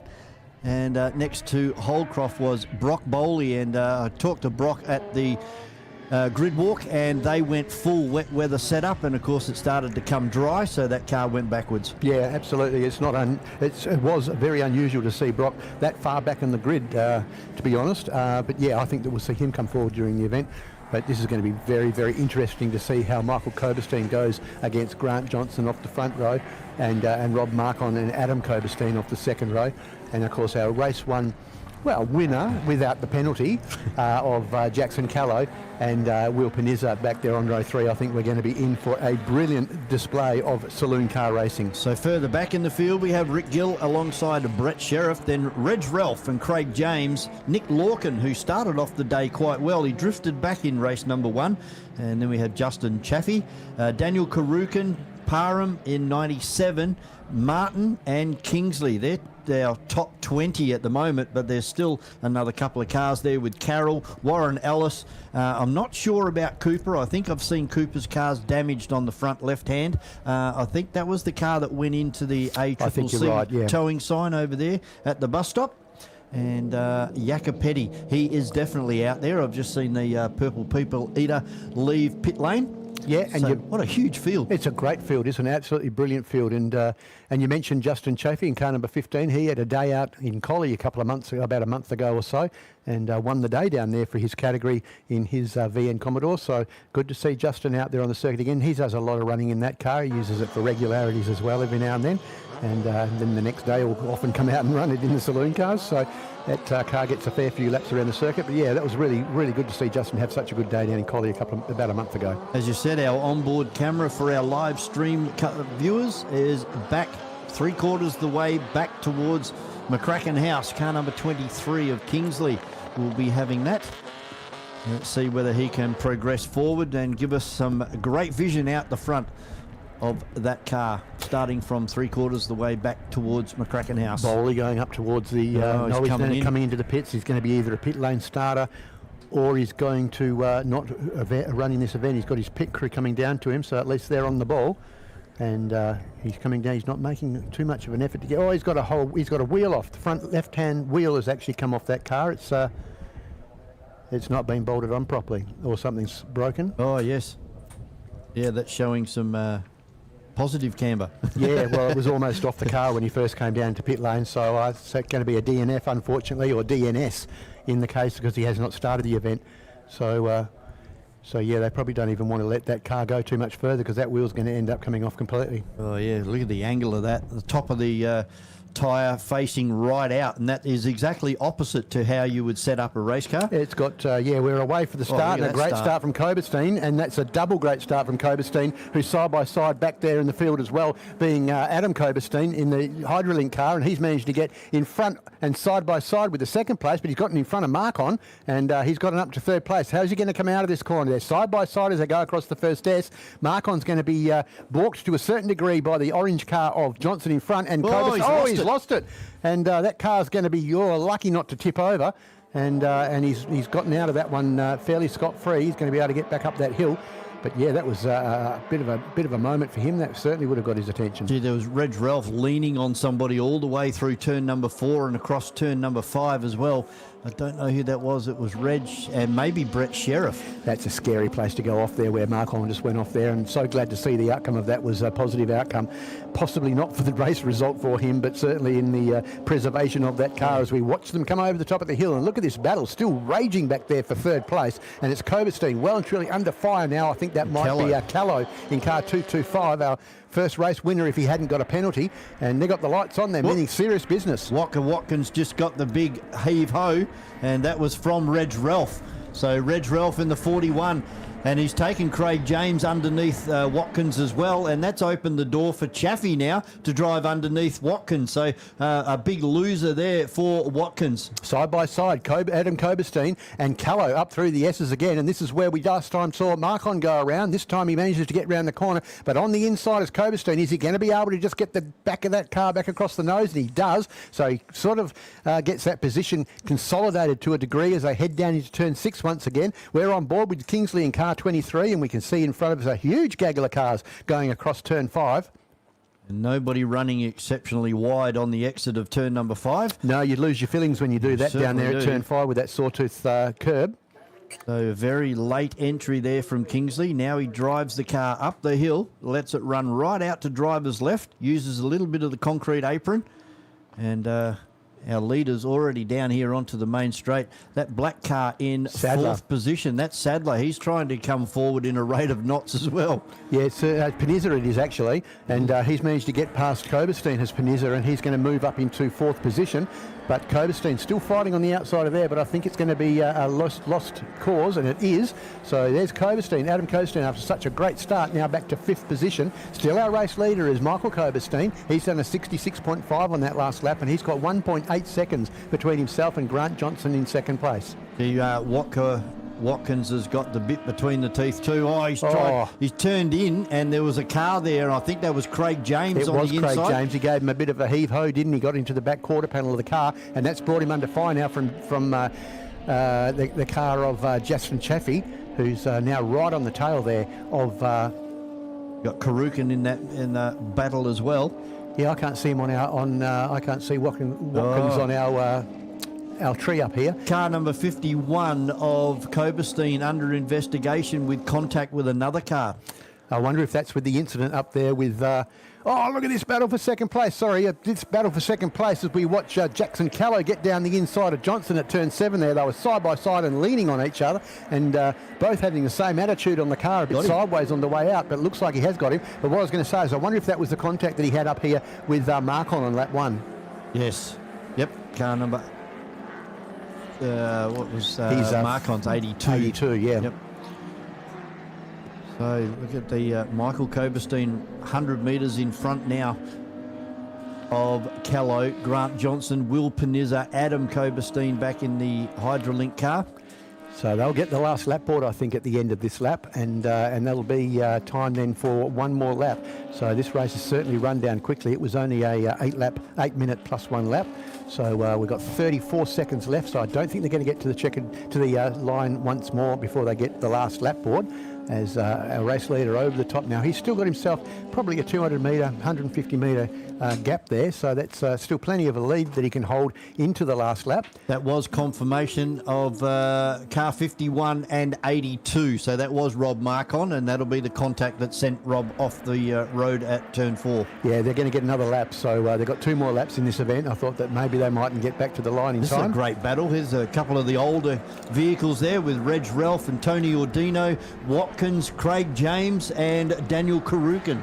Yeah, it certainly is, and Justin Chafee not far off the back of that line as well. So that's a great battle back further there. That's the older cars. Might not be as fast as the VTs and the AUs, but as you said, it doesn't matter where you are in the field. There's always someone to race with. There is, and this is the race within the race. So this is the race for the lead of this second category of cars. So at the moment, it's being held really, really well by Reg Ralph in car 41. Yeah, who's 2 points behind Tony Ordino coming into this race. So Tony Ordino currently in 10th place overall, Reg Ralph in 9th overall, and they are the first of our Pro-Am category drivers. Yep, so last lap board is out this time, so I'll put my teeth back in and say it correctly this time as they come onto the pit straight. But look at this battle on screen as we watch at the moment. These cars coming over the top of the hill, all over each other down into turn 7, and that's Ordino on the outside, outbraking. Is that Karukin? Karukin, yeah, in the Falcon. As they try and hunt down Watkins. But Reg Ralph is able to drive away now. He's got 50 metres over Watkins. Then we have Ordino, Karukin, Chaffee, and Craig James. He was lost out. He was part of that battle, and he's gone right to the back of that field. Oh, and locking up really big time there at the back of the recovering Rick Gill car of Rob Marcon, and getting a big flat spot on that tyre, I'm sure, in car number 47.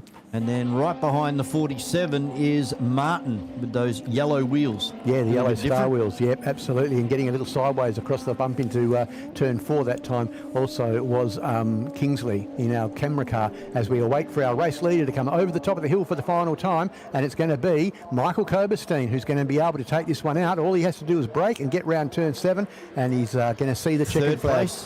Yep, third place battle between Johnson and that is Panizza, and Johnson's managed to get over the top of Panizza, but also as the checkered flag comes out to our leaguer, it's going to be Adam Koberstein. Oh, Koberstein. Yeah, yes, Adam Koberstein taking that 4th place off Panizza at the line. Oh, it was a big drag race off turn number 7. So Reg Ralph and Watkins, they're the next cars over the line. That was for our Pro-Am category drivers.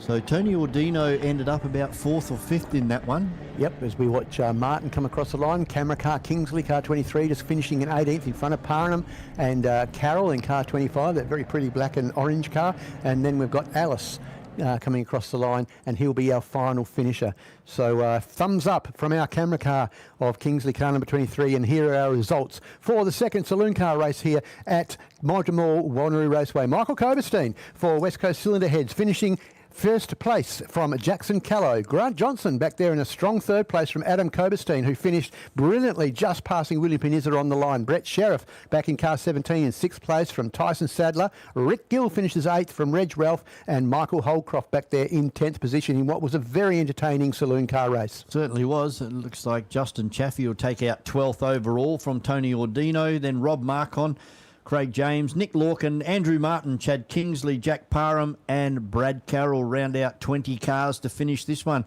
Warren Ellis followed by Brock Bowley, and then back to Paul Cooper and Roman Jacopetti in car number 57. So he pulled finishing off very early. final. Yeah, he didn't finish the race, yeah. So, and of course, Brock Bowley not starting as well with that front left-hand wheel, looking like it was going to part company with the car. So, well done to our saloon car guys. Thankfully, we've got one more race for them, and it's a big race coming up. 23 minutes plus 1 lap with a compulsory pit stop and a 60-second hold. So that should be quite exciting to... That's down towards race number 18, and then we're going to round out this afternoon with historic touring cars. But coming up very shortly, the Mobile Museum, and looks like we're down to 6 cars. So the attrition rate on a 6-car field, it's still at 100% at the moment. So that's what I was worried about, Vaughan. I thought 6 cars starting the day. We're going to see very few finishes after the end of the first couple of events, but they've done very well to get these cars going. We've still got 6 cars out there. And you can have a look at the weather starting to get a little bit dark out there. The sun has definitely disappeared. But while we await for our Formula Classics, we're going to throw down to Jamie and Demelza down in the paddock area. Who have you got with us, guys? Thanks a lot, Vaughan. Yeah, I've got Grant Johnson with us, who just came in third in this qualifying round, not qualifying round, but this race. Grant, you've got to be happy with the result. That's a pretty packed field out there, very competitive races in the saloon category. Yeah, it's not too bad. I mean, obviously we didn't come here to come third, so but no, I've got James driving with me today. It's his first race meeting, and unfortunately I went one less than he did, so that looks good for him, doesn't it? It certainly does. But listen, Grant, you've got to be honest here with that sort of a stacked category, with that many cars on the racetrack. I mean, especially with weather like this and having to change a strategy, obviously you have to really think on your feet, so to speak. Oh, absolutely. A lot of changing weather conditions always can throw a few curveballs at you, and like you said, a very competitive field, so a lot of fast cars and good drivers, and sometimes the combinations are hard to beat.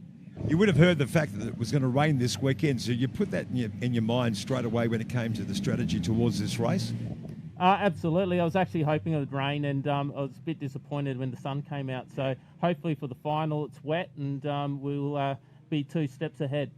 One race to go. So who, apart from the 2 guys in front of you, what other hit are you feeling from the other races on the track while you're driving? Sorry, what was that? Who else are you concerned about when you're actually out on the track? I mean, you're just trying to keep ahead. Well, you've got 2 guys in front of you, like Callow, for example, or Cobra's team. But so who else are you feeling sort of competition from while you're racing? I think everyone's competitive at their right time. So I'm generally one of those drivers that's always eyes forward. So I don't tend to look behind too much.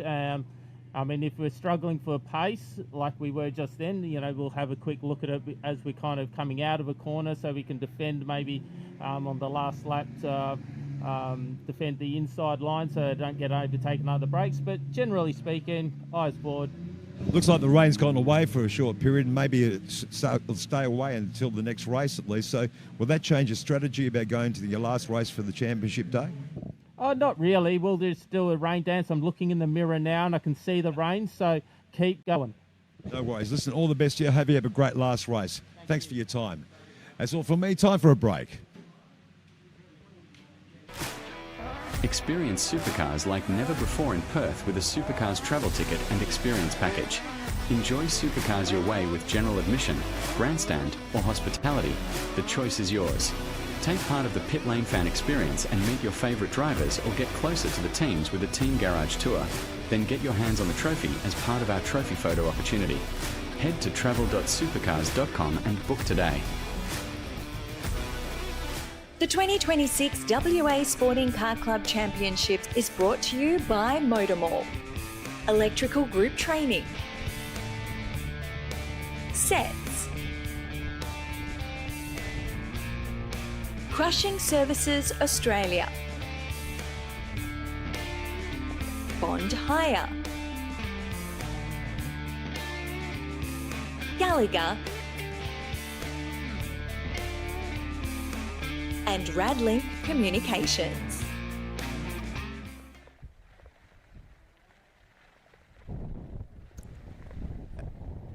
As the rainbow appears here at MotorMall Wanneroo Raceway, we've just had a pretty large and heavy downfall in between those 2 races, but the rainbow is out, and look where the bottom of it is, right over MotorMall Wanneroo Raceway. So there's a pot of gold out there somewhere. Rob, you want to go digging? Yeah, I tried that before. It didn't work. But yeah, Perth's starting to be a bit like Melbourne, isn't it? It's 4 seasons in one day. We got the sun out once again 2 minutes after it stopped raining. So this climate change is very interesting, isn't it? Not what these guys would be hoping for, the open wheelers out there. And hopefully they have all got their wet weather tyres on, because although the last hour has been rain-free, so I wonder if this has caught any of them out. I suspect it would have, because the track has been declared dry, so they would have set their cars up as a dry car. And you can tell by the way they're going so slowly into turn 1 that these cars are not set up for the wet weather. No, they are on dry, slick tyres too, by the look of it. So, there goes the first one. 2 and of them. The second of them, both the Sports 2000 cars going around. And Ude and Searles. Yep, they're looking like the Brazilian flag over there at the moment with their colour schemes, and getting back on the track is Searle in car number 83. Sorry, 83 as well as 94 of Ude. Searle doing a 3-point turn like he's trying to get his driving licence over there. Because you can get yourself stuck too if you happen to be facing uphill on a wet road with slick tyres. You're not going to move forward in a hurry, are you? You're not indeed, no. But our leader's over the other side of the circuit. Oh, Look at they're those crawling. black clouds over there. That's terrible over there. That's what we just had. Yep. So coming back over the top of the hill for the first time is Will Norman in the Rolt RT4, and he's got a good gap between himself and Simon Alderson in second place. Down into turn number 7 at about 60 kilometres an hour. Turns, the Rolt sideways, 4-wheel slide. That's the first time ever I've seen a Rolt go sideways. Yeah, you don't see that too often, but then you don't see Rolts on the track with slick tyres in wet weather conditions too often But either. this should suit Simon Alderson. He's a former Kiwi and used to driving at Taupo and those places in the rain. So Bill Norman heading up through the bus stop very, very gingerly, but still holding a 50-metre lead over Simon Alderson in the Formula Ford, the little 2-litre. And then we go back to Grove, and he's been able to get in front of Craig Thompson. And then we go back to one of the sports cars, and that will be Colin Ude in car number 94, and then Brian Searles just coming across the line now in car number 83. Round out our 6 drivers out there on the circuit at the moment. We've still got 10.5 minutes remaining on this one, plus 1 lap. But I noticed there's no rooster tails of water coming off the back of these cars. No, there's not, is there? It was a very brief shower, but it was a heavy shower, but it only lasted about 5 seconds. Yeah, it wasn't long, but it was enough to wet the track again. And I think there'll be a few frantic changes going on in the paddock area at the moment for our upcoming races. Yeah, I think you're dead right there, because coming up next will be the Formula Classics, but the historic touring cars, but then we've got the V's back out there again, so what do they do? Yeah. Is it going to dry up in time for their final race of the afternoon? And is there any more coming? I mean, over the other side there in the north, in the southwest, it does look a little bit cloudy, but not that high, not that low in the sky. Just having a look at the radar at the moment and seeing whether that's going to play ball and show me what's going on. Yeah, look, there's not an enormous amount out there, to be perfectly honest with you. It seems to be going over very quickly as well, because we've got a fairly windy day. Yeah, the wind was meant to be up to 40 kilometres an hour, and there has been a wind gust not far from the circuit here at 38 kilometres an hour, so they're fairly close with their predictions for today. And Colin Ude starting to range up on the back of Craig Thompson as they try and get in touch with Grove in car number 4. So 3 cars coming very close now for third place as our leader goes over the line, and Simon Alderson in second. And then third, fourth and fifth have only just disappeared over the top of the hill. And then that leaves Brian Searles just cruising around up into turn number 4 at the moment. According to the bomb weather site, there's nothing whatsoever behind that. That was just one very, very small cell that came over, and there's nothing behind it at all. Looking good. Hopefully everything will dry out now with that wind. See the trees over there still getting a bit of a buffering. And look at these guys. They're doing like 40, 50 kilometres an hour around that corner where it's normally at 110, 120. As they come out onto the main straight, it's still Grove, but here comes Colin Ude. He's going to put the run down the inside here into turn number 1. And he just backs out of it. And probably for good reason too. Grove came across, defended his line. And it's touch ball play on as they head up through the S's to reel off another lap. We've still got 8.5 minutes remaining plus 1 lap of this one. Yep, absolutely. And just little battles happening out there here and there around the place. Just having a look over there with Grove with Ude on the tail of him, and Ude's caught up to him fairly quickly and will be passing him, I'd imagine, fairly shortly. So little battles happening here and there. Not very much happening at the front of the field, unfortunately. Will Norman looking like he's got this well and truly under control. Been a pretty solid drive for a car that's on slicks at the moment. And here's the move here from Colin Ude right underneath Grove in the Formula Ford 2-litre. And the little sports car wins out and starts to drive away already from Grove. Craig Thompson, they're starting to drop away Craig Thompson in car number 182 as they head up and over the top of the hill, down in towards the braking area outside McCracken House. And still car number 94 of Collinwood now up into what will be third place.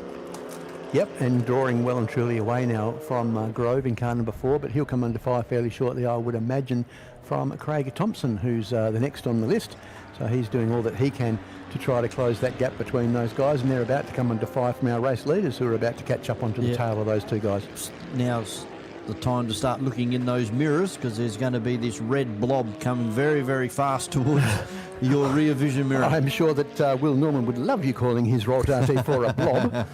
Oh, and very sideways up there once again was Grove in car number 4.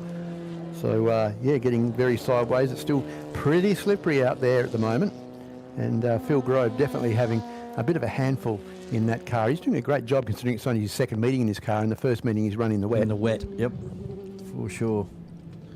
And we've got that very, very pretty little car number 94 on screen, and that's the Tiga SC80 of Collinwood. So here's our leaders now starting to get through the back markers. Craig Thompson's first, and Alderson right up under the rear wing now of the Rolt RT4 as they come down in towards 7, and they are side by side. Alderson goes to driver's right, so that puts Will Norman right into the middle of the racetrack. Is Alderson going to be able to run around the outside? Is he what?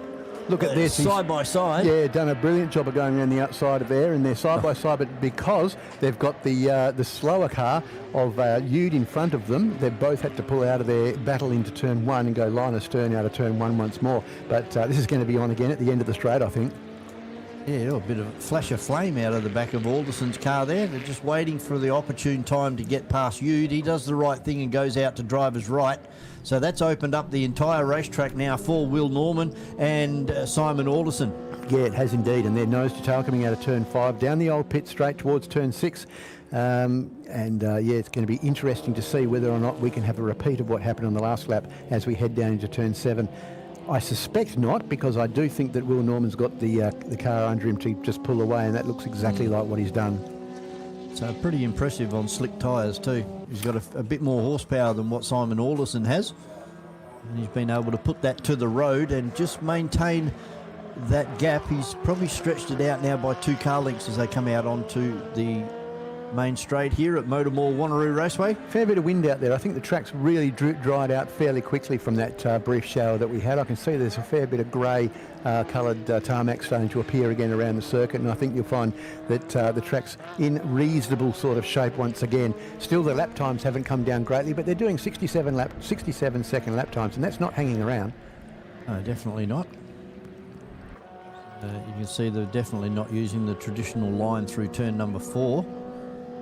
Up and over turn number 5, they're staying well clear of those painted ripple strips, which you would normally do in an open wheeler anyway. They are sprung much too tight. Well, in the wet conditions, you'd do that in any racing car, Vaughan, as you know. You get up on those and it's like ice. You kiss goodbye to any control of your car while you're up on one of those wet curbs. And, if you come out of turn number 7 slightly wide and you hit that large red and white one waiting for you on the exit, we've already seen 2 cars loop it there this morning. Yeah, the best thing to do is just pull your boot out of it and wait for it to be straight and get back into it again when you get control of it. You don't want to fight it too much on there, particularly when it's really wet, because it's just going to end up being a losing battle. You'll end up on the inside wall. Well, those guys are not mucking around, because Simon Alderson just set the fastest lap of the race by 5/100ths of a second.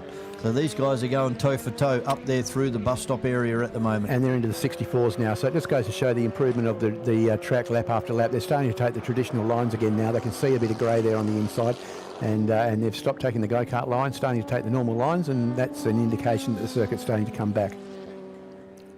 He is, and Simon Alderson not willing to push it that much and get it into that 4-wheel drift that we love to see. On screen there is the direction that the last shower came from, and you can see that it's still fairly grey over there, but it's reasonably high. It's not low cloud, and as I said, the radar, unless it's lied to me, the radar from the Bureau of Meteorology did actually say that there was nothing else behind that very small cell that came over very briefly before the start of this race. So fingers crossed we'll be dry again for a little bit longer. Craig Thompson's been able to get it back in front of Phil Grove in car number 4. Another one of our 2-litre wings and slicks. And already Will Norman down into turn number 1. We're down to 2.5 minutes plus 1 lap on this one, so probably another 3 laps. Yep, and Will Norman's managed to draw that fastest lap out to a massive 0.2 of a second faster than Alderson. So yeah, they're just running at the same speed, although he got a bit of a twitch up that time going across the bus stop and put the left front out off the racetrack.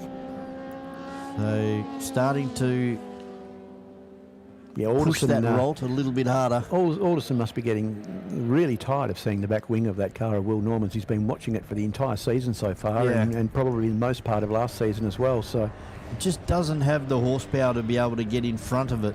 I wonder if he's saving his pennies and is going to show up with something a little bit more vicious in the next couple of seasons, because he's excellent in that little car. But as you say, he's fighting a bit of a losing battle against this Rolt RT4. Craig Thompson now starting to move away from Phil Grove as our leaders blast past the start-finish line. 1.5 minutes plus 1 lap to go. And having said that, Simon Alderson now sets the fastest lap of the race, a 63.3. They're so close. These guys are normally doing 57s and 50, high 56s, 57s, 58s, round about that in the dry. So we're still around 5 seconds away from their fastest laps in the dry. It's like Phil Grove wants to have another crack at Craig Thompson as they head down in towards turn number 6. Wait for our cameras to pick them up as they head up and over the top of the hill. Well, yeah, so as it stands at the moment, we've got around about 55 seconds left in this event. So we'll have this next. We'll probably have 2 more laps left in the event. The race leader is about to crest the top of the hill. There they are now. So you're going to catch these guys. Yeah, they'll catch these guys who are having this battle a little bit further and along. Alderson caught right up to Will Norman now. So maybe, like you said, he's just holding it, waiting for this last lap to come. Was the last lap? No, they didn't get the last lap board. Another 2 laps. Yep, they've got 26 seconds before the time runs out, so it'll be the end of this lap that they'll get the lap board. And Will Norman get held up in the wrong place too. Yeah, Will Norman once again the quickest on in the race by 1/10 of a second. So both in the 63s on that last lap, and both going slowly now as they round up these cars of that's Thompson and Grove, isn't it? Yes, it's Thompson and Grove. Yep. Craig Thompson and Phil Grove doing the right thing, staying out of the way and well and truly letting them know that they've seen them and that they're acknowledging that they're coming through under the blue wave flags. So they can resume their little race now, and looks like Grove starting to get a little bit racy down the inside there, but Thompson laid on the brakes and that has stopped that move. Yeah, and look, the traditional, conventional wisdom is that you stay on line and let the fast cars go past you, and that way they'll know where you are. But you never know whether that's what the driver's going to do anyway. So you've always got to take a fair bit of caution when you're coming up to lap people, because sometimes they do something unexpected, and you can end up suffering the consequences. So it looks like our racetrack is fairly dry now, but those curbs would be very dangerous to be putting your wheels up onto. So this should be last lap. Yes, it is. We've been very fortunate with this category that it did stop raining as they left the pit lane, because being out there on slicks, it would have been an absolute bloodbath with these guys out there in those. We would have had no finishes, I imagine, with this race. They all would have gone off if they got any wetter than what it was and stayed that way. Coming up on Colin Ude now, right at the top of the hill, is Will Norman in the Rolt RT4. Simon Alderson blast pass on driver's right as well. Yep. So this will be Simon's last chance to have a crack at Will Norman. There's probably 4 or 5 car lengths difference as they head out of turn number 6 and up and over the top of the hill. Yeah, I think it's too far, Vaughan. Yeah, I do too. You know, he's got the strength of that 1600cc twin cam engine going down to turn 7, and Alderson would have had to have been a lot closer to be able to do anything about him. As they come onto the pit straight for the final time, they'll receive the checkered flag for the final of their events for this weekend for Formula Classic. In fact, no, I think they've got one more event later in the afternoon. Yep. Sorry. So that was their 15-minute plus 1 lap event. So they've got one more event later in the afternoon, and we look forward to seeing that. And hopefully they'll be nice and dry for them again. Formula Classic historic touring cars for Axis Hire. They are coming out next, as Craig Thompson comes across to greet the checkered flag with Phil Grove in car number 4. Tell you what, Colin Ude did well. He had that spin at the exit of the first turn on lap 1, and he managed to scrape himself back up into 3rd place. So well done to Colin Ude. He deserves a bit of a pat in the back for that. Fastest lap of the race ended up being a 62.8 by Alderson on the last lap. Jeez. So that car was still getting quicker and quicker as this race progressed. Yeah, the track dried conditions out. drying out. So we will take a short break here at MotorMall Wanneroo Raceway, and when we return for Access Hire, the historic touring cars, they're next on track here. Experience supercars like never before in Perth with a Supercars travel ticket and experience package. Enjoy supercars your way with general admission, grandstand or hospitality. The choice is yours. Take part of the pit lane fan experience and meet your favourite drivers, or get closer to the teams with a team garage tour. Then get your hands on the trophy as part of our trophy photo opportunity. Head to travel.supercars.com and book today. The 2026 WA Sporting Car Club Championships is brought to you by MotorMall. Electrical Group Training. Sets. Crushing Services Australia. Bond Hire. Gallagher. And Radlink Communications. Historic Touring Car Racing is brought to you by Access Hire, I Write Signs, Moylan Grain Silos, and Perth Brake Parts.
Out on the circuit for Access Hire, the West Australian Historic Touring Car Club, and it's a Mustang festival up the front, although it has got a Holden Monaro in third place this time, with Woolhouse and Ed House on the front row. Then we have John Bondi in the Holden Monaro, Mark Cates in the third of the Mustangs. Then we have Simon Northey in the little BMW, punching well above its weight today. And then Conno and Paul Onofaro. Don Behetz in the Ford Galaxy.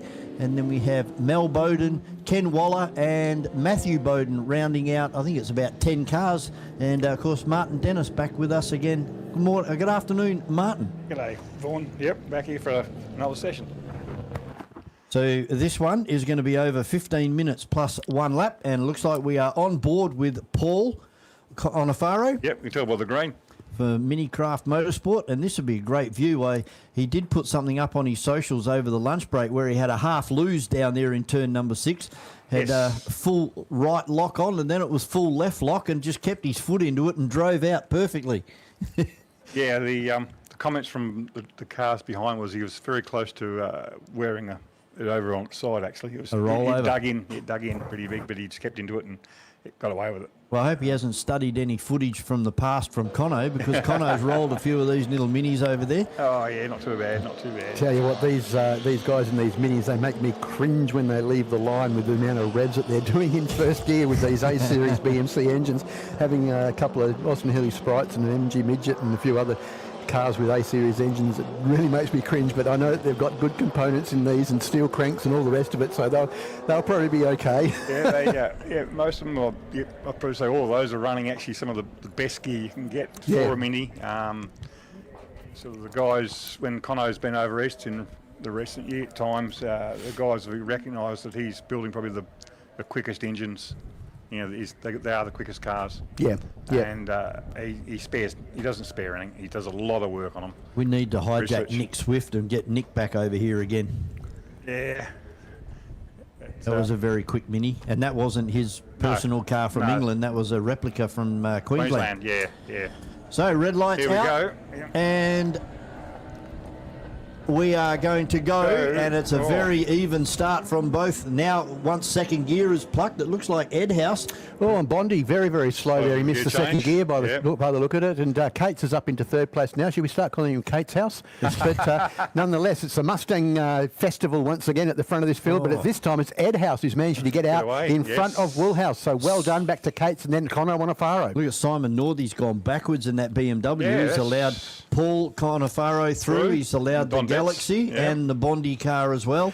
I'm not surprised the Galaxy's moved up because he didn't like the wet weather, but it's going to be a lot more sure-footed in this condition. Yeah, well, if he's running those 7-year-old hard tyres on there, he's he'll get them warm now. Yeah, be able to get them hot. Look at Onofaro right in the boot lid of the Galaxy as they crest the top of the hill and drop down towards turn number 6. And this is outbraking, this is called. Yeah, that's called outbraking the Monaro on the outside. And now Paul Onofaro hanging tough on the inside. Yeah, and you're about to see horsepower. Yeah, the Monaro won't like it out there for much longer. And has a good look out the window. See you later. Yep. Oh, he's where is he? There he is.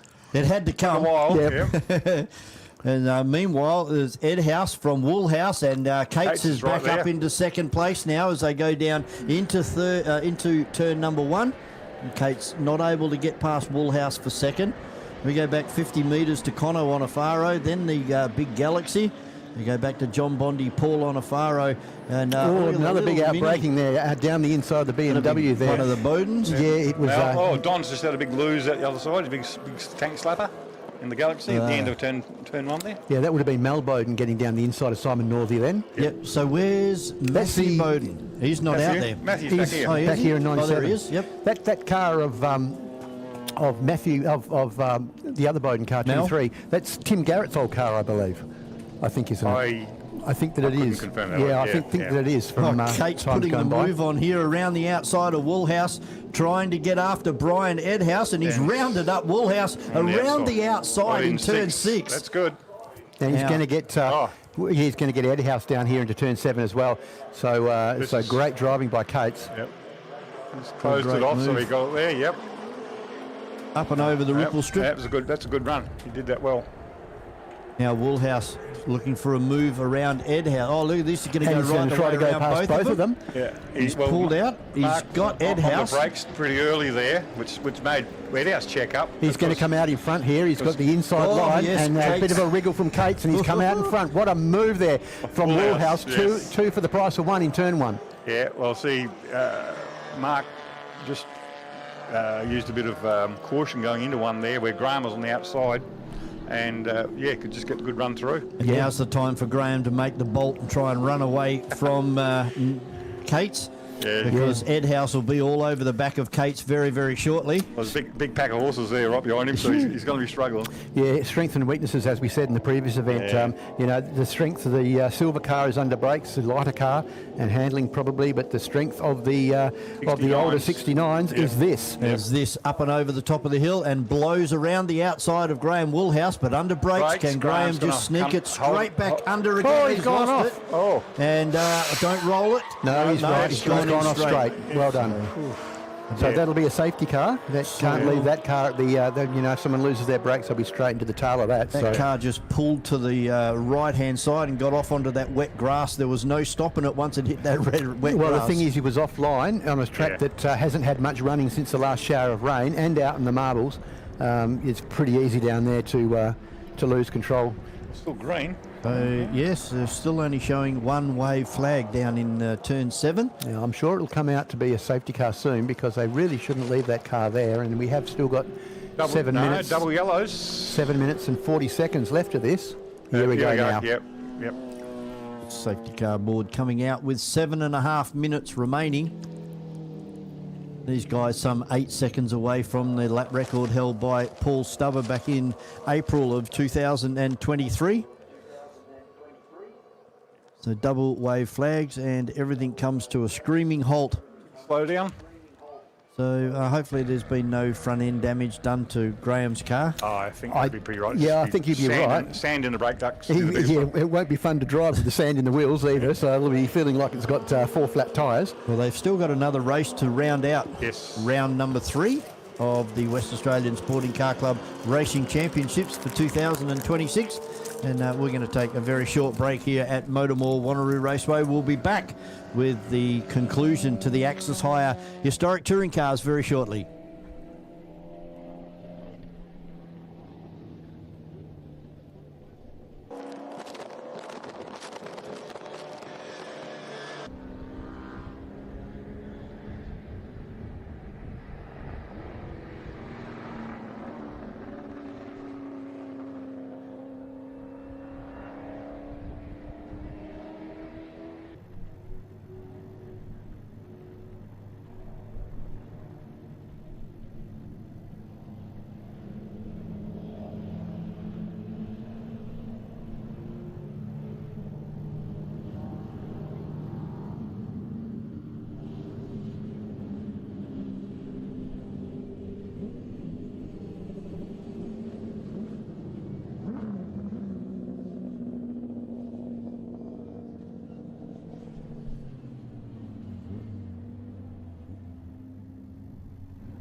as we've just seen on our live stream coverage, that Graham Woolhouse has retired that car back up into the paddock area. So, we'll have to find out from Martin when he returns for race number 3 to round out the afternoon what actually happened there with Graham's car. But it's certainly a bit of a frightening experience when you see the wall coming towards you very quickly. It would have, all the wheels would be full of sand. That sand would be quite compacted because it'd be wet. And when you get wheels full of sand, as you know, you end up, you literally feel like you've got all your wheel weights are falling off and you've got 4 flat tyres. And you wouldn't want to continue, particularly in a car that, you know, is as quick as what that car is. You'd put it away. So can Ed House take it up to Kate's now as they come out of turn number 7? And we are back racing again with 2.5 minutes plus 1 lap to go. And already Kate's has extended that out to 30 metres down into turn number 1 for the first time. Conor Onofaro in the first of the flying bricks up into 3rd place. Then the Galaxy, the 427 cubic inch. Monster? I think it's a Windsor? Or? No, it's a Cleveland. No, the 427s are actually an FE. That's their designation. They're FE? Yes. There's Ed House now all over the back of Kate's right at the front of the field. And Onofaro for 3rd, the Galaxy. And Bondi now coming under pressure from a Mini in the Monaro as they crest over the top of the hill, and that's Paul Onofaro. So the FE was the V8 engine that Ford superseded with the Windsor in the early 60s, I think. The FE was a big block basically anyway. And I can't remember when they stopped production of them, to be perfectly honest. It would have been the late 60s, probably. Yep. Paul needs a tow hook on this Mini. You just throw it onto the rear bar of Bondi and get dragged up and over the top of the hill. But watch this under brakes. This little Mini will be right in the boot lid of John Bondi as they go back into 3rd gear around turn number 7, round about 100 kilometres an hour, and then lets the car drift right out to driver's left. Unfortunately, 2 straightaways, and that's allowed Bondi to drive away. But again, we're back under the brakes now. And, of course, going into turn number 4, Paul will be able to make some room up on this Holden Monaro as well. Is he fighting the car a little bit through turn number 1? Now he comes out. He'll grab 3rd gear as he crests the top of the hill here. And now is where he's going to have a chance to get onto the back of that Monaro. Before the Monaro is able to apply the power, look at this Mini. What a great job that is. He's got right up there again. 1 lap ago. They were in the exact same spot. He'll be almost underneath him going down here, just about. He won't quite get there, but he'll be almost underneath him. He's certainly well on his tail, but this is where the becomes Monaro country from here onwards. John drifted out there pretty wide. Yeah, I think he just clipped the curb there on the inside, but it won't matter. He's got the legs and he's gone. Yeah, that's running a 350, isn't it? Yes, it is. Yep. And drives away from Paul Onofaro. It's still an excellent effort from a little, probably a 1370cc Cooper S. 1330. Yeah, 1330 Cooper S. So it's still a pretty good effort. Yep. We're down into the 67s now. And that'll be the first time today we've got down there with Brian Edhouse setting fastest lap on lap number 8. And they've made it through, so we'll get the last lap board next time through at Edhouse. Only 2 car lengths off the back end of Kate's as they go into turn number 4. And we go back a long way to Conor Onofaro. And nothing Don Behetz can do from back there about the little Mini. He doesn't have to worry about Bondi behind him. But Paul Onofaro not giving up on the back of that Holden Monaro as they go through turn 5. Only half a second between our leaders at the moment, with Ed House setting the fastest lap of the race on the last lap, and they're out now on their last lap. There's the Mini. He's going to have a crack down the inside. He's going to do it this time. I think he's going to get down there this time, but he might be close enough at the bottom of turn 7 to be able to do the same again. But here's our race leaders down into turn 7 for the final time. Kate's taking a very much an inside line there and stopping Ed House from getting down the inside, so very defensive, but it's going to be Mark Cates who takes the win. One more. One more, Matt. Yep, okay, one more lap, that's good. Go one again. Yeah, absolutely. So across the line in 3rd place at the moment is Onofaro. Is he going to be eaten down by Behetz? I don't think so. They're doing pretty similar lap times. See how close Ed House is to Kate's coming out of turn 1 there through turn 1 and 2. Yeah, he's doing a great job as driving Ed House. I don't actually think he'll go past. I think he'll be happy enough to sit there. He won't put anything on the line to jeopardise. He'll just want to damage that beautiful car. Don't want to scratch the cars. A 106.7 for Brian Edhouse. Yeah. So they're getting faster as this race Kate's as well, keeps going. Yep. And then Onofaro back into 3rd, doing a 109.2. Don Behetz and the Galaxy a 109.7. only half a second difference between 5 or 6 little minis compacted into a Ford Galaxy as our leader's up and over the top of the hill. Ed House on the outside. Kate's to the inside, and I think Kate's will get it right on the brakes here, right at mid-corner, and stop the run from Ed House, and that's exactly what he's done. Doesn't even come out to half track, and your winner for this one was Kate's in car number 69, takes the win from Brian Edhouse. Then third place coming across now is the little mini of Cono Onofaro, car number 22 from car 222 of Don Behetz. Then we have John Bondi in his brother's car, Brian's car, and then we have Paul Onofaro. Mel Bowden coming across in 23. 44 is Simon Northey. And Ken Waller having a pretty lonely drive out there today in car number 13. And then Matthew Bowden will round him out. Well, I think Ken will just be delighted to finish the race, to be honest with you. I think that he'll be very happy with that car. To get a few miles under his belt in that new car. Absolutely. Good. And here comes Matthew. Bring up the rear. Bit lonely out there for him, unfortunately. Was this car made famous last year at the V8s? When it did a roll over the front of the windscreen. Nose forward. I don't think anybody in the world has ever seen anybody do that in a racing Mini. Yep, they normally go over sideways and keep rolling sideways, but this thing went head over heels and kept rolling. I suspect that car may have started its life as a roadrunner. I think that may be Wayne Clark's original car that started in the 80s as a roadrunner in the under 2 litre street car category, and I think it's been Appendix Jade or Group End since then. I think that might be Wayne Clark's old car. Okay, I'll probably find out actually, because it was belonged to Mike Kozarowski. Yep, Kozarowski. Kosciuszko, as I call him, previously.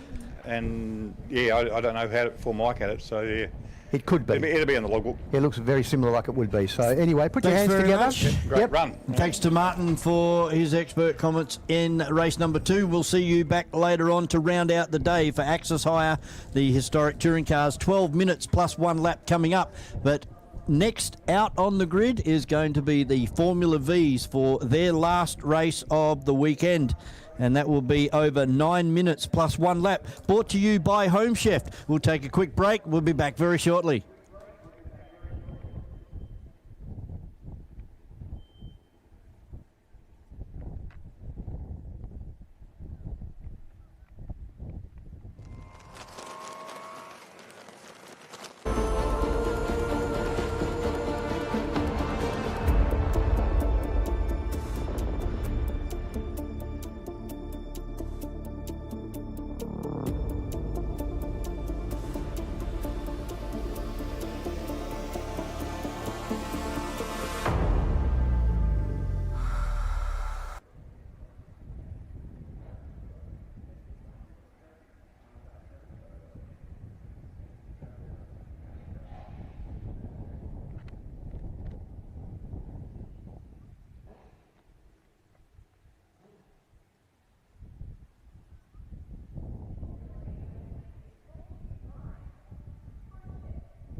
Okay, I'm joined by, Mark Cates here with Historic Touring.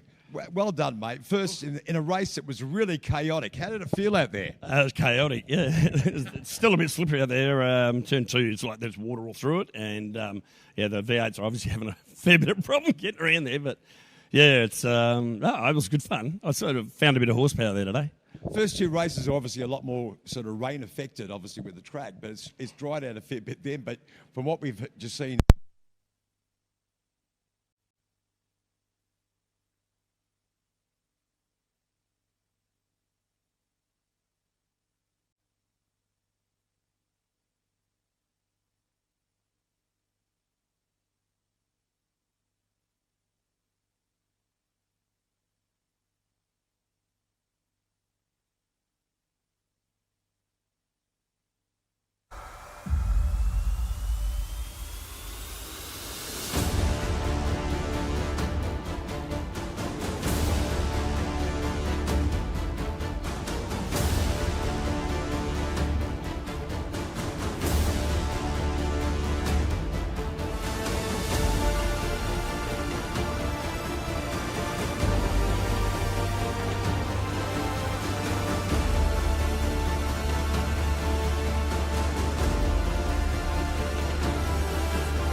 is their last event for today. Back to 9 minutes plus 1 lap in this one. And it's going to be Jason Fowler on pole position from Brock Hamilton from Victoria, Dave Casely, and then Quiddington from Victoria. Dave Campbell slowly improving through the day up into P5, and then Clifford, the third of our visitors this weekend. Callum Lamont, Rod Lisson, Isaac Scary and Franz Esterbauer round out our top 10. And back in the commentary position is Miles Lockett. Hey, gents. What's been happening? Not really. There wasn't actually. A great deal. They only did two laps. Yeah, it was a bit of a stop-start sort of event in race number 3, which was a bit of a shame. Just having a bit of a chat down there with Jason Fowler, and I said, where's all this speed come from? I mean, the restart you did was sensational. He said, it's not wet.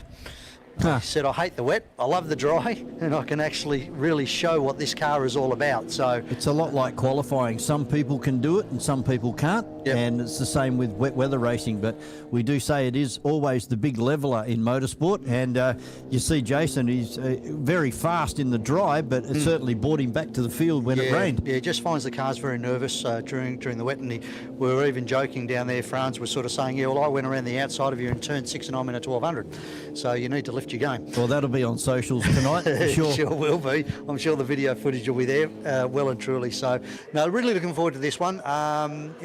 Hopefully we'll get this thing underway pretty promptly. I know some of the back markers were a little bit dawdling a bit, so hopefully they can catch back up and we can get this field set and ready for this final heat. For the Australian Series. Another good result for Brock Hamilton, and he will take away the day. Correct. Currently sitting on 70 points from Dave Casely on 56 and then Fowler on 53. As far as the 1200s, it's all Isaac Scary. 3 wins so far on 75 points from 60 in Franz Esterbauer, and then Brett Scary on 53. So, Brett Scary, we haven't seen a great deal of him today. He's just been doing what he has to do and knocking up the points. Yeah, he's been having a few electrical gremlins with that car.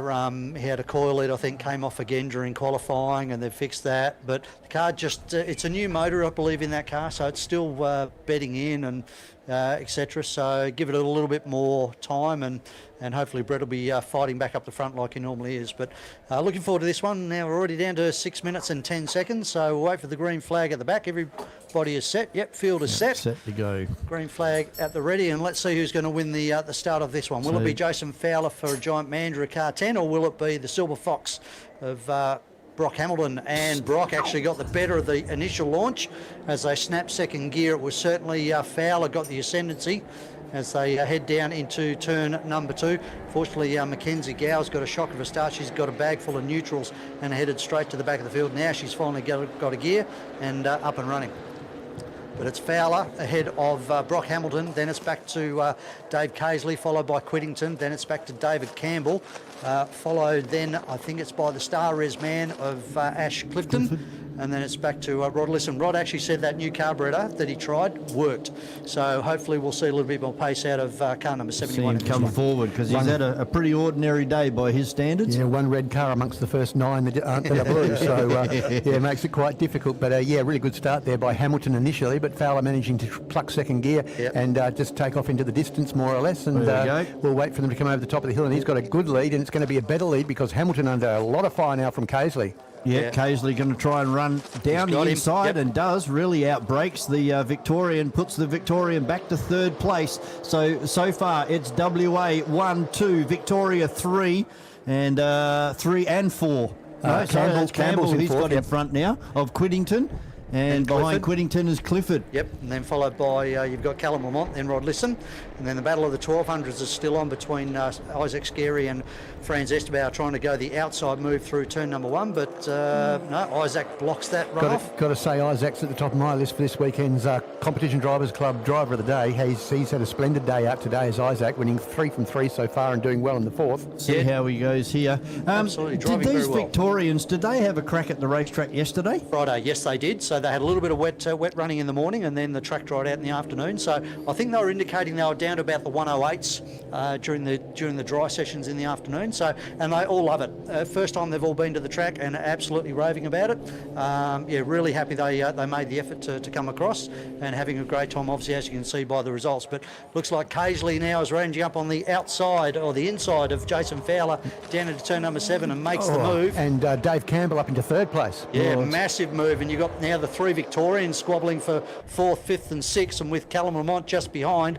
So well and truly racing on in earnest in this final heat for the day. This is like State of Origin Volkswagen style. It is, as Esteban also managed to get over the top of Isaac there in the last lap as well. So Isaac right on his gearbox as they head down into turn 1 for their third time. Matthews up into third. Yeah, Maddie Matthews she's in a 1600, so she's ranging up on the back. She'll hopefully try and clear them and then get out after the next group. But obviously a massive gap from her to Rod Lisson currently, but doing a stellar job in front of Reynold Block. Then it's back to Kenny White recovering after beaching his car in the previous heat. Then it's back to Brett Scarey, the third of the 1200 runners. Now Dave Campbell trying to hold off about 5 cars behind him. There's a move on here by one of the Silver Fox cars. That's around the outside. That's Hamilton. Yep. So and Campbell. Ash Clifford's trying to take a run up the inside, and then Whittington as well. And then you've got, crikey, you've even got Callum Lamont buried there as well in the gearbox of one of them. So 5 of them you could throw a blanket over. Look at this. 5 wide into the turn number 7, 2x2 formation. Campbell trying to hang on the outside, getting very sideways on the exit of turn 7 there. Wow, Whittington had to take evasive action there, and a good bit of driving. Callum Lamont's going for a gap that's not there, and he's got Clifford just in front of him. Superb racing from the Formula Vs here in race number 4. Yeah, absolutely. And as you said, Callum Lamont going for a gap that was there for a moment, but then very quickly closed up because Clifford just came over on him and said, no, that gate's closed. So yeah, absolutely. He's on line astern now as they head into turn 4. At the moment, about a 7/10 of a second lead to Casely over Fowler, then back to Campbell.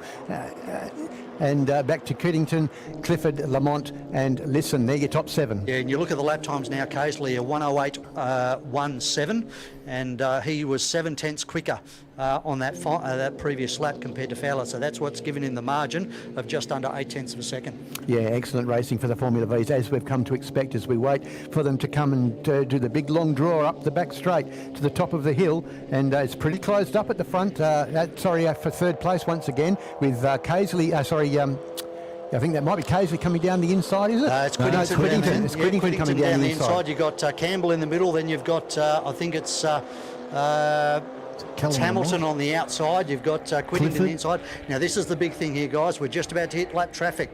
So they're just sliding underneath of Amanda Hollis at the moment, turn 1. And they're now also just rounding up, looks like... it's car number 16. Yeah, Mitchell. Which is Mitchell. So good job there by Rob getting out of the way. But here comes this pack of 5 cars. Stay there. Amanda is going to get an absolute shock right now. And great driving by Amanda, sticking right out of the way and letting this group of cars through. Also, Rob doing a great job, sticking well and truly to the inside of turn number 4 and allowing all 5 of those cars to get through without any issue. Well, sorry, I was going to say Amanda also having the presence of mind to also let Rod Lisson through as well, even though there was a fair gap there. So she's well and truly using those shiny things on the side of the car. Definitely. And these guys, I don't even think they lifted out of the throttle all the way around, because the battle is still on here with 12 and 58. That's it's Whittington and Dave Campbell having a great battle out in front. Yeah, now Fowler's actually closed up on the back of Casely here for P1. So they're about to round up another Victorian under Victorian.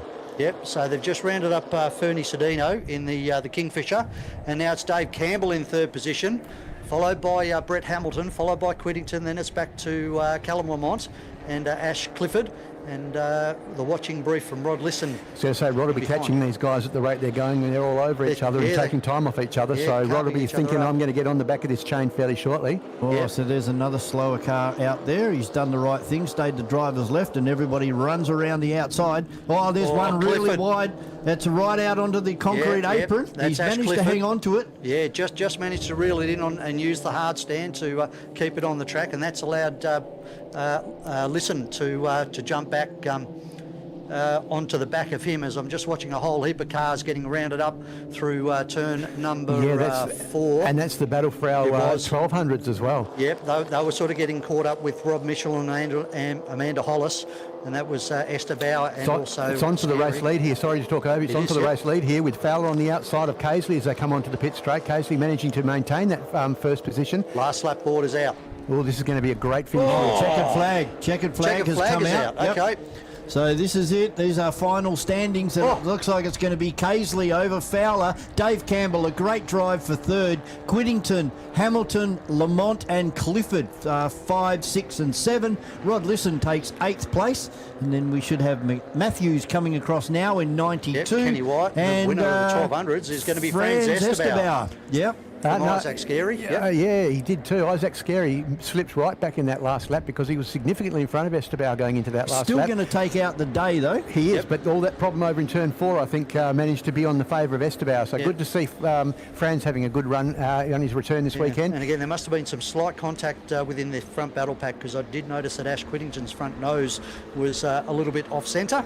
So he's had a little bit of possibly rear wheel to nose contact during the last couple of laps of that one. But a super race between Dave. I don't know whether Casely has realised that he's taken the checkered flag, because he's about to come around to take it again. He is, yes, coming out of turn 7. So he obviously hasn't seen the checkered flag. He was going that fast. Well, he's going to take second on the day, because it looks like Hamilton is going to take first place on 86 points for the entire day. Correct, yes, from Casely, followed by Jason Fowler in third, and in the 1200s it's going to be Scary from Esterbauer. Yeah, Esterbauer, and then back to Brett Scary in third position. So a great day's racing for Formula V, as per usual here at MotorMall Wanneroo Raceway. Yeah, we must really thank, obviously, the team from Silver Fox for making the trend to come over here to race with us. We really do appreciate their time and efforts, and they certainly gave us a good run for our money for the first couple of heats. And certainly wish them safe travels back to Victoria, and looking forward to locking horns with them again next time when we travel east. Yeah, well said. Absolutely well said. So thanks you very much for your comments today as well, Miles. Pleasure. We've enjoyed having you up here as always, and look forward to seeing you next time the Formula Vs are on the track. So what's really good is these Victorians, because they've had such a good weekend, they'll go back home to Victoria and talk to everybody over in Victoria, and then so hopefully next time we have a round of this Australian series, that we'll get more Victorians, get some of the guys over from New South Wales, and have a real big festival of Formula V. It'll be magnificent. I know we've had the Formula V Nationals here a couple of times, and they've been really big events and great events with lots of visitors from the East Coast, so that'll be something to well and truly look forward to into the future, is to see more and more of these guys visiting Western Australia. Yeah, it's good to see Tony Ordino here this weekend as well, another visitor to MotorMall Wanneroo Raceway, and doing a really good job in an older style Commodore. Yep. But he was running the third tier of the V8s for a while with Gary Hill. Yeah, unfortunately for Tony, the wet weather went away, because that car was well and truly up there at the front of the field during the wet weather, because that's the great equaliser, as we know. But as the dry weather came back in again, he seems to have slipped a bit further back down the field, but he's certainly doing very, very well in that second class of car. So I think he'd be praying for a bit of rain for their last event. That's over 23 minutes plus 1 lap. That'll be race number 18, but we are getting all prepared at the moment for our Formula Vs, and we are going to go down to Jamie and Demelza down there in the pit area. Yes, you do have me, and we've got the winner of the last race, Dave Casely. Dave, you have to be happy with that. You've had an absolute stellar day today. Well, I wouldn't say I had a stellar day. That was definitely a stellar race. We had a ding-dong battle in race 2, but unfortunately I was a tight ass and wouldn't buy tyres, so as soon as the track was wet I was in trouble. So I was hoping for the weather to dry out, and it did. I did hear earlier today that you were hoping for a drier track, given the rain that we had out. It looks like the weather was on your side today. Well, I had to get some luck today, and that was it. So I was well happy with that race. We did see some absolute fantastic racing today from the entire group. How was that competition? Oh, really good, actually. I really enjoyed racing with the Victorian guys. Race 2 was stellar. It was one of my most favoured races. I've been racing for a long time. I really enjoyed that. Fabulous. Do you have anyone you'd like to thank for today? I'd like to thank all the Victorians for making the effort to come across. It's a long way. We know how far it is, and we really appreciate that they made the effort to turn up. That's exactly it, to be able to have people from over east come across and see the talent here in WA, but also race us as well. Yeah, absolutely, and we appreciated that. Fabulous, Dave. Congratulations. Thank you kindly. That's it from us here at Pit Lane. We've still got quite a few more races to finish off the day. Stay with us. We'll be back after this break. FSR Racing is brought to you by Arise Racing, Radical Australia West, and Perth Motorsport Tyres.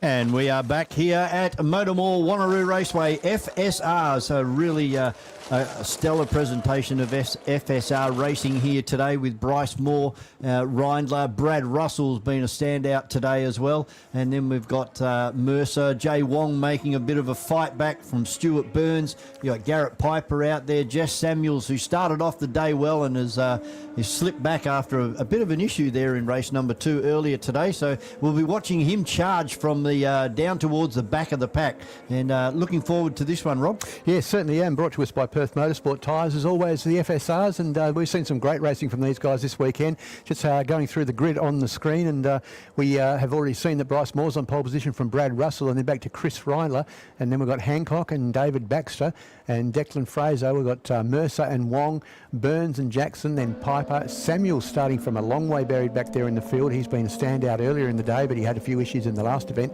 Di Giovanni in car 92 and Sinclair at the back of the grid also having had a fair few issues throughout the day. But yeah, this has been superb racing today and a really good event for the first one between Moore and Reindler, and then of course with Reindler having that issue then again in second, coming through the field, in that second event to come back up to third position. So he did a great job. So really looking forward to seeing whether or not Reindler can get back on the tail of Moore and what Brad Russell's going to have to say about that. Well, I think we've seen Bryce Moore do some ripper starts, and if he takes Chris Reindler with him, that'll block Brad Russell out wide into turn number 1. So that's going to be Chris's opportunity to get up into second and then go and race his mate for the rest of this one, which is over 12 minutes plus 1 lap. There's a double Indian file coming down towards turn number 7. It won't be too much longer and we'll get a start of this one. For the last time to this afternoon, the FSRs. They do this so well, this double Indian file start, these FSRs. They're always nice and tightly bunched together and all in their correct position. So they do this very, very well as they come down the light, about to go green and we'll be away.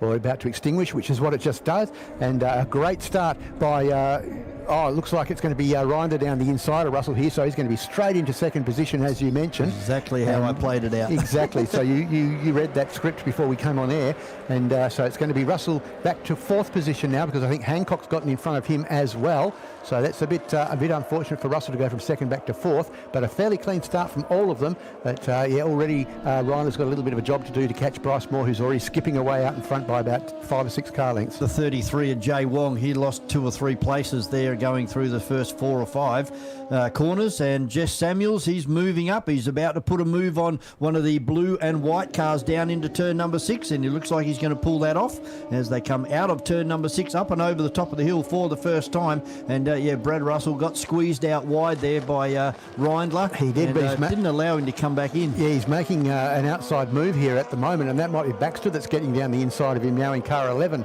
So that's now put him back into 5th position, has it? So, no, that's actually the 777 of Fraser who's got down the inside of Russell to put Russell back into 5th position. And so, Hancock's moved forward as well. Yeah, 85. Absolutely. So Russell going backwards, unfortunately, in this event. But as it stands at the moment, there's 1.16 seconds between first and second place. It's Bryce Moore from Chris Reindler, and then it's a further second or so back to Hancock in third place. Somebody trying very, very hard out there. There was a big brake lock-up down into turn number 1 on that previous lap. As we can see Jess Samuels 5 from the back at the moment and still moving forward. He finds himself in 9th position at the moment as we pick up with Jay Wong on the TV, and he is looking at the back of Garrett Piper in car number 6 at the moment. Yeah, he certainly is, and there's no catching Bryce Moore at the front of this field. If anything, I think that Hancock might be starting to get a little closer to the back of Reindler's car as they come down to turn 7 once again. There's Samuels down the inside of the Stuart Burns car and gets that job done. Burns going to try and fight back, but Samuels comes over and, number 3 of Stewie Burns holding his line there right up against the grass on one side and the racetrack on the left. But Jess Samuels able to drive through. Next on his hit list will be Mercer in the 78. Yeah, it certainly will. And at the front of the field, it's fastest lap to Bryce Moore, 57.33 on that last lap. And he's got a 1.7 second lead now between himself and Reindler. Reindler really does need to put his head down and try very, very hard to get onto the back of Moore, because he's just starting to drive away once again. They're down to only 6 minutes left in this event. Yes, it's so hard to actually improve your positions here, particularly when you've got so much distance between yourself and the car in front. Bryce Moore's out to a good 100 metres already, and we've still got 5.5 minutes plus 1 lap to go on this one. Brad Russell still coming under trouble here from Baxter, I think, in the 11, as the black car, yes it is, chasing down Brad Russell. Unfortunately went backwards off the start. And I was hoping that Brad could actually run with Moore and Reindler in this one, but not going to happen. Yeah, absolutely not going to happen. So he's then going to have to deal with Troy Mercer after that, Tony Mercer, sorry, after that, who's just behind this group as well. And they're all starting to get a fair bit of sun in their eyes coming over the top of the hill as the sun goes down late in the afternoon here at MotorMall Wanneroo Raceway. And the sun has come out and is bathing the circuit in brilliant sunlight. And as I said, they're going to start getting affected by that fairly shortly as they come down towards turn 7. Don't think you'll have to worry about the excessive UV out on the circuit at the moment. There's going to be no way there'll be any lap records set today. No, I don't think so. I think you're dead right there. It's still a fairly green track. It's had itself a fair old wash throughout the day. And with that wind that's blowing as well, it's almost like running into a brick wall as you crest the top of the hill. And it blows the sand across. It won't be too bad today because the sand will be fairly wet, and so therefore it won't obviously blow across as easily, but you'd still end up with a bit of sand across the track as well from that wind. 56.7 last time through for Bryce Moore, so Bryce is really on it. We're only on lap 4. We've got 4 minutes and 20 seconds remaining plus 1 lap. So as we can see in the past, the car just gets continually quicker and quicker throughout the race. Yeah, and it's 2.3 seconds now between himself and Reiner, so he's got it well and truly under control, has Bryce Moore at the moment. Hancock's now slipped out to around about 1.5 seconds behind Reindler in 3rd place, and Fraser about another 1.5 seconds behind in 4th. So fairly spread out as they are at the moment as our race leader once more comes down for the 5th time into turn 7. And, nice and smooth, just clips the end of that curb at the end of turn 7. But other than that, very nice and smooth. So we got a group of 4 cars here. That's Samuels is coming through. He is in 8th position at the moment. So I had Stewie Burns, so he's gone past Stewie Burns, so that puts him up into 8th. Mercer in 7th. So that's the next one, car number 78. Yeah, I think that might be Mercer at the front of that group of 4 there. It is indeed, yeah, and he's just in front of Samuels, and then back to Stewie Burns, and behind them is Jay Wong. So they're having a great battle midfield at the moment, and then it's a long gap after that, back to Jackson and Piper, and then another big gap back to car 10 of Sinclair, who's having a better run in this event than he's had earlier today, and Di Giovanni at the back of the field at the moment. So Bryce Moore down into turn number 7. With 2 minutes and 54 seconds remaining on this one. Chris Reindler, nothing he can do from back there. Unfortunately, it looks like that's going to be the way. He's going to finish in 2nd place. Then in 3rd is Hancock, and that's a great effort for car number 85. And the same can be said for Fraser as well. 2 relatively newcomers, and they're in front of the veteran in Brad Russell. And we have Baxter in 6th place, Mercer in 7, and Jess Samuels in 8. Jay Wong looking pretty serious on the back of Burns that time down to turn 7, but he's now gone out to another 2 or 3 car lengths once more as they come out of turn 1. So Wong doing all that he can to get onto the back of Burns, as is also Samuels doing everything he can on the back of Troy Mercer as they go across the top of the hill once more. Just having a look at the Samuels Tony car Mercer. when it comes over the crest at the bus stop there, he must just give it another jab of accelerator because it really launches forward, and then he's got to get hard on the brakes. And here comes Bryce Moore, and he's actually missed the racetrack this time and gone to driver's left of the ripple strip. So that'll be strike one for Bryce Moore, and it's something that you don't see very often from these from Moore and Reindler. Yeah, it just goes to show how hard he's trying, and I don't know why he's trying so hard, because he's not going to go to the lap record, because the lap record's unobtainable, because it's so much, it's 3 or 4 seconds quicker than what they're doing at the moment, held by XV8 supercar driver, Nick Percat. And he's got himself a 3.2 second lead, so there's no real reason for him to be squeezing the car as hard as what he is, but he's still got 1 minute and 22 to finish the race. He's got to make sure that he gets there to be able to finish first. He's a very experienced driver. I'm sure he'll have that all in hand. These 4 cars leading up and over the top of the hill there. So that is Russell, Baxter, Mercer and Samuels. And Jay Wong, nothing he can do from back there at the moment, unfortunately. Sitting back in 10th place at the moment behind Stewie Burns in car number 3. As our leader crosses the line to reel off another one. We're under 1 minute remaining, so we'll get this lap and then 2 more. And it's really starting to close up here. Jess Samuel starting to look very, very racy on the back of Tony Mercer. Then Stewie Burns there and Jay Wong as well. So this is a great little battle. 4 cars down into turn number 1. Yeah, it certainly is. It's been a great battle throughout the entire event so far, and doesn't seem to be anything that they can do about each other. The gap's just staying pretty much equidistant all the time, at lap after lap after lap. So it closes up through here, but then if you have a look at them when they get back down to turn 1 again at the end of this lap, you'll see the gaps will be exactly the same again. Yeah, it's like that big rubber band that we keep talking about. And there's a car off, car 777. Unfortunately for Fraser, he was having a great run. Well, brought a whole lot of sand back onto the racetrack with him as well. There's another big puff of sand coming out of the FSR as he heads down in towards turn number 6. So he must have looped it at turn 5 or 4, somewhere over that section. Over that way, yeah, yep. So coming down. Here we go. Here's the move on from Samuels up the inside of Mercer. Tony Mercer? No, that's not Tony Mercer. Or is that that's 78. That's yes, Mercer. Yeah, you're right. Then Sorry, Tony Burns Mercer. And Wong. Now Wong's going to look for an outside run. Oh, just about panel contact there. What a great run from Jay Wong. Looking very, very racy, but he's going to come right into the rear wing of Tony Mercer. Just sit there, Jay, and they'll grab a spot, and he certainly has. Yeah, so that's Burns back to 4th in that group, and Samuel's back up to 6th. And checkered flag has been shown, so this will be the last lap for Bryce Moore as he comes out of turn number 7 for the last time. And Bryce Moore takes out another win here at MotorMall Wanneroo Raceway. Car number 8 from 28 of Chris Reindler, then 85 of Hancock.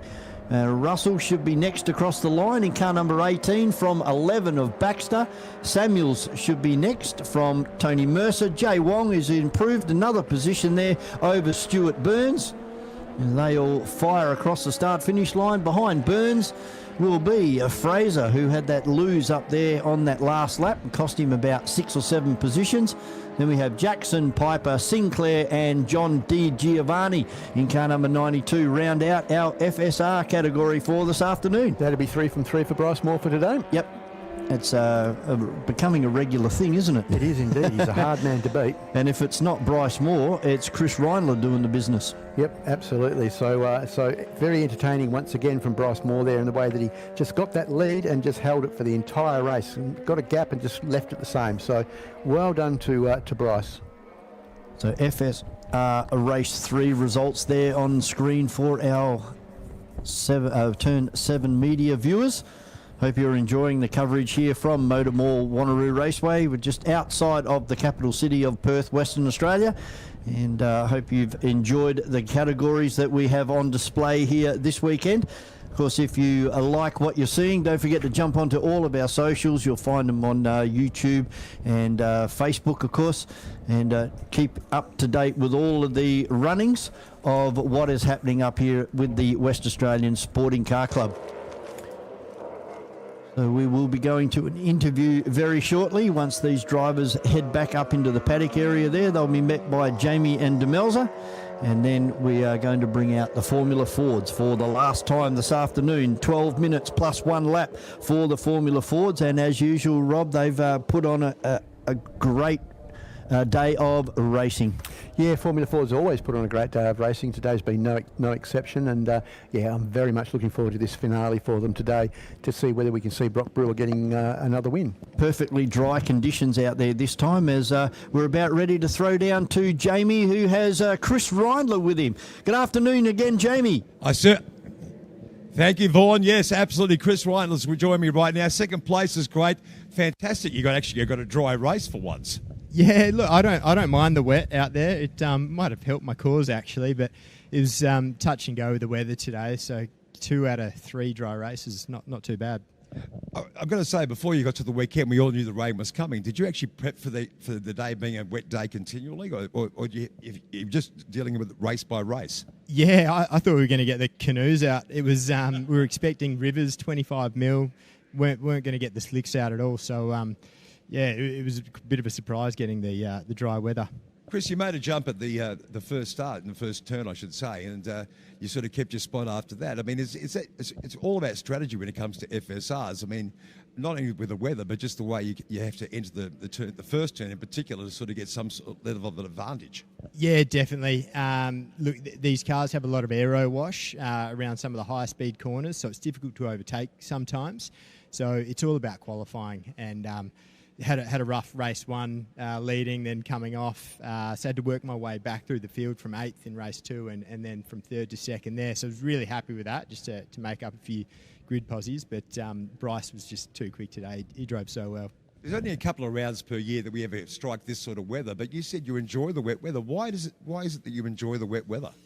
I think it just brings everything back to even. No matter what car you're in, the wet weather sort of it neutralises everything. So it's good fun. It's a bit hairy out there. Basically, it's a leveller. Yeah, it's a bit of a leveller. Yeah.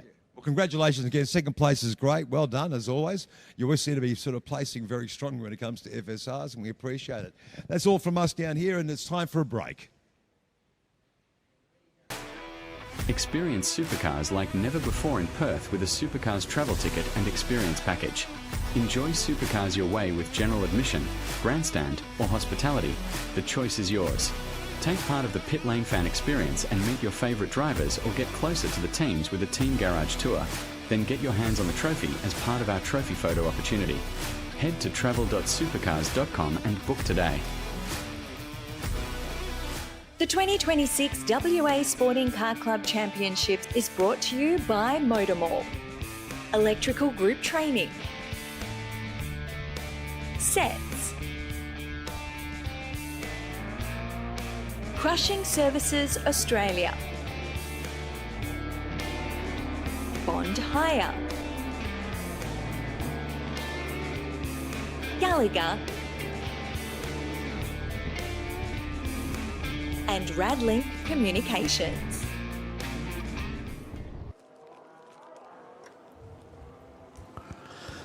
Final race out there on the circuit now for our Formula Fords. And having a look at the point score for the day, on 50 points is Brock Brewer. On 40 points is Webster. On 36 is Henderson. And then Aidan Deckers on 32. So your winner will come from those 4 drivers. Joel Wheeler is having a good start in this one. He'll be up on the 2nd row. Then we have Deckers and Van Leeuwen behind him, Riordan, and unfortunately there for Tom Begley. Did you see if Tom was out there? No, I didn't see if he was out there, but yeah, he was definitely a DNF in the last one, wasn't he? Yes, and of course Bradley and Boyack we lost earlier today in qualifying. So this should be a great race with Webster, Henderson and Wheeler getting very, very close together in that previous race. Yeah, absolutely, and really, really good racing a little bit further back down the pack, but there was no way that they were going to catch Brock Brewer, but Webster well and truly starting to get very close to him, but time ran out at the end of that last race. To try and find John Van Leeuwen after the race meeting and have a chat about the Andrews car and the lack of performance. It's just got no speed in it today. Yeah, it's amazing, isn't it? And it just makes you wonder whether he's just gone the wrong way with his setup. Because it has been a hard day to do a setup because it's been such changeable weather conditions. So it'd be interesting to see whether that has been the case throughout the day. Tom Begley is out there. I can see him down at the back of the field. So This should be a good charge through the field. He'll have Riordan, Van Leeuwen, Deckers, Wheeler, then Henderson, Webster, and then Brewer to challenge with. Yeah, he certainly will, and it'll be very interesting to see how quickly Begley can get through this field as they all come down to line up on the grid. And not a big field, but certainly a quality field of Formula Fords. And really looking forward to seeing this final race of the day over 12 minutes plus 1 lap. Moving up into positions at the moment. Of course, Brock Brewer with the starting out of pole position there. That is the dirty side of the racetrack. But although today it doesn't seem to be having much of an effect. The drivers out of P1 seem to be getting down to turn 1 in front and holding off the field as red lights are out, and we are away to go, and it's a good even start for both the front row. And Brock Brewer in 57 plucks second gear now up into third into turn number 1 and will maintain the lead only just from Webster in second. Then we go back to Xavier Henderson, and behind him is Joel Wheeler in the 47. Yeah, Wheeler initially made the better start than Henderson, but Henderson managed to get down the inside once again down to turn 1 and locked Wheeler out. So that put him back into 4th position. And so that's the way that they are as they go over the top of the hill for the first time. I think that Van Leeuwen managed to get in front of Deckers as well.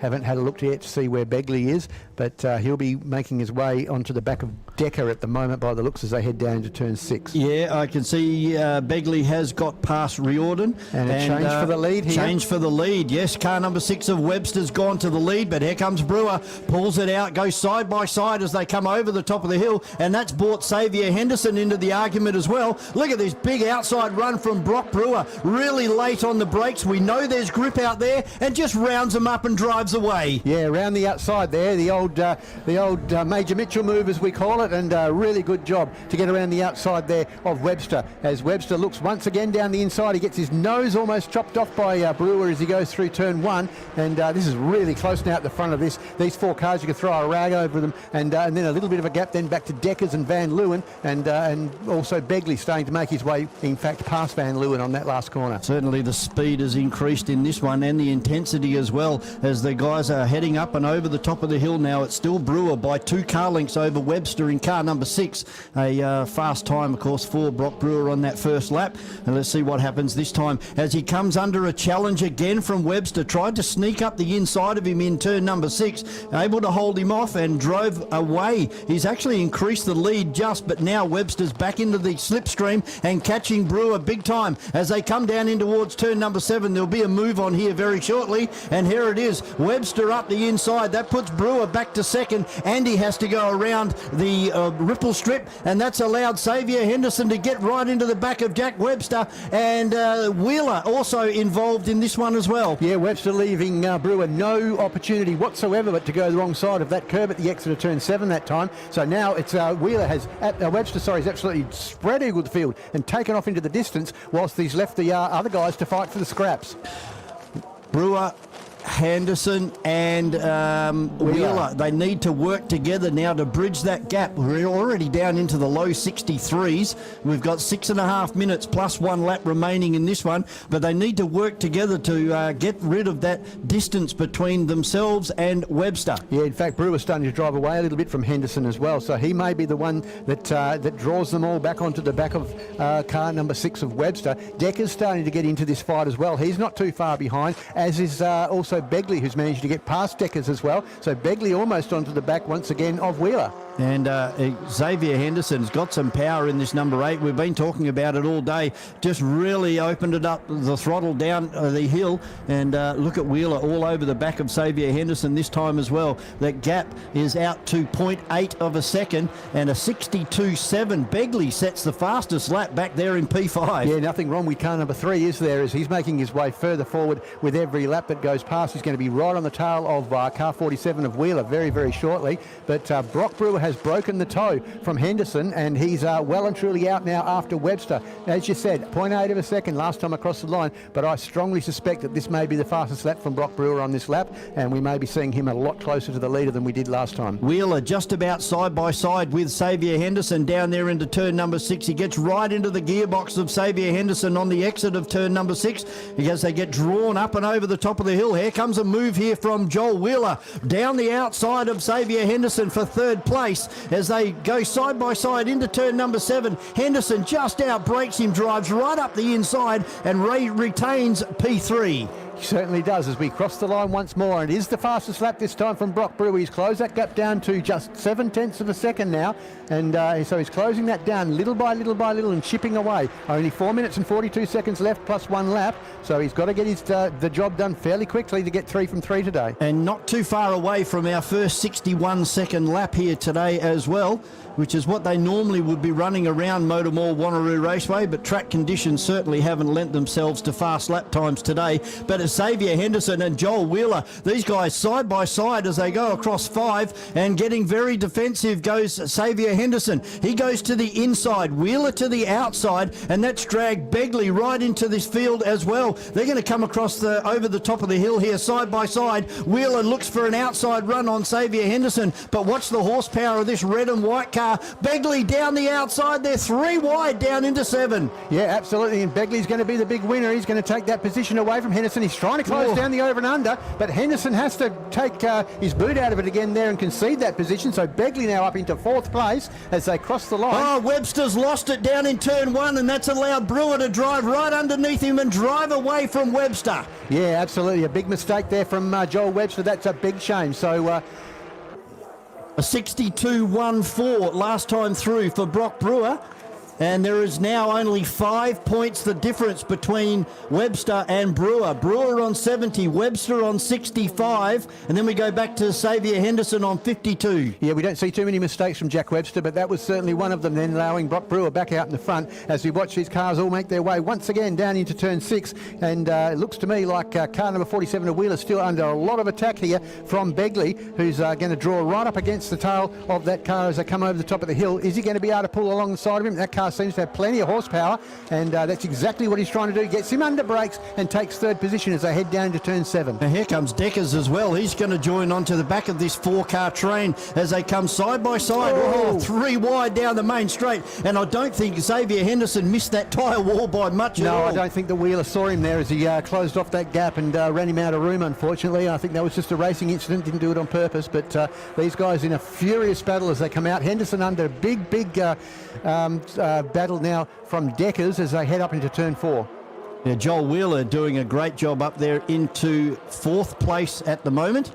And Xavier Henderson in there, as you said. Deckers is not far off the back of this pack as well. Deckers all over the back of Xavier Henderson as they exit turn 5. And again, Henderson goes to drivers right on the entrance into turn number 6, and that's allowed Deckers to have a look at him around the outside. He's decided against that, but Tom Begley, the big mover in this one. Yeah, he certainly is, and certainly driving very, very defensively as Henderson at the moment back there, trying to keep Decker from... Wheeler round the outside of Tom Begley. Yeah, not able to do it. He's actually opened the door for Henderson here. He's got a good exit out of turn 7. He's got a bit of speed on, looking to which way he's going to be able to get past. Very a bit close. of a miss of a gear then as well. I think that might have been Deckers at the back, missed his gear as he went down into turn 1.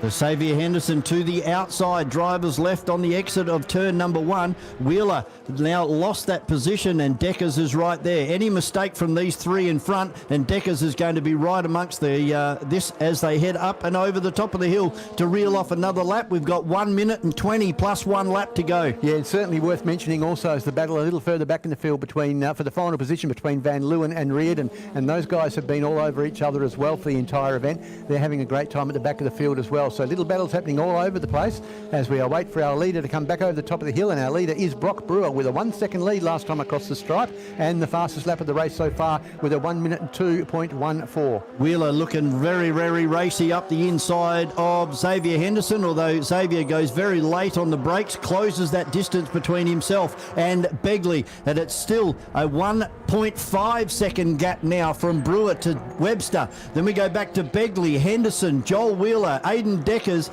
and now we wait for Van Leeuwen, who's just been overtaken by Riordan, and Andy Van Leeuwen rounds out 8 cars. A very competitive and fast and fiery Formula Ford race. It certainly is, and they'll be getting the last lap board this time that they come past. They've only got 19 seconds between themselves and the stripe next time, and they're only halfway through the lap. So the last lap board will come out for the leaders this time as they're over the top of the hill. Still a good battle happening there between Henderson and Deckers at the back of that 4-car train as they head head down into turn 6, and yeah, it's just been a battle for this 3rd, 4th, 5th and 6th position for the entire event. What a great race so far as our leader comes down in towards turn number 7. Should get the last lap sign this time through. It's Brock Brewer in car number 57. Just glances the ripple strip on the exit. Webster in second place. Henderson down the inside there of Wheeler into turn 7, so he's got him, and then there's another position, but Wheeler fighting back as they come across the line side by side, and it looks like Wheeler's got the ascendancy to the inside line, and he's going to take that position back away from Henderson. So that certainly, with 1 lap to go, has not yet been concluded. No, and Deckers is not too far. He's only 2 car lengths off the back of Xavier Henderson. But Tom Begley, he's going to hold a solid 3rd place here. So 4th place is up for grabs at the moment between Henderson, Wheeler and Deckers. Yeah, absolutely. So we're just watching our race leader now heading down towards turn 6 for the final time, not just for this event, but also for the day. And that'll be Brock Brewer, who's on the cards at the moment for taking 3 from 3 this afternoon.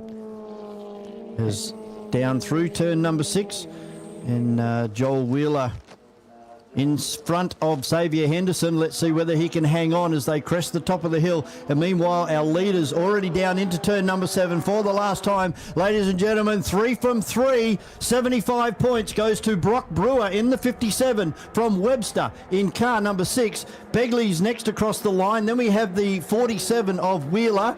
Henderson in 5th place, and Aidan Deckers will round out in 6th. This battle for the final position being taken by Van Leeuwen as Reardon went really wide on the exit of turn 7 on that final corner. So that was a great battle for the whole day for those guys as well.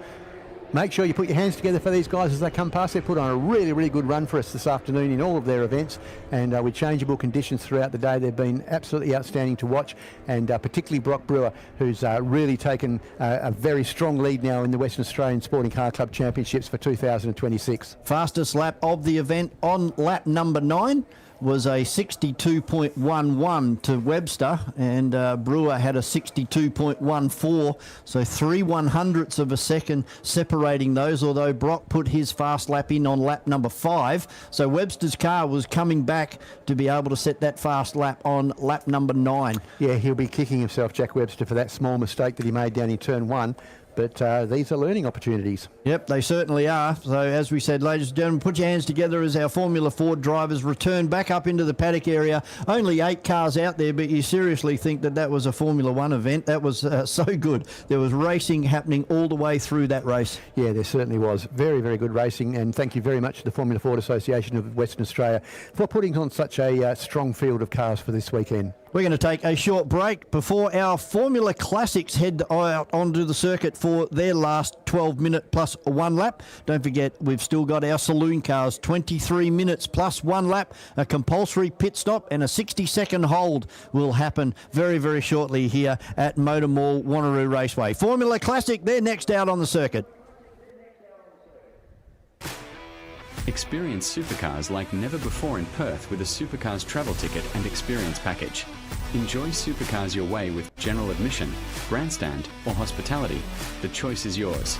Take part of the pit lane fan experience and meet your favourite drivers, or get closer to the teams with a team garage tour. Then get your hands on the trophy as part of our trophy photo opportunity. Head to travel.supercars.com and book today. The 2026 WA Sporting Car Club Championship is brought to you by MotorMall, Electrical Group Training, Sets, Crushing Services Australia, Bond Hire, Gallagher, and Radlink Communications.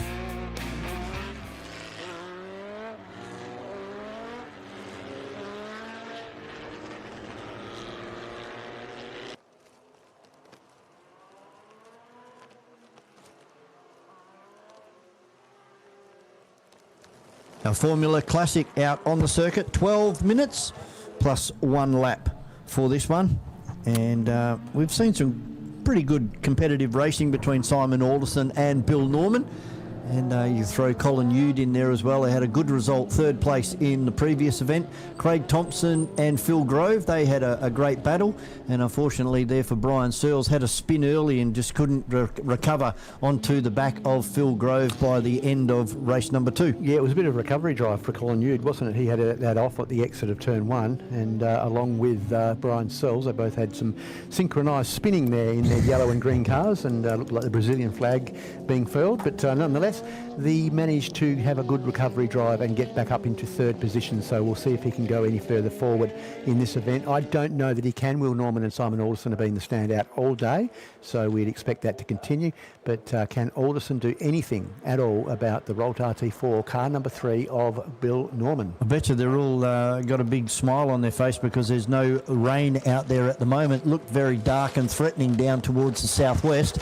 But currently, the sun is starting to disappear. It's starting to get a little bit grey up here, but no rain. I wouldn't speak too soon. It's looking pretty miserable, and that wind is very strong. It blows over pretty quickly. But nonetheless, there is the red light extinguished, and we're racing. And as per usual, it's Will Norman that leads the field down into towards turn number 1. Simon Alderson, and look at these, the break they've got already, 50 to nearly 100 metres on the exit of turn number 1 from Colin Yude, Craig Thompson, then we have Brian Searles, and rounding out the field, Phil Grove. Yeah, absolutely, and that's the 6-car field that we've had for the entire day. At least they've managed to keep these cars running, which is not a mean task to do in the first place, because they're such little bespoke little Swiss time watches almost, the way they're put together. But they've managed to keep them all on the track. We've had no DNFs, and just watching the Yude car being followed by Craig Thompson down into turn 6 on screen at the moment. Yes, quite a few of these cars missing this weekend. Lance Carwadine not here, and the Jane Brabham. Yeah, a lot of the Western Australian racing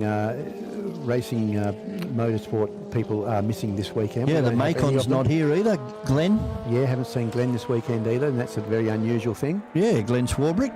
So, yeah, the Western Australian Racing Museum mob are not here this weekend, which is a big shame. They've got a lot of cars that could be out on the field as well. A lot of cars that we haven't seen for many, many years, like the 2 Formula 2 Macons, and with McCrudden at the wheel. Haven't seen those for many, many years, unfortunately. And, of course, we also don't have any cars here this weekend by Marty Bullock. No, and Mark Redmond was slated down to be driving in Formula Classic this weekend, and something might have happened yesterday because he's not here, or he's been caught out by lack of wet weather tyres. Marty Bullock actually was recently running his Williams FW07, an ex-Clay Regazzoni car from the 1978 Formula 1 season. He was running that at Brands Hatch recently, and finished midfield, which is no mean feat over, I think it was about an 18-lap race of the full Grand Prix circuit of Brands Hatch. So I thought that was a very, very good effort. He was up against other cars of the era, like the M26 McLaren that won the 1976 World Championship with James Hunt at the wheel. And he had a good run over there, and a very safe run. And gee, that car that he's got, it's an absolutely beautifully presented car. It's original livery with the Saudia Airlines on it and everything, and really, really nice to see Marty over there managing to have such a good run in that car. Of course, that car lives over there. I think it's based near the Donington circuit. He's got a few cars over there as Marty. Yeah. I think he's got some Formula Juniors, and he's also got a lovely Chevron that he runs over there as well, I believe. I remember the Formula Juniors when we had that World Tour come to Wanneroo a few years back. 10 years ago now. 10 years ago. 10 years ago. Wow. That was 2016 that we ran that meeting, and that was the same meeting that we also had the Formula 5000s at. That's right, yeah. Yep, so that was a really good race meeting. And good to see a resurgence in Formula 5000 racing on the East Coast, so hopefully, fingers crossed, we can entice them to come back over here, because there's nothing like the sound or the looks of a Formula 5000 car. They're absolutely brilliant rolling thunder, but the trouble is that everyone wants to keep their hearing these days, so they've had to put mufflers on them. They don't sound anywhere near as wild as what they used to in the 70s when they used to run here, and for the Australian Grand Prix that they ran here in 1979, they used to be absolutely rolling thunder in those days, but a little bit disappointing when they were here about 10 years ago with the fact that they weren't quite as loud and thunderous, but they were still very spectacular. I remember we lost a car for the weekend with Joe Ricardo. His car caught fire over there on the exit of turn 4. Yeah, that was the green McLaren M10B. So that was a big shame, but not a lot of damage to the car, thankfully. It was mostly just superficial. But yeah, that was a bit of a shame. With our leader at the moment, Will Norman, 58.5, so a leisurely drive out there at the moment from Simon Alderson with a 59.3, and then Craig Thompson in third, Colin Yude in fourth, Brian Searles in 5, and Phil Grove in the 2-litre Formula Ford. Car number 4 rounds out our 6 drivers, and it looks like it's going to be an all-the-way win for Will Norman on 75 points, from Alderson on 60, and Thompson and Yude. That's going to be great. Whoever gets in front and finishes this race will take out third place. And there's only exactly 1 second between them when they went past the line last time, so that's going to be very, very close between those guys.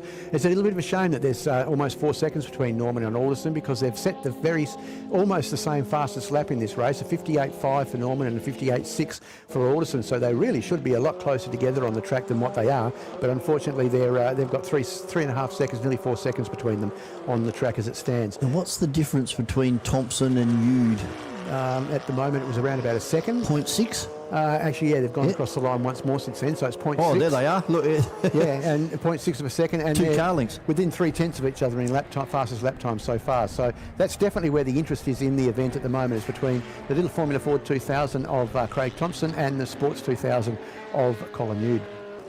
So as we said, whoever wins that battle will take home third place for the day. Providing Will Norman and Simon Alderson finish this one. Simon's got it down with the fastest lap of 58.3. It's now down to 2.7 seconds. Yeah, it is, and as I said earlier in the day, 58s, 57s is around about where these cars normally are on a fine day here at MotorMall, Wanneroo Raceway, and they're back down into those times now, so it just makes you realise that the circuit's not in too bad a shape now. So where are the strengths and weaknesses of these 2 cars? Craig Thompson in a 2-litre Formula Ford, wings and slicks, and Colin Yude out there in the little sports car. I hate to be the bringer of bad tidings, but I think that we may be getting a little bit of precipitation again soon.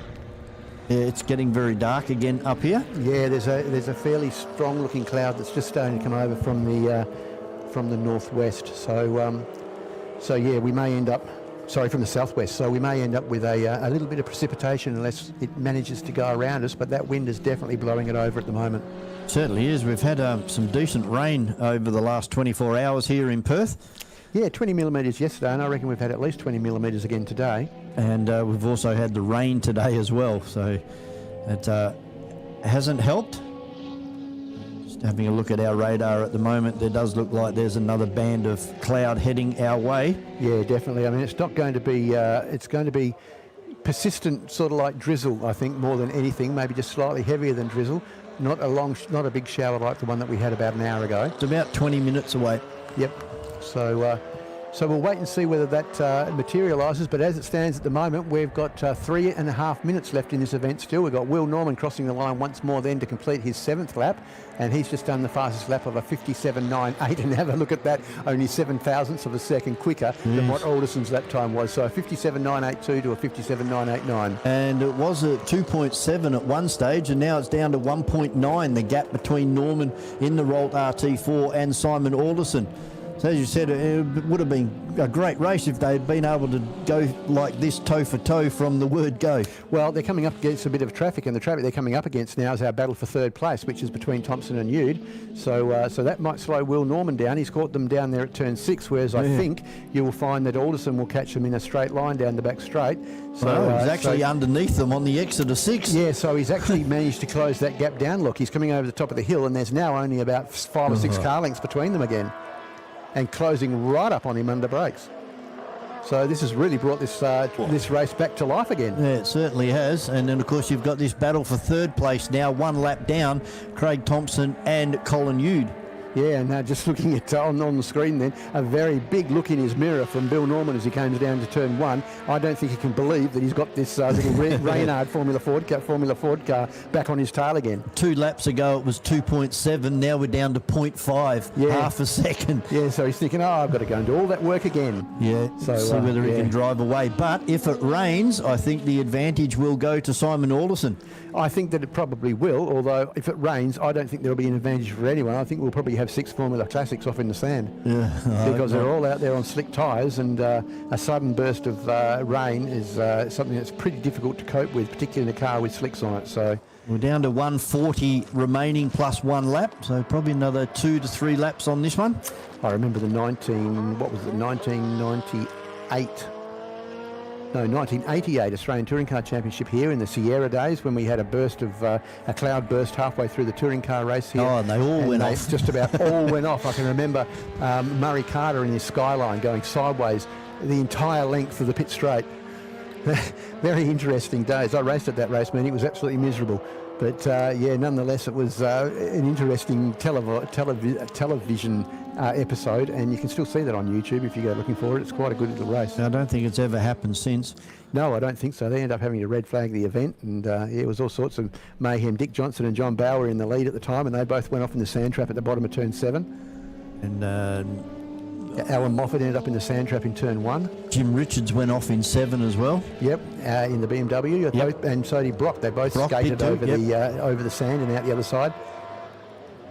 And there were a couple of drivers who'd come in early. I think Colin Bond was one of them, and Caltech Sierra came in a little bit earlier than everybody else and had put his wet tyres on already and was back out there again. He was a little miffed that they'd put the red flag out, because he was right. I'm okay, Jack. So professional motorsport, that's the way it is. Certainly is. Our leaders, they've got through, so there'll be another 2 laps after this one. And it's still Will Norman. He's stretched it out now from 0.5 to 0.7. He's done that by setting another fastest lap of the race with a 57.62. So he's now got around about 15 hundredths of a second between himself in the lap record, fastest lap of the race between himself and Alderson. I wonder if that lap record will ever be toppled by Ray Stubber. It's been here for 24 years now. A 55.18. Never say never. Never say never. Somebody will roll up with something high horsepower one day. And I mean, it's a quick lap time, but there are quick cars that are eligible for this category. Very, very quick cars that are eligible for this category that we haven't seen, and someone might just drag one out one day and come up here and blow that into the weeds. So you never know. Need something like a Rex Meacham to come back out. That'd throw the cat amongst the pigeons, wouldn't it? Yeah, it certainly would. That was a very quick car, that Ultra Sport of his. And of course, the lap record here for many, many years was held by John Bell. He set that in 1984, and that was a 53.8, I think. And sorry, mate, Alderson is right up the gearbox of Will Norman. They're on their last lap, a 57.4 to a 57.7. So there is not much between it. This is going to be Simon's last hurrah. He closes up again down there in turn number 6 as they come up and over the top of the hill for the final time. Can Will Norman in the Rolt RT4 hang on from Simon Alderson? Simon again right in the slipstream, but I don't think he's close enough to get under him. No, he's not close enough, and Will Norman's got that little bit extra grunt and straight line as well, and he's going to come and take the checkered flag. So that's 3 from 3 from Will Norman today as well. And takes out the day with a perfect score of 75 over 60 of Simon Alderson. And who is going to go home in 3rd place? It's going to be Colin Yude. It's going to be Craig Thompson and then Colin Yude. Yeah, I don't think Yude got in front of him. Yeah, I'm just trying to find out. There he is, over the top of the hill. Trying to see where Craig... Oh, they're over there. I'm getting myself confused, yep. So this is Thompson coming down in towards 7. If Colin Yude can get in front, he will take home 3rd. Otherwise, it will go to Craig Thompson. And Craig Thompson comes home in 3rd. Colin Yude will come home in 4th for the day. And that leaves Brian Searles and Phil Grove out there. Only 1 point separating those 2 drivers as well. Yeah, so some quite good racing today, and very, very impressed at how all of these guys started the day and have all finished the day as well. So well done. No breakages. Well, it's been a day of very wild weather, so they've done very, very well to keep these cars on the track and going for the whole day. So put your hands together as they come past the McCracken House down there at the exit of Turn 7. You won't be seeing these guys again this weekend, but we look forward to seeing them again later on in season 26. Our feature race is coming up next for Raceway Industrial Proprietary Limited, the 23 minutes plus 1 lap Saloon Car Enduro with a compulsory pit stop and a hold of 60 seconds for all of our drivers. It's going to be a ripper. Stick around, lots more to come. This 23-minute race plus 1 lap, that's next here at MotorMall, Wanneroo Raceway. Experience supercars like never before in Perth with a Supercars travel ticket and experience package. Enjoy supercars your way with general admission, grandstand or hospitality. The choice is yours. Take part of the pit lane fan experience and meet your favourite drivers or get closer to the teams with a team garage tour. Then get your hands on the trophy as part of our trophy photo opportunity. Head to travel.supercars.com and book today. The 2026 WA Sporting Car Club Championships is brought to you by MotorMall.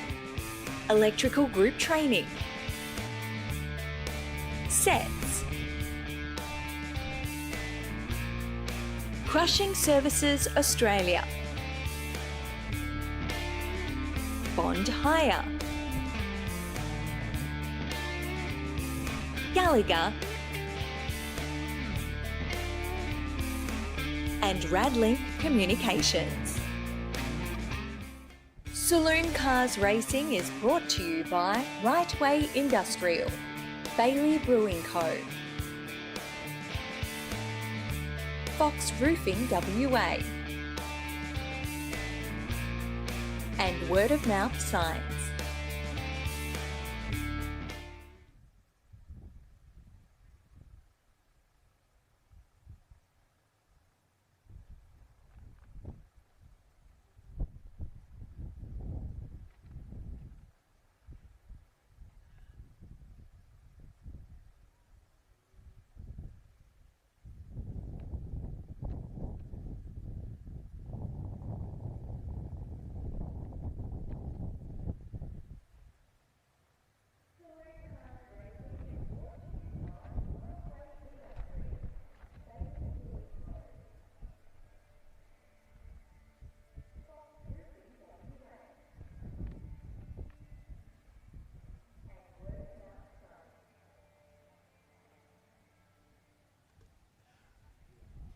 Our Enduro, brought to you by Raceway Industrial, is about to hit the racetrack.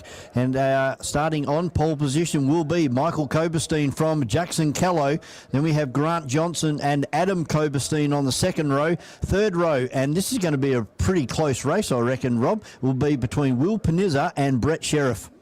Yeah, absolutely will be. And then we're going to go back a little bit further to Sadler. Sadler, is it? And, Rick Gill, and then to Mark Watkins and Daniel Karukin, and that'll be your top 10 to start on the starting grid. 11th will be Justin Chaffee, just in front of Tony Ordino. Then back to Rob Marcon in front of Craig James, Reg Ralph and Nick Lorcan. And then we've got Andrew Martin. We've got Kingsley out of position number 18. We saw the camera in his car earlier today, Jack Parnham.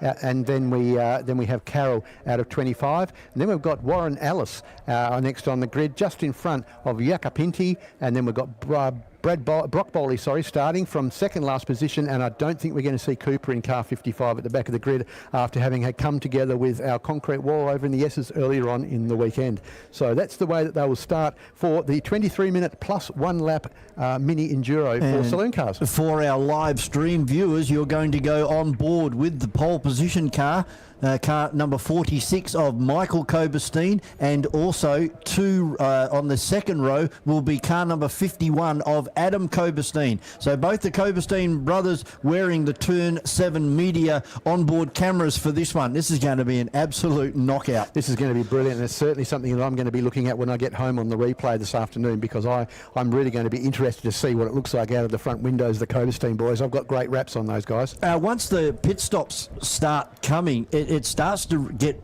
confusing. We've got guys coming in, and then somebody else will take over the lead. They'll come into the pits, and then the other guy that was in the pits leaves. So if you've never seen a pit stop event before, they don't happen all that often here at MotorMall Wanneroo Raceway. Make sure you're down here along the pit wall here, because you're about to see something pretty special. Yeah, it's like pulling the numbers out of a barrel in a lotto draw, and you pull out 6 numbers, and then all of a sudden you chuck them all in there again, start all over again, because it really does throw all the numbers numbers up in the air and they land in a different place after the pit stops. So not only do we have what's happening out there on the circuit, but we've also got what's happening above us with the weather. It is getting very dark and gloomy up here at MotorMall Wanneroo Raceway. So halfway through this race, we could see a downpour of rain, and who has set up for wet and who has set up for dry. And who has set up for in between. Well, so, yeah, I mean, that may a be bit of a compromise. That might be the way to go as a compromise, you know, maybe run the tyre pressures for wet, but keep the bloody front, the ordinary front sway bar connected bars, or something. And so it's interesting to see how these guys are going to set their cars up. So 23 minutes plus one lap. I reckon that we're probably in for at least 20 laps for this one. So, and it's a rolling start too, so it'll be double Indian file rolling start. So that's something else that's also been thrown in the mix. Yeah, which means they're all going to be in a big gaggle down into turn one all together at racing speed. Well, so, let's see whether they can line up as good as what our FSR competitors and our Formula Classic drivers do. They do it all day, every day. But once we see, like particularly with Time Challenge, they are spread out like Brown's cows, and the idea is that they should be side by side as they take the red light. Speaking of the converted there, absolutely, it drives me nuts sometimes when you're stuck midfield in a regularity and you've got the blokes in front taking off in the distance and you're still waiting for the slow-bo in front of you to decide to get going. But nonetheless, it is a very, very good grid that we've got out there with our cars for the Saloon Cars. It really is great to see so many cars on the field, and aren't they just so beautifully presented? They are, and they're rubbing is racing, and you'll see a lot of these cars do have black tyre marks along the side of them, particularly on the doors. I noticed Michael Koberstein's had a nice black donut just behind the right rear panel, behind the right rear tyre. And I was having a chat to him on the grid at lunchtime. He was saying that was from Bathurst, as he came across on somebody who didn't actually thought that he had enough room and actually came past and just hit the tyre. Leaves a nice little round donut. Yeah, it does. I mean, most of it you can usually polish away, but it always still leaves a pretty big scuff on the paintwork. So, or in this case, most likely on the vinyl. On the vinyl, wrap. yeah. Yep. So we are on board at the moment on our warm-up lap, heading up through turn number 5 at the moment. This is Adam Koberstein for Hydrolink. And you see him trying to work that steering wheel and get as much temperature into this one. I would say it would only be a one-lap warm-up for this. They will get going next time they cross the line, so they'll be starting to form up into their double Indian file down here behind the safety car. And it's not an easy thing to do either. If you don't do it very often, it can be quite a challenge to do a rolling start double Indian file. So these guys don't often do a rolling start. Let's see how well they go. There they go. They're starting to form up now. They're still spread out like Brown's cows.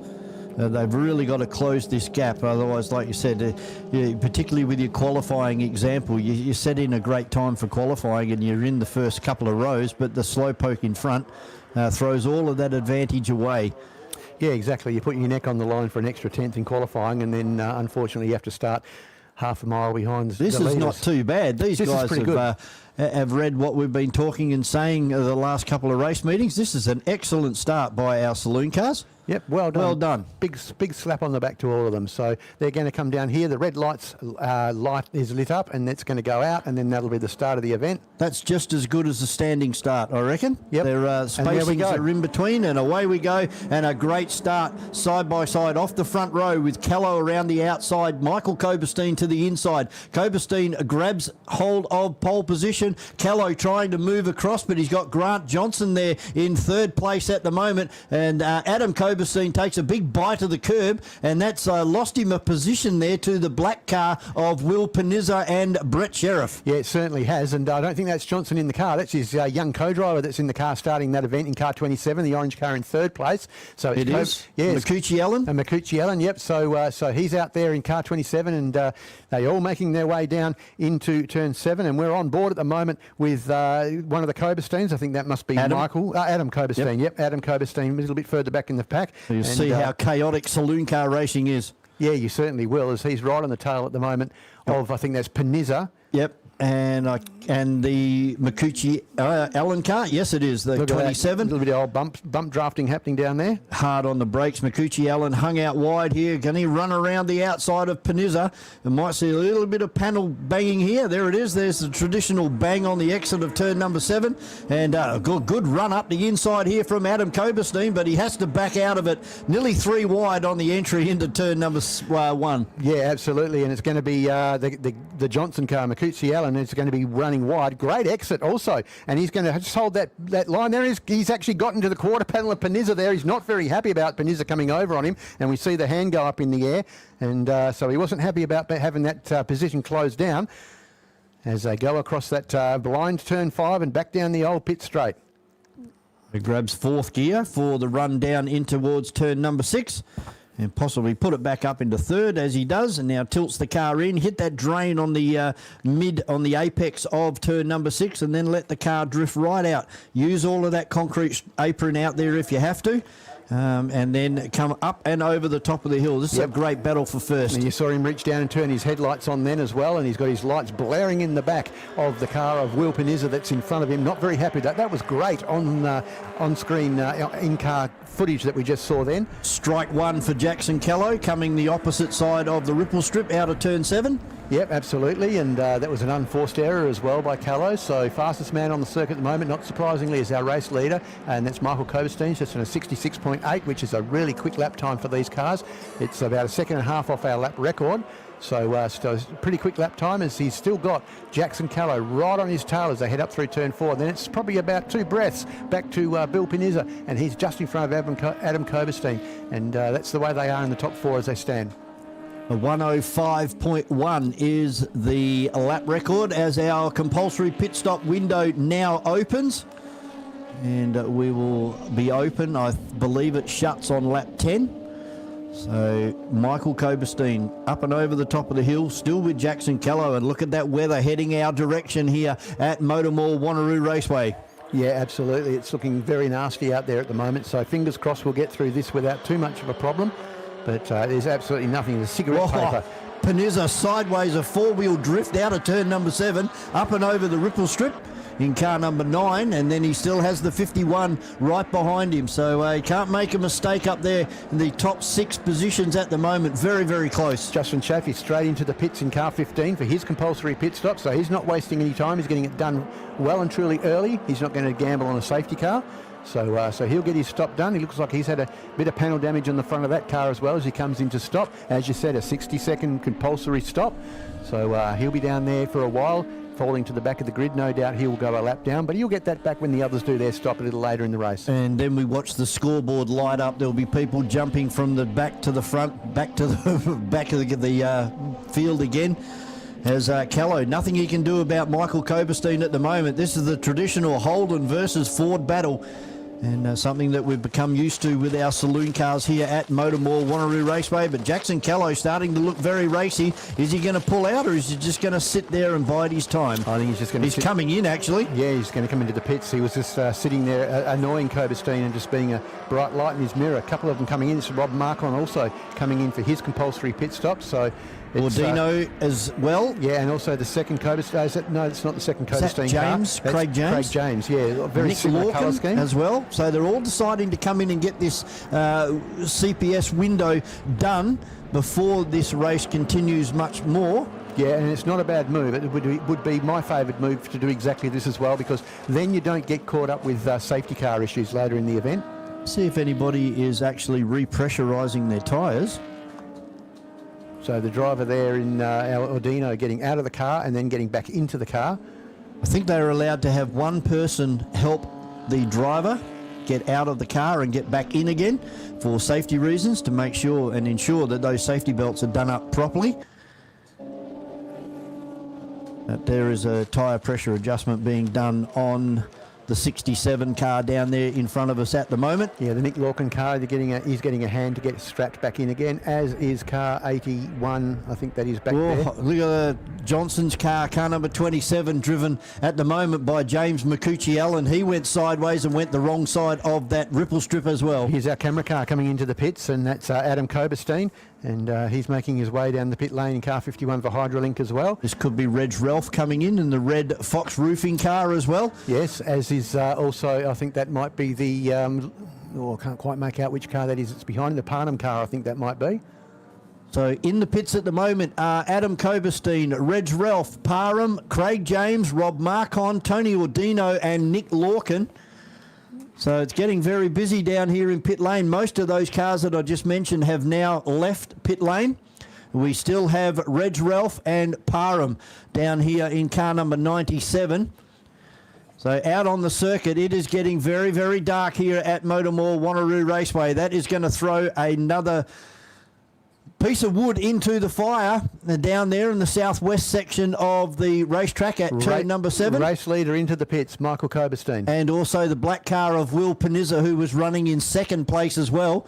So they're not willing to try the undercut. That's 2 times this side of the curb for car 27. He won't want to be doing that too much longer. He'll be getting himself a penalty.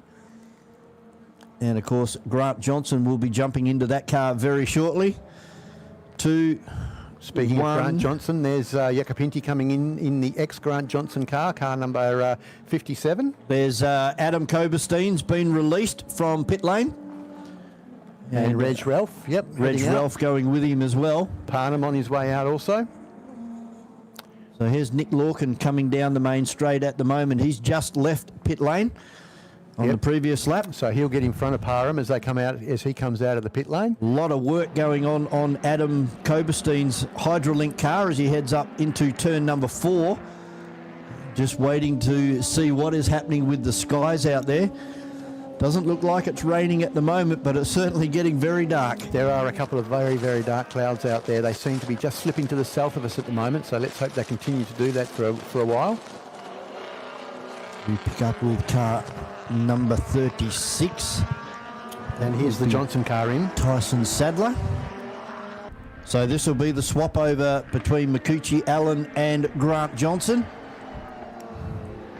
Now those two indiscrepancies, will they carry over to the car or is it just the driver? I have absolutely no idea. That's a very good question. Yeah, because they are on probably their last warning, although we haven't seen any warnings come up on our screen at the moment.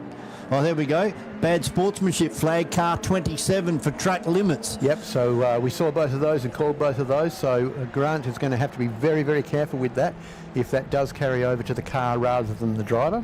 Very unusual to see Grant run that wide unless he's having problems trying to get around somebody. Yeah, big lock up for Justin Chaffee going into turn 4, but yeah, or having problems with people allowing him to stay on the circuit. That's the other thing can get... Yeah, towards the end of this race, it looks like the rain is going to happen. We still have 11 minutes and 50 seconds plus 1 lap to go in this one. So we're just about halfway through at the moment, and it is Rick Gill who actually has the lead at the moment. Tyson Sadler was in second. He's decided to come into the pit lane. Same with Daniel Karukin, who was running third, and Mark Watkins as well. So that puts Rick Gill out in front in car number 81. So lots of cars in the pits at the moment. I think there's about 5 or 6 cars in the pit area at the moment. Some of them just about ready to head back out. Yeah, Watkins is swapping over as well, doing a driver change in his car. Yep. Here comes Campbell, I think it is, coming into the pits as well. Or is it Kingsley? It's Kingsley, I think. The orange car? Yep. That might be Carroll. Car 23 is Kingsley, I think. Car 25, is it? It's Carroll. Yep, car 25 of Carroll. Yep, so that's coming in. As we go back on board, Adam Coberstein, and trying to work out who the car is in front. That'll be Will Panizza is the car in front of him as he cracks 4th gear over the top of turn number 5 and down towards turn number 6. Back to 3rd gear, you can see the rev limiter right into the red there, so he's right onto the limit of gear number 4. Back to 3rd at the moment, waits for the red light, bang, cracks 4th gear. Up and over the top of the hill, we'll probably go for 5th gear, and you watch for the red light, and he's got the headlights on, and it's bucketing down on the main straight down here at MotorMall Wanneroo Raceway. Just as we said, and Coberstein very sideways on the exit of turn number 7. Oh, look, that Marcon just about lost the car again on the exit of turn number 7. Yeah, absolutely. And these guys who are sitting in the pits at the moment, they'll be thinking that having a safety car wouldn't be a bad idea right about now anyway. So some of these guys are very, very close to losing it as the rain comes down, although it hasn't been a heavy shower. Oh, there's one off at turn number 1. There could be a safety car. No, he's going to get through, I think. Is he going to get He's through? got through, yeah. That's Tony Ordino, I think. Yes, I think you're right there. He was running down in 15th with Nick Lorcan. And with that, it's actually stopped raining again. Wow. Just a quick little burst. Yeah, it was really just a strong drizzle, wasn't it? It wasn't huge amounts of rain. Koberstein still got a little bit of action happening on the windscreen, but he's battling through it now as he comes out of turn number 6 and heads up and over the top of the hill. And there is the siren. That'll be for Kingsley leaving pit lane in car number 23.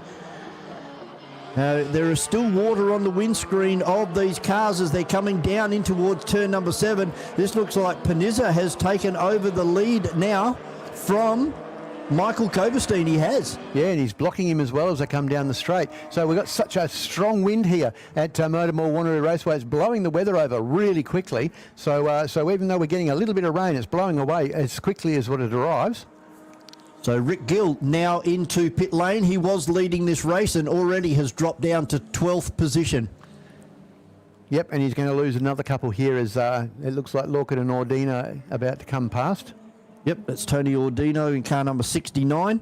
As we go back on board now with Michael Koberstein as he tracks down Will Panizza. Just leaving turn number 5 and heading down the hill. Reg Ralph out of the event by the looks down here. He's already made his pit stop and he's come into the pits again and looks to me like he's trying to get that car. He's trying to get it started, yeah, and it looks like it's turn the headlights off.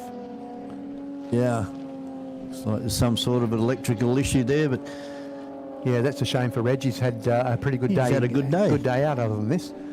So let's have a look now at our leaderboard. It is Jackson Callow from Tyson Sadler in 2nd place. William Panizza in 3rd. Michael Koberstein in 4th. Adam Koberstein in 5th. Then Rob Marcon, Daniel Karukin in 7. Michael Holdcroft, yep, in 8. Grant Johnson in 9, and Yaka Petty in the Purple People Eater round out our top 10. Yeah, and the CPS windows closed. Absolutely. So this is going to be a race to the finish now. They've got 7 minutes and 29 seconds to go. No Brett Sheriff in this one, or Brad Bowley. No, we didn't expect Brock Bowley. Sorry, Brock Bowley. Yeah, we saw Brock pull out of the last event, and we saw Brett Sheriff finish the last event. I don't know why he pulled out, but have a look at this. This is Rick Gill coming into the pits again. So he just left. He was in the pits. So this is another competitor that's coming in to retire. He's going to turn this around up into the paddock straight area. Up. Yep. So that's a shame for Rick Gill. So he's one that we can cross off for our potential win. It's all Jackson Callow by 4 seconds over youngster Tyson Sadler. Trying to pick up. Is that Callow coming out onto the main straight now? Yes, it is. 2:25. Yep. So 4 seconds behind him will be the black car of Tyson Sadler, the Holden Commodore. And that's Panizza coming across and about to go past Kingsley and lap him. And then Adam Koberstein being harassed by Robbie Marcon in the second of the Rick Gill Motorcycles car. We've got Karukin right on the tail of Johnson going into turn 1. Oh, Panizza's been balked over there at the bus stop, and that's allowed Michael Koberstein to get within 1 car length as they turn in towards turn number 4. Yeah, so really close back there now for third and fourth position. Is this another retirement, or is he just late? No, I don't think that. I think that's he's a already retirement. had his spot. That's Yaka Petty. Yeah, he's had his compulsory stop already as well. So that will be a DNF for Yaka Petty. We're starting to lose a few cars, which is very unusual for our saloon cars. They're normally a very reliable way of going motor racing. Yeah, we've got blue sky coming over the circuit now. That's how quickly our conditions are changing here at MotorMall Wanneroo Raceway. Oh, here's a move here from Michael Koberstein up the inside of Will Panizza. And then we go back to Adam, who's got Robbie Marcon only 1 car length behind him now. So Robbie Marcon on a charge towards the end of this one. We got 5.5 minutes plus 1 lap remaining. Yeah, we certainly have, and it's not very much between the leader and fourth place at the moment. They're all together as they go up through the through the S's at the moment. So we've got Callow and Sadler, Koberstein and Panizza, and then we're back to Adam Koberstein, Mark Hon, Grant Johnson, Daniel Karuk and Michael Holcroft, and Justin Chafee's managed to get up into the top 10. A good effort from Justin, driving the older VN. Yeah, our very first pit stopper. Oh yes, he was too. But it looks like there's just a little bit of drizzle out there. It's not much. As Carroll comes off turn number 7 in a bit of a drift. Another rainbow out there to the south of the circuit. And blue sky behind that, which is good to see. So as it stands at the moment, 4 minutes and 27 seconds. Jackson Callow leading by 4 seconds on the last time passed to Troy Sadler, and then back to Michael Koberstein a further 4 seconds adrift. And here's a big move down the outside by Rob Marcon, trying to get down the outside once again of Koberstein, and Adam managing to fight that off once more, taking a very tight line into turn 1. They're all coming up onto some lap traffic here. He's done the right thing and stayed right over to the right and got his foot right out of the accelerator to allow those 4 cars through. Great piece of driving. Yeah, it certainly was. Was that Warren Ellis in car 30? Possibly. I think that may have been. So that was a good piece of driving. We're back on board with Adam Koberstein as he comes across the top of turn number 5. A little bit sideways across the top of the hill that time as he cracks 4th gear.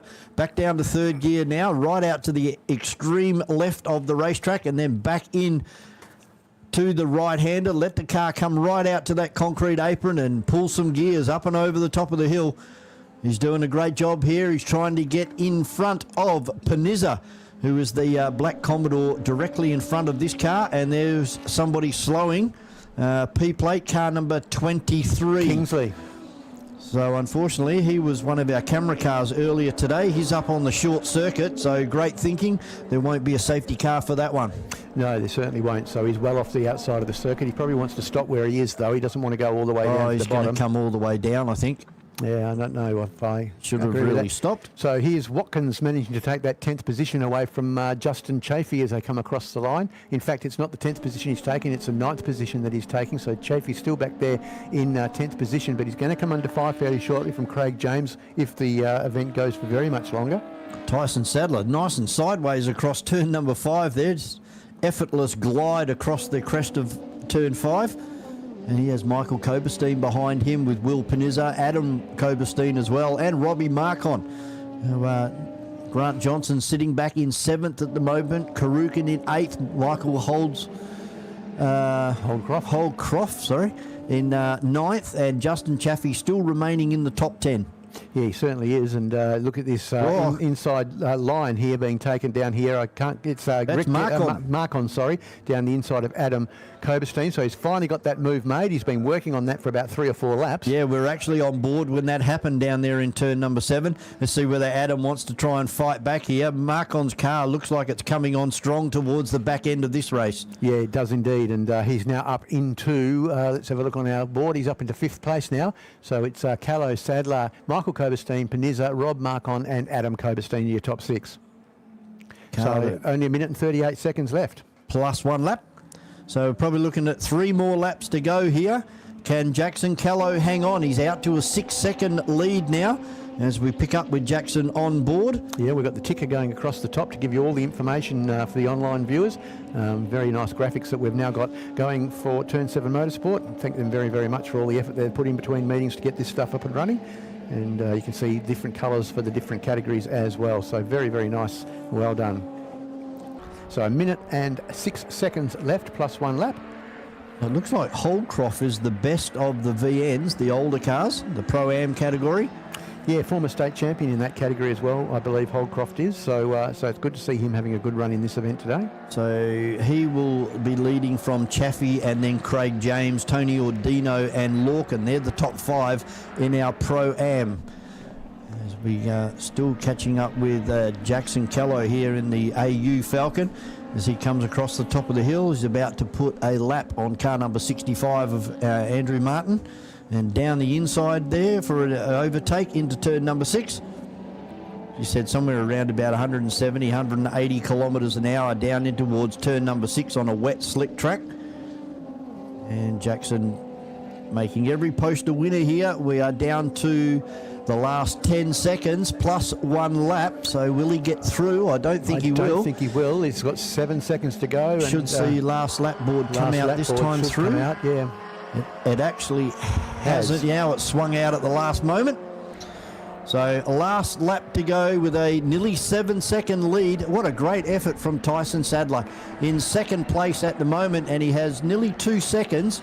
Sorry, that's been cut down. He has half a second lead now to Michael Koberstein. Then Will Panizza and Robbie Marcon are the top 5. They certainly are, and this has been a great run for Jackson Callow in this event, and he doesn't look like he's going to be headed for the entire event. 8 seconds he's got over Sadler at the moment in car 36. Very impressed with Sadler as well. It's good to see him back towards the front of the field as well. He's had a fairly up and down couple of meetings over the last 6 months or so, with the car having some very bad damage towards the end of last year as well. So good to see that he's been having a good run today. Bit of a fight back as just watching Craig James in car number 10 got it all sideways out of 7 and up and over the ripple strip. Touch ball play on for him, and looks like there's a piece of debris out there on the circuit. Can't quite make out what it is, and it looks like it's on the exit of turn 1. No, it can't be 1. Well, here's the checkered flag for Jackson Callow as he crosses the line. He's a very happy man as he swerves backwards and forwards across the line, and that's a great job from him. Across the line in second position now will come Sadler in car number 36, just from Michael Koberstein. Rob Marcon just behind them in car number 89, and then also Panizza very close with Adam Koberstein in 6th. Then we've got Grant Johnson finishing in 7th position from Daniel Karukin. Michael Holcroft in car 21, just whereabouts is he? I think that he's just been passed Chaffee? Actually by Chaffee, so I think that he's going to lose that position and come back to where are we? Yeah, it's interesting because Chaffee got in front. Yeah, Chaffee got in front of Holcroft. So well done to Justin Chaffee finishing 9th. That's very impressive in front of Michael Holcroft. Back to Craig James in 11th place. Tony Ordino coming across the line as we speak in car 67 to finish 12th. Nick Lorcan coming across the line in 47. He'll finish in 13th position, and he'll be in front of Parham, who's coming into turn 7 at the moment.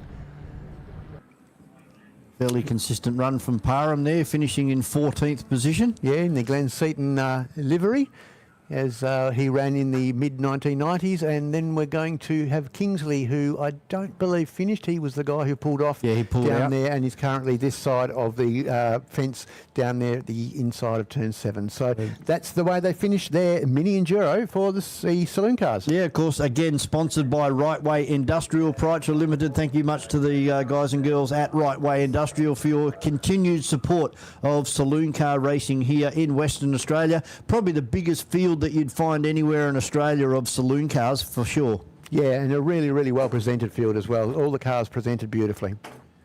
So Jackson Callow takes out the win, and we have Sadler, Michael Koberstein for 3rd, Marcon and Panizza. So we will be going up to an interview very shortly. We're just waiting for our drivers to return up into the pit area. Don't run away or turn the computer off. Still got one more event. 12 minutes and 1 lap coming up for Access Hire, the historic touring cars. You can see them down there in the dummy grid, and it looks like Demelza is down there with Tyson Sadler. I am down here with Tyson Sadler. What a fantastic race we just had between you and Jackson Callow. You do got to be happy with coming in where you did today. Yeah, it was a good race. I thought we were going to get more rain, and I hoped we were, to be honest. But I managed to, hold in there at the end and finish wherever I finished. So that was good. We were expecting, we could see the clouds coming in over. You did just say that you were hoping to have rain. Was that part of your strategy going in, is that the car was better suited for rainy weather? I knew it was going to start out dry, so I set it up dry. A little bit on the wet side, hoping that it would rain more, because I knew there was rain coming. It was just a matter of when and how much. So, but no, we did all right in the end. So we've had a great race meet today with the Saloon's cars. How's the competition been for you? It's pretty tough out there, especially the front 7 or 8 cars. It's pretty close. Can't make a mistake, and if you do, you end up 3 or 4 cars back.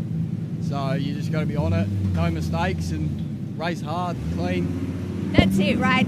When you've got that many competitors that are so close to you in that particular race, you're dealing with the elements as well. It really does come down to making sure that you're on point with your precision as well. Yeah, for sure. You, as I said, you can't make a mistake. So I was lucky to hold in there at the end. The brakes definitely wanted to brake, so I'm glad they held in there for a few laps. So, yeah. Fantastic. And finally, do you have anyone you'd like to thank for supporting you today? I'd like to thank Green Genie on the side for helping with paying for stuff for the car, and Crushing Repairs on the bonnet. I'd like to thank them too. And yeah, everyone else on the side of the car, they all help some way or another. So just like to thank everyone for helping me. Fantastic. Well, fantastic race today, and congratulations. Perfect. Thank you. Thanks a lot. It has been a fantastic saloon meet today for round 3 of the WA Sporting Car Club Championships. We've got one more race to go with the historic touring cars. We've got that coming up very shortly after these messages. Experience supercars like never before in Perth with a Supercars travel ticket and experience package. Enjoy supercars your way with general admission, grandstand or hospitality. The choice is yours. Take part of the pit lane fan experience and meet your favourite drivers or get closer to the teams with a team garage tour. Then get your hands on the trophy as part of our trophy photo opportunity. Head to travel.supercars.com and book today. The 2026 WA Sporting Car Club Championships is brought to you by MotorMall, Electrical Group Training, Sets,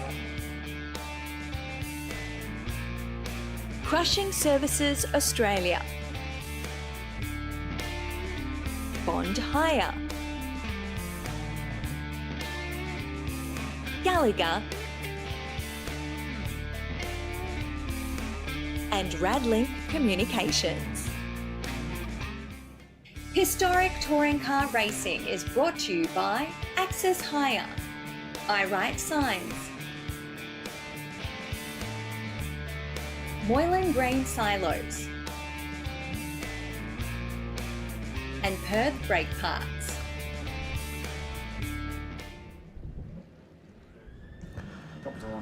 Historic touring cars, a smaller field than what we've been used to today, and fortunately for Graham Woolhouse, done a little bit of damage and not willing to risk the car in this last one. Over 12 minutes plus 1 lap. On pole position is car number 79 of Brian Edhouse from Conno Onofaro. This will be good. Mustang versus Mini. Then we have Don Behetz, who's slowly worked himself towards the front of the grid all afternoon. And then we have John Bondi. We have Paul Onofaro with Mel Bowden. Then Simon Northey and Ken Waller. And then Mark Cates down there in position 9. And Matthew Bowden rounds out our 10 cars. Starting for this one. Of course, this one, 12 minutes plus 1 lap, brought to you by Access Hire, and Martin Dennis joins us back up in the commentary box. G'day, g'day. So, a fair bit of stuff happening after that one with a little incident there with Graham Woolhouse, and as you just said, Graham didn't want to risk the car and he felt something wasn't quite right, so we'll just pack it away. Yep, play it safe. He's planning to take the car east and race it. There's a couple of big races coming up over there for him, so take it home, get it sorted, make sure that everything is 100% basically. It's a long way to go for a DNF, isn't it? Or a DNS, which even makes it worse. Absolutely. So, just got to make sure things rip one of the brake ducts off and things like that. Intensity and the ferocity of those clouds that are coming towards us from the northwest. So hopefully we can get this 12 minutes plus 1 lap done and in the books before it starts to dump itself all over MotorMall Wanneroo Raceway. The boys were all looking at the weather chart, and it was 20 minutes, so fingers crossed. Well, they've only got 10 minutes and 28 seconds left in this event. So we should be just about right. We should be right. And look, the wind's coming from the southwest anyway, so it should be blowing that in the other direction, really. We hope, but it's a very threatening cloud. But there we go. We are looking to the southwest of the circuit now. And there's another big black cloud down there. But fantastic photography from our videographers out there all around MotorMall Wanneroo Raceway. Thanks, guys, for coming up here and helping out again today. done some great work as per usual for Turn 7 Media. And of course, Jamie and Demelza and myself will be down doing a wrap-up after this race. So don't run away. We've still got a little bit more to come from MotorMall Wanneroo Raceway as Ed House and Onofaro make their way towards pole position. Yeah, David and Goliath, that's for sure, off the front row of the grid with the big Mustang next to the little Mini. Connor would be praying for rain about now. Yeah, absolutely.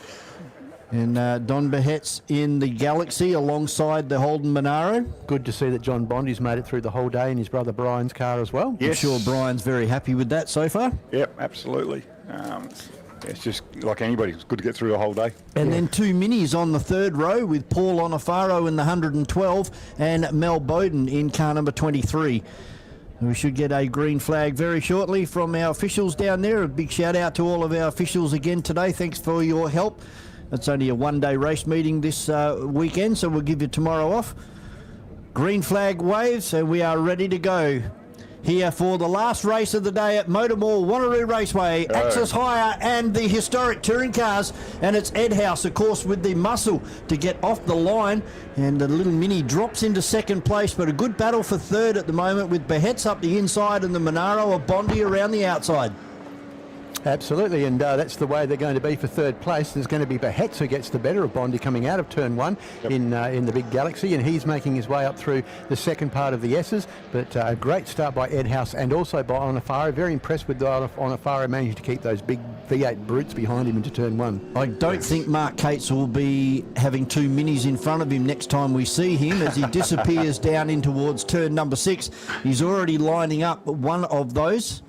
And Simon Northey not too far off the back at the moment. Oh, he's trying for a run up the inside here, but the minis have gone all defensive on him. So probably not very happy about that, a little effort. But he's got past one, and now he's up the inside of Paul Onofaro on the way out of turn number 6. And here he comes. Here he comes down the inside of Don Behet's in the 222.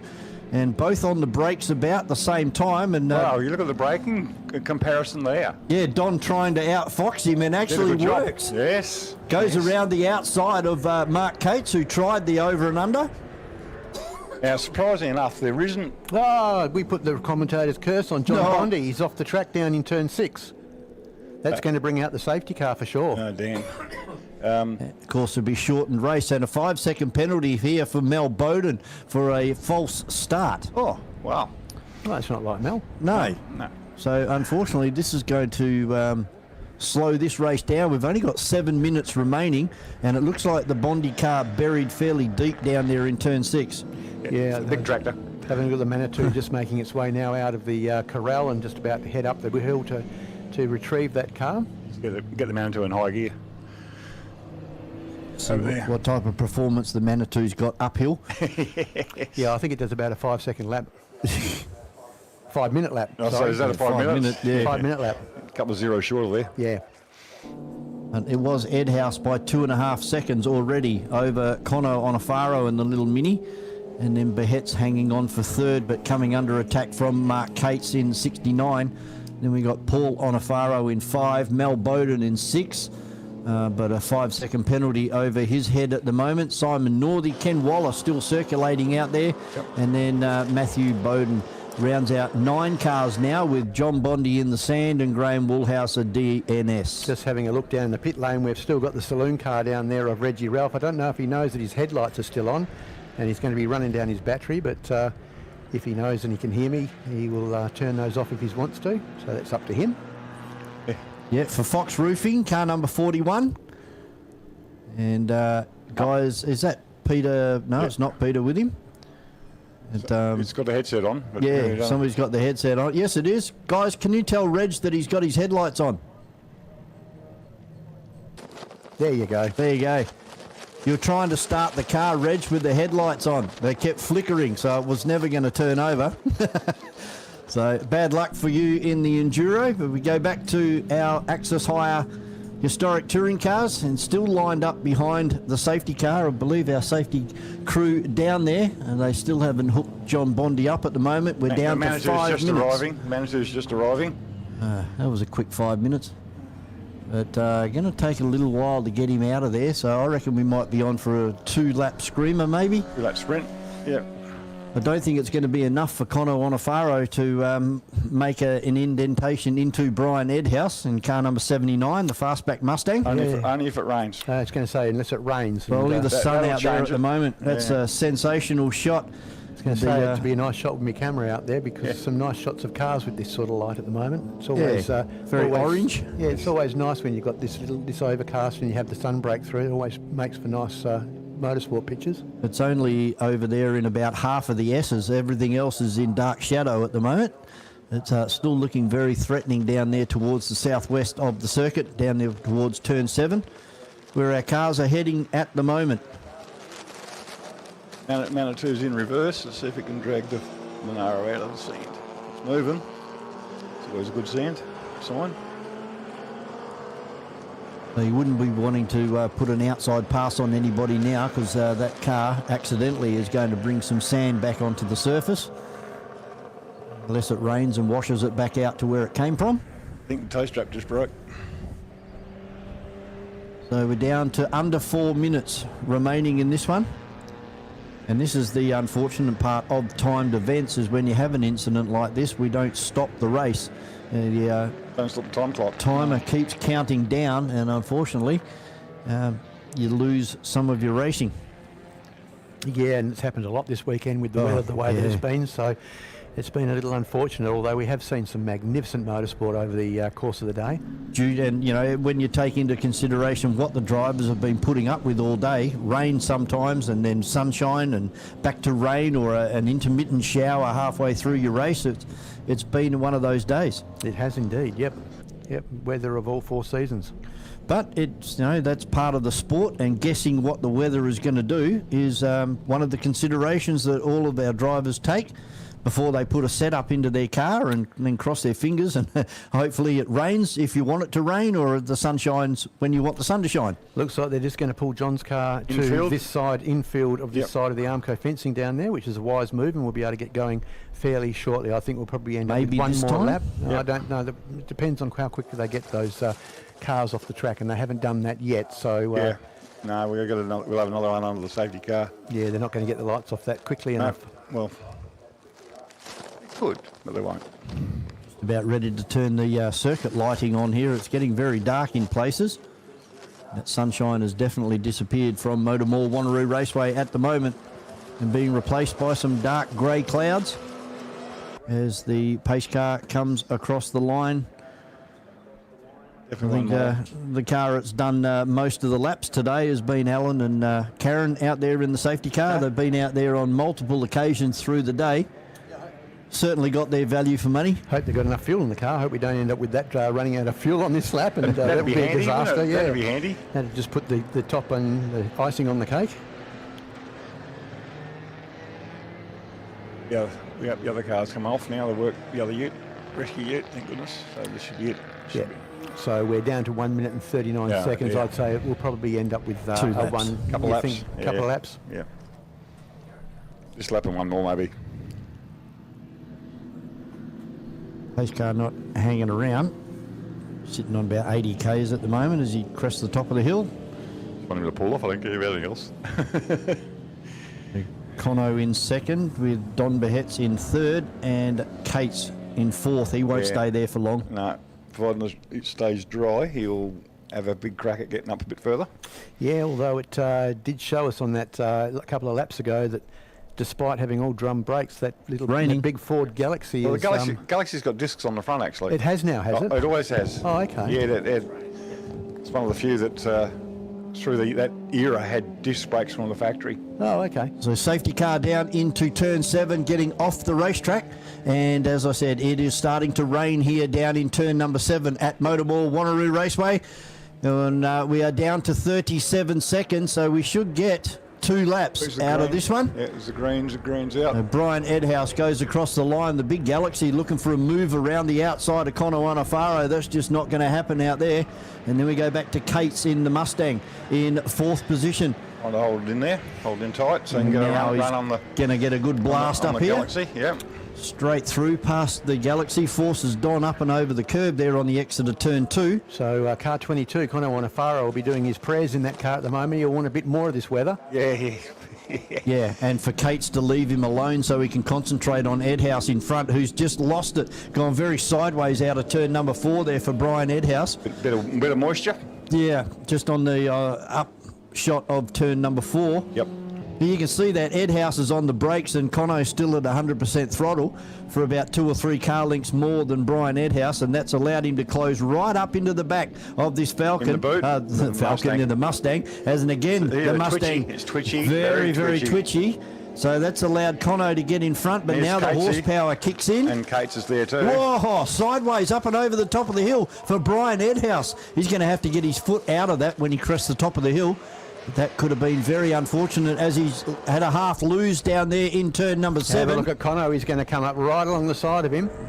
Don't know that he's going to get him, but all Conno's got to do is keep applying the pressure and wait for a mistake from Edhouse. We've already seen 2 mistakes in the last lap. Stopped raining again, so that was again just a very quick light shower. A sprinkle, yep. Just enough to liven the race up a bit. Bahet's still in 4th place, and Paul Onofaro in 5th as they head towards turn number 4. And I did see the last lap board go out. It's actually being dismantled at the moment in the starting position. So that's it for the day. They're getting a head start to put that away, don't blame them. This is the race to the checkered flag. Kate still in 3rd place and can't do anything about Conor Onofaro, but look at that rain in the background of that shot. Yes. As Onofaro tries to move up and trying to get some sort of a slipstream happening here with Brian Edhouse. Now's his chance because Edhouse goes sideways again. Now this is where we just about lost it, cresting the top of the hill last time. Let's see if he gets squiggly this time. No, he drove over the top of the hill well. Mark Cates down into 2nd place at the moment, but Conno's going to argue the point. Straight down the middle. That's good. Was good. Right around the outside of Mark Cates, who takes a big bite of the curb. And you can't take it away from Brian Edhouse, wins the last race of the day here at MotorMall Wanneroo Raceway with Conor Onofaro for 2nd and Mark Cates for 3rd.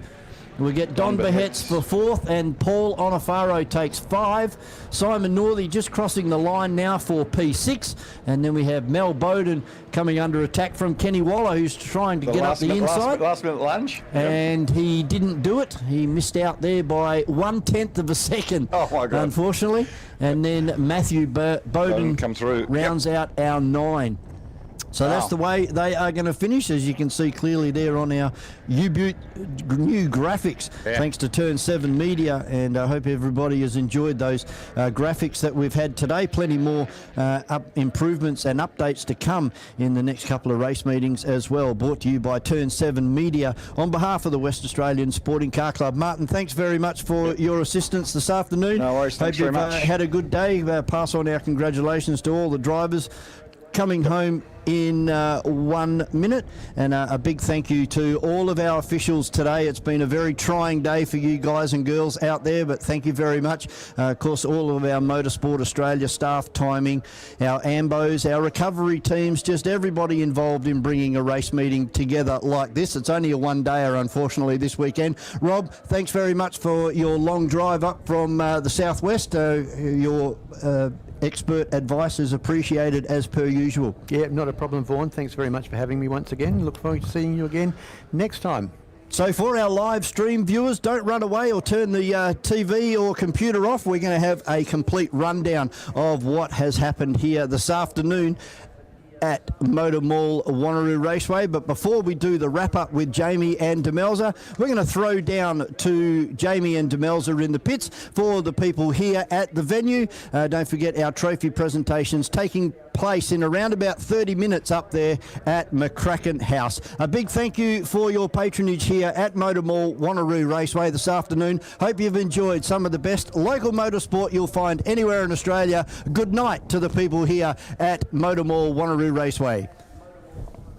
For our live stream viewers, don't forget, stick around, plenty more to come. We're going to throw down to Jamie in a minute, who's going to interview Brian Edhouse. And yeah, wrong side of the car there for Jamie. It's still done a great job in very trying conditions out there. And for the last time this afternoon, Jamie, you're down there with Brian Edhouse. I certainly am. Brian Edhouse has just taken out the Look, the first place, which is fantastic for the last race of the day. Brian, how are you feeling and what was the race like? It was obviously, you know, a bit confused there with some of the stops and starts. Yeah, oh yeah. But, well, first of all, didn't know whether to put wets or standard Hoosies on, and yeah, made a call for these ones, and then I started seeing the rain on the safety car, and I thought, oh, maybe not, but no, yeah, just hung on in the end. So. You just got it in, just in time, and the rain's only coming down now, which is fantastic. So how's the whole day been? Do you prep for the wet weather, but you know, what do you feel that your choices were? No, not these ones. The wet tyres I borrowed earlier on in the day belonged to Mark Tate's. Okay. So at least his tyres had a good day, so if you're there, Mark. So how did the car feel on the wet conditions? Yeah, it's all over the blood. Yeah, it's just slippery. Just got to watch out for the minis and that. So yeah, I saw Conno right behind me there the last few laps. So yeah, there's horses for courses, different beasts for different things. So definitely good in a straight line. But in wet weather, you're normally expecting some of the smaller cars to get more of an advantage, but in this case here, it just didn't happen. No, well, I was lucky, I think, but yeah, no, Conno was right there in the last bit. I think he looked like he was right behind me a few times there. So since the last round, have you had much done to the car to sort of? First round this year, so yeah, just been flat out working that. So it's my first time back since last season. Well, that's a fantastic result for the first day back. So yeah, I'm pretty happy with this one so far. So I hope I'll get the rest of the year in. You're going to keep the rest of the year in, as you said, with the other rounds coming up. So you know, have you got a bit of a climb up the ladder now to get some championship points underway? Look and see. Yeah, I might give Mark a bit of a rev up, but no. But thanks to Mark for letting me use his borrowing me the wet tyres earlier on today too. So because I couldn't, otherwise it would have been miles back. And who else did you see on the track that was giving you a bit of a push and a bit of a nudge? Early in the races, Graham Woolhouse and obviously Mark. Yeah, that was great. Yeah, so unfortunately Graham went off the last race, and I think he must have done a bit of damage. But no, that was good dicing with the three Mustangs. So yeah, it was good. Mate, congratulations! Great race indeed. Well done. You know, it was great watching it. More importantly, it's been a good day after all. So. Well done, mate. Look forward to seeing you in the next couple of rounds coming up. Okay, and while we take a short break, we'll be catching up with some wonderful highlights that have occurred this afternoon. Back with a wrap-up very soon.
Experience supercars like never before in Perth with a Supercars travel ticket and experience package. Enjoy supercars your way with general admission, grandstand or hospitality. The choice is yours. Take part of the pit lane fan experience and meet your favourite drivers or get closer to the teams with a team garage tour. Then get your hands on the trophy as part of our trophy photo opportunity. Head to travel.supercars.com and book today. The 2026 WA Sporting Car Club Championships is brought to you by MotorMall. Electrical Group Training. Sets. Crushing Services Australia. Bond Hire. Gallagher. And Radlink Communications.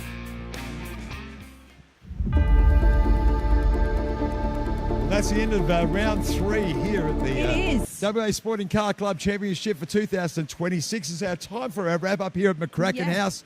What did you see today, Vaughan, that actually impressed you? Rain. Rain, and more rain. And I'm glad the race meeting's finished because it looks like it's really setting now. I was just about to say, I feel like the timing of all those races today really played in the favour given what's just come down over here. Yeah, certainly a big day of racing and a very hard day for our drivers having to guess the weather. And you know, some guys were caught out halfway through a race. There'd be a big downpour or just enough to wet the racetrack. And, of course, their wet setups come into play then. But if you'd gone out on a dry setup, you were going to go backwards pretty quick. And it really comes down to that strategy of whether they're going to try and risk it with the wet tyres as opposed to the dry tyres and see what comes from the heavens. And a day like today, it was just sunshine one moment and then it was rain the next. So very trying conditions. But overall, great day of racing. Even though there was a fair bit of rain, there was no wind, which I suppose is a bit of a blessing. So when it actually did stop raining, the track dried pretty quickly. Yeah, once maybe 1 or 2 races after the initial downpour, it started to get a dry line and then the guys started speeding up again. You can see that on the scoreboard every time. Well, let's go through the categories and let's talk about each one of them. Let's start with the Formula Vs. Apart from the fact they had a pit stop race today, the Formula Vs are always pretty competitive, and they were a big rap for some of the Eastern States people that came over to compete. Yeah, great for the Silver Fox Racing team to come over to WA. Bought 3 cars over, and all 3 cars are in the top 5 at the end of the day. Big shout out to Brock Hamilton. He won 2 out of the 3 races. 2 out of the 3 races and ended up winning the day. So that's a great way. A long way to come, but he goes home with some of our silverware. Vaughan, what happens when it comes to other clubs coming over to compete at MotorMall Wanneroo Raceway? I mean, is it very common that the Eastern Staters come over to visit here? You know, unfortunately, we're on the other side of the country, and it's not like a 10 or 12-hour trip to Sydney from Victoria. But when they do come over, it is so much appreciated. It gives our guys that incentive to try and go a little bit harder, and so our visitors don't go home with any of our trophies. Well, more importantly, it's someone you to compete against. Yeah. Yep, it is. And these guys are wet weather experts, aren't they? Really, because of the way Victoria's weather is normally fairly, I was going to use that word that we shouldn't be using, but wet. Yes, it's fairly moist over there in Victoria. That was the word I was trying to avoid, Vaughan. Yeah, it's just the way that have grown up. You notice that with the New Zealand drivers here as well. Simon Alderson in Formula Classic and Graham Woolhouse. They both come from New Zealand, and when it rains, no problem to those guys. But WA guys, we're still scratching our heads getting around it. There are some great wet weather drivers in Western Australia, but, you know, lucky for us, we only get 1, maybe 2 race meetings a year where it's wet like it is today. FSRs, now they had a bit of issue with the wet weather, and a couple of them came off the track. It's interesting, and the cars are full of technology, but when it comes to wet weather, they just don't seem to cope with it. Yeah, no, it still comes down to your hands and your feet coordination, and of course what's going on in your melon as well. How hard you're willing to push the car, but a great win today for Bryce Moore. Yeah, exactly, but it's always competitive between Rydland, Moore, and there's another chap as well that does really well. Jess Samuels really well.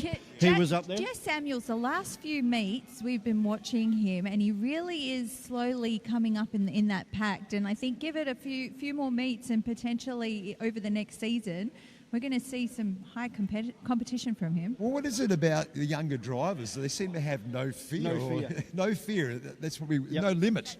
Unfortunately, you know, these young guys, Jess only being 16, and we see it in go-karts. Guys will go so fast when they're young. It's not until they have a big accident that they realise, well, maybe I've overstepped the mark there a bit, and then they'll pull their head in a bit. But it's all a learning curve. You never stop learning in this sport. That's what I love about it. Just winding up about FSRs, it's always spectacular to see those sort of cars on the track.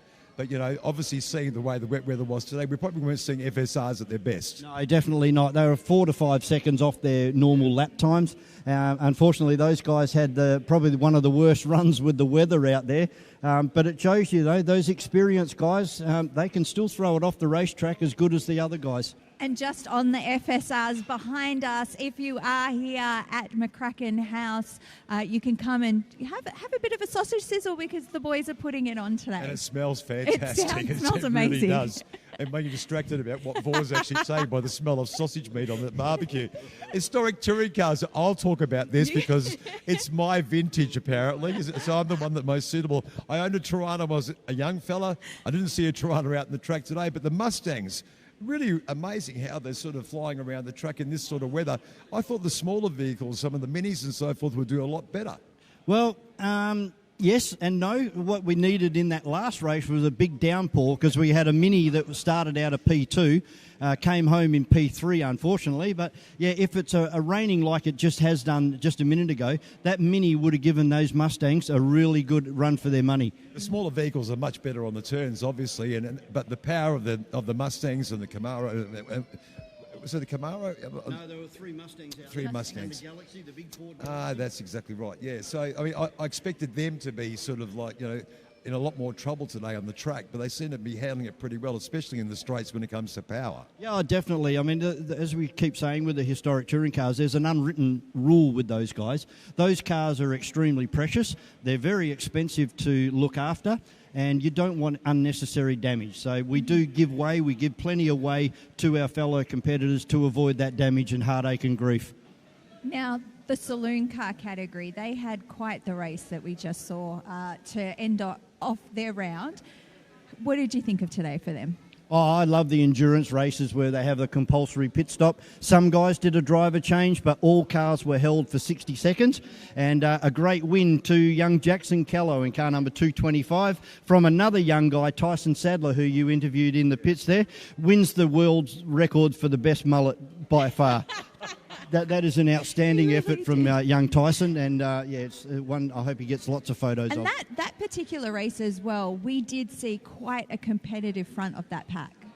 Yeah, and a couple of the older cars, the VNs and the EA Falcons, they did extremely well in the wet today. Normally in the wet weather it's a Commodore-dominated race, but as we've seen with young Jackson driving a Ford Falcon, able to take the win from a Commodore.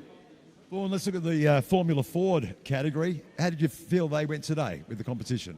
It was Brock Brewer, a perfect score, 3 out of 3, 75 points to go home with. Unfortunately, didn't qualify and get the Golden Cup, as we call it, on qualifying in P1 and then 3 wins. But he qualified in P3 and worked his way to the front in race 1.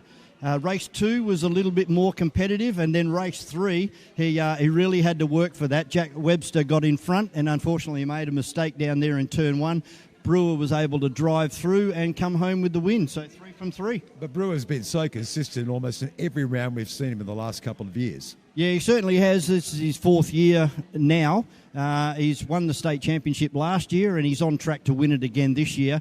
The first 2 years he came home second, but Fastlane were bringing in drivers from the eastern states, such as Elliot Cleary, who we were talking about, and Elliot's gone on to huge things on the East Coast. So it shows you that Brock is the best in Western Australia at the moment, and wish him all the luck to come home with number 2 this year. Got a big future. Oh, let's hope so. Motorsport is an expensive sport, and life gets in the way, unfortunately. And, we'll just have to see where the young guy goes. Formula Classics, the last category to talk about. Rolt RT4 of Will Norman, car number 3, basically had the lead all day. There was nothing that Simon Alderson from New Zealand could do about William in the Rolt RT4. It was like a David and Goliath. You've got David as the Goliath in the Rolt RT4, and little David trying to keep up with the highly horse-powered Rolt RT4. But a great effort from Simon to come home in second, but you can't take it away from Will Norman, car number 3 for the win. There wasn't many competitors in that category. Is there an explanation why? Yeah, as we said at the lunchtime wrap, getting wet tyres for those type of cars is extremely difficult. They're all different sizes and they're not really manufactured in bulk amounts.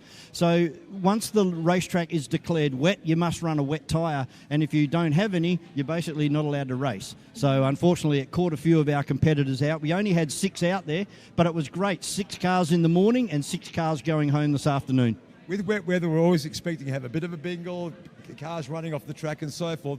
Today could have been a whole lot worse, so thank God for that dry spell. Yeah, it shows you the standard of our drivers. They have really put on, and they were quite impressive today. There was the occasional off, which you get, but there was nothing big or major occurred. There was no car-to-car damage, which is always a bad thing. Just running off into the sandpit, which you would expect on a day like today. Now, when is our next round coming up? What's the dates for the next round? Is on July 18. So it's just one day, and you can come and check it out here at MotorMall Wanneroo Raceway. We will be back, and you can see all the categories that will be a part of that at the website for MotorMall Wanneroo Raceway. Incredible. So we're looking forward to the next round, as we always do. And I'm presuming that the next time we get together, there'll be a whole different bunch of categories to discuss, because anybody that wasn't doing the second day that we'd normally be here for our round, round of championship racing, we're going to be seeing that the next time we're here. Yeah, I'm just thinking sports cars, sports sedans, WA muscle cars, the XL Cups, they'll be here in numbers. So, make sure you're here July the 18th, and we'll do it all again here at MotorMall Wanneroo Raceway. And we'll see what the weather's going to be like on that day too. I won't say it. Great day, and thanks to all the commentators that sort of worked. And thank you to Melza, as well as the rest of the Turn 7 media team. It's been a pleasure bringing you round 3 of the WA Sporting Car Club Championships here at MotorMall Wanneroo Raceway, and we look forward to your company again in July.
The 2026 WA Sporting Car Club Championships is brought to you by MotorMall, Electrical Group Training, Sets, Crushing Services Australia, Bond Hire, Gallagher, and Radlink Communications.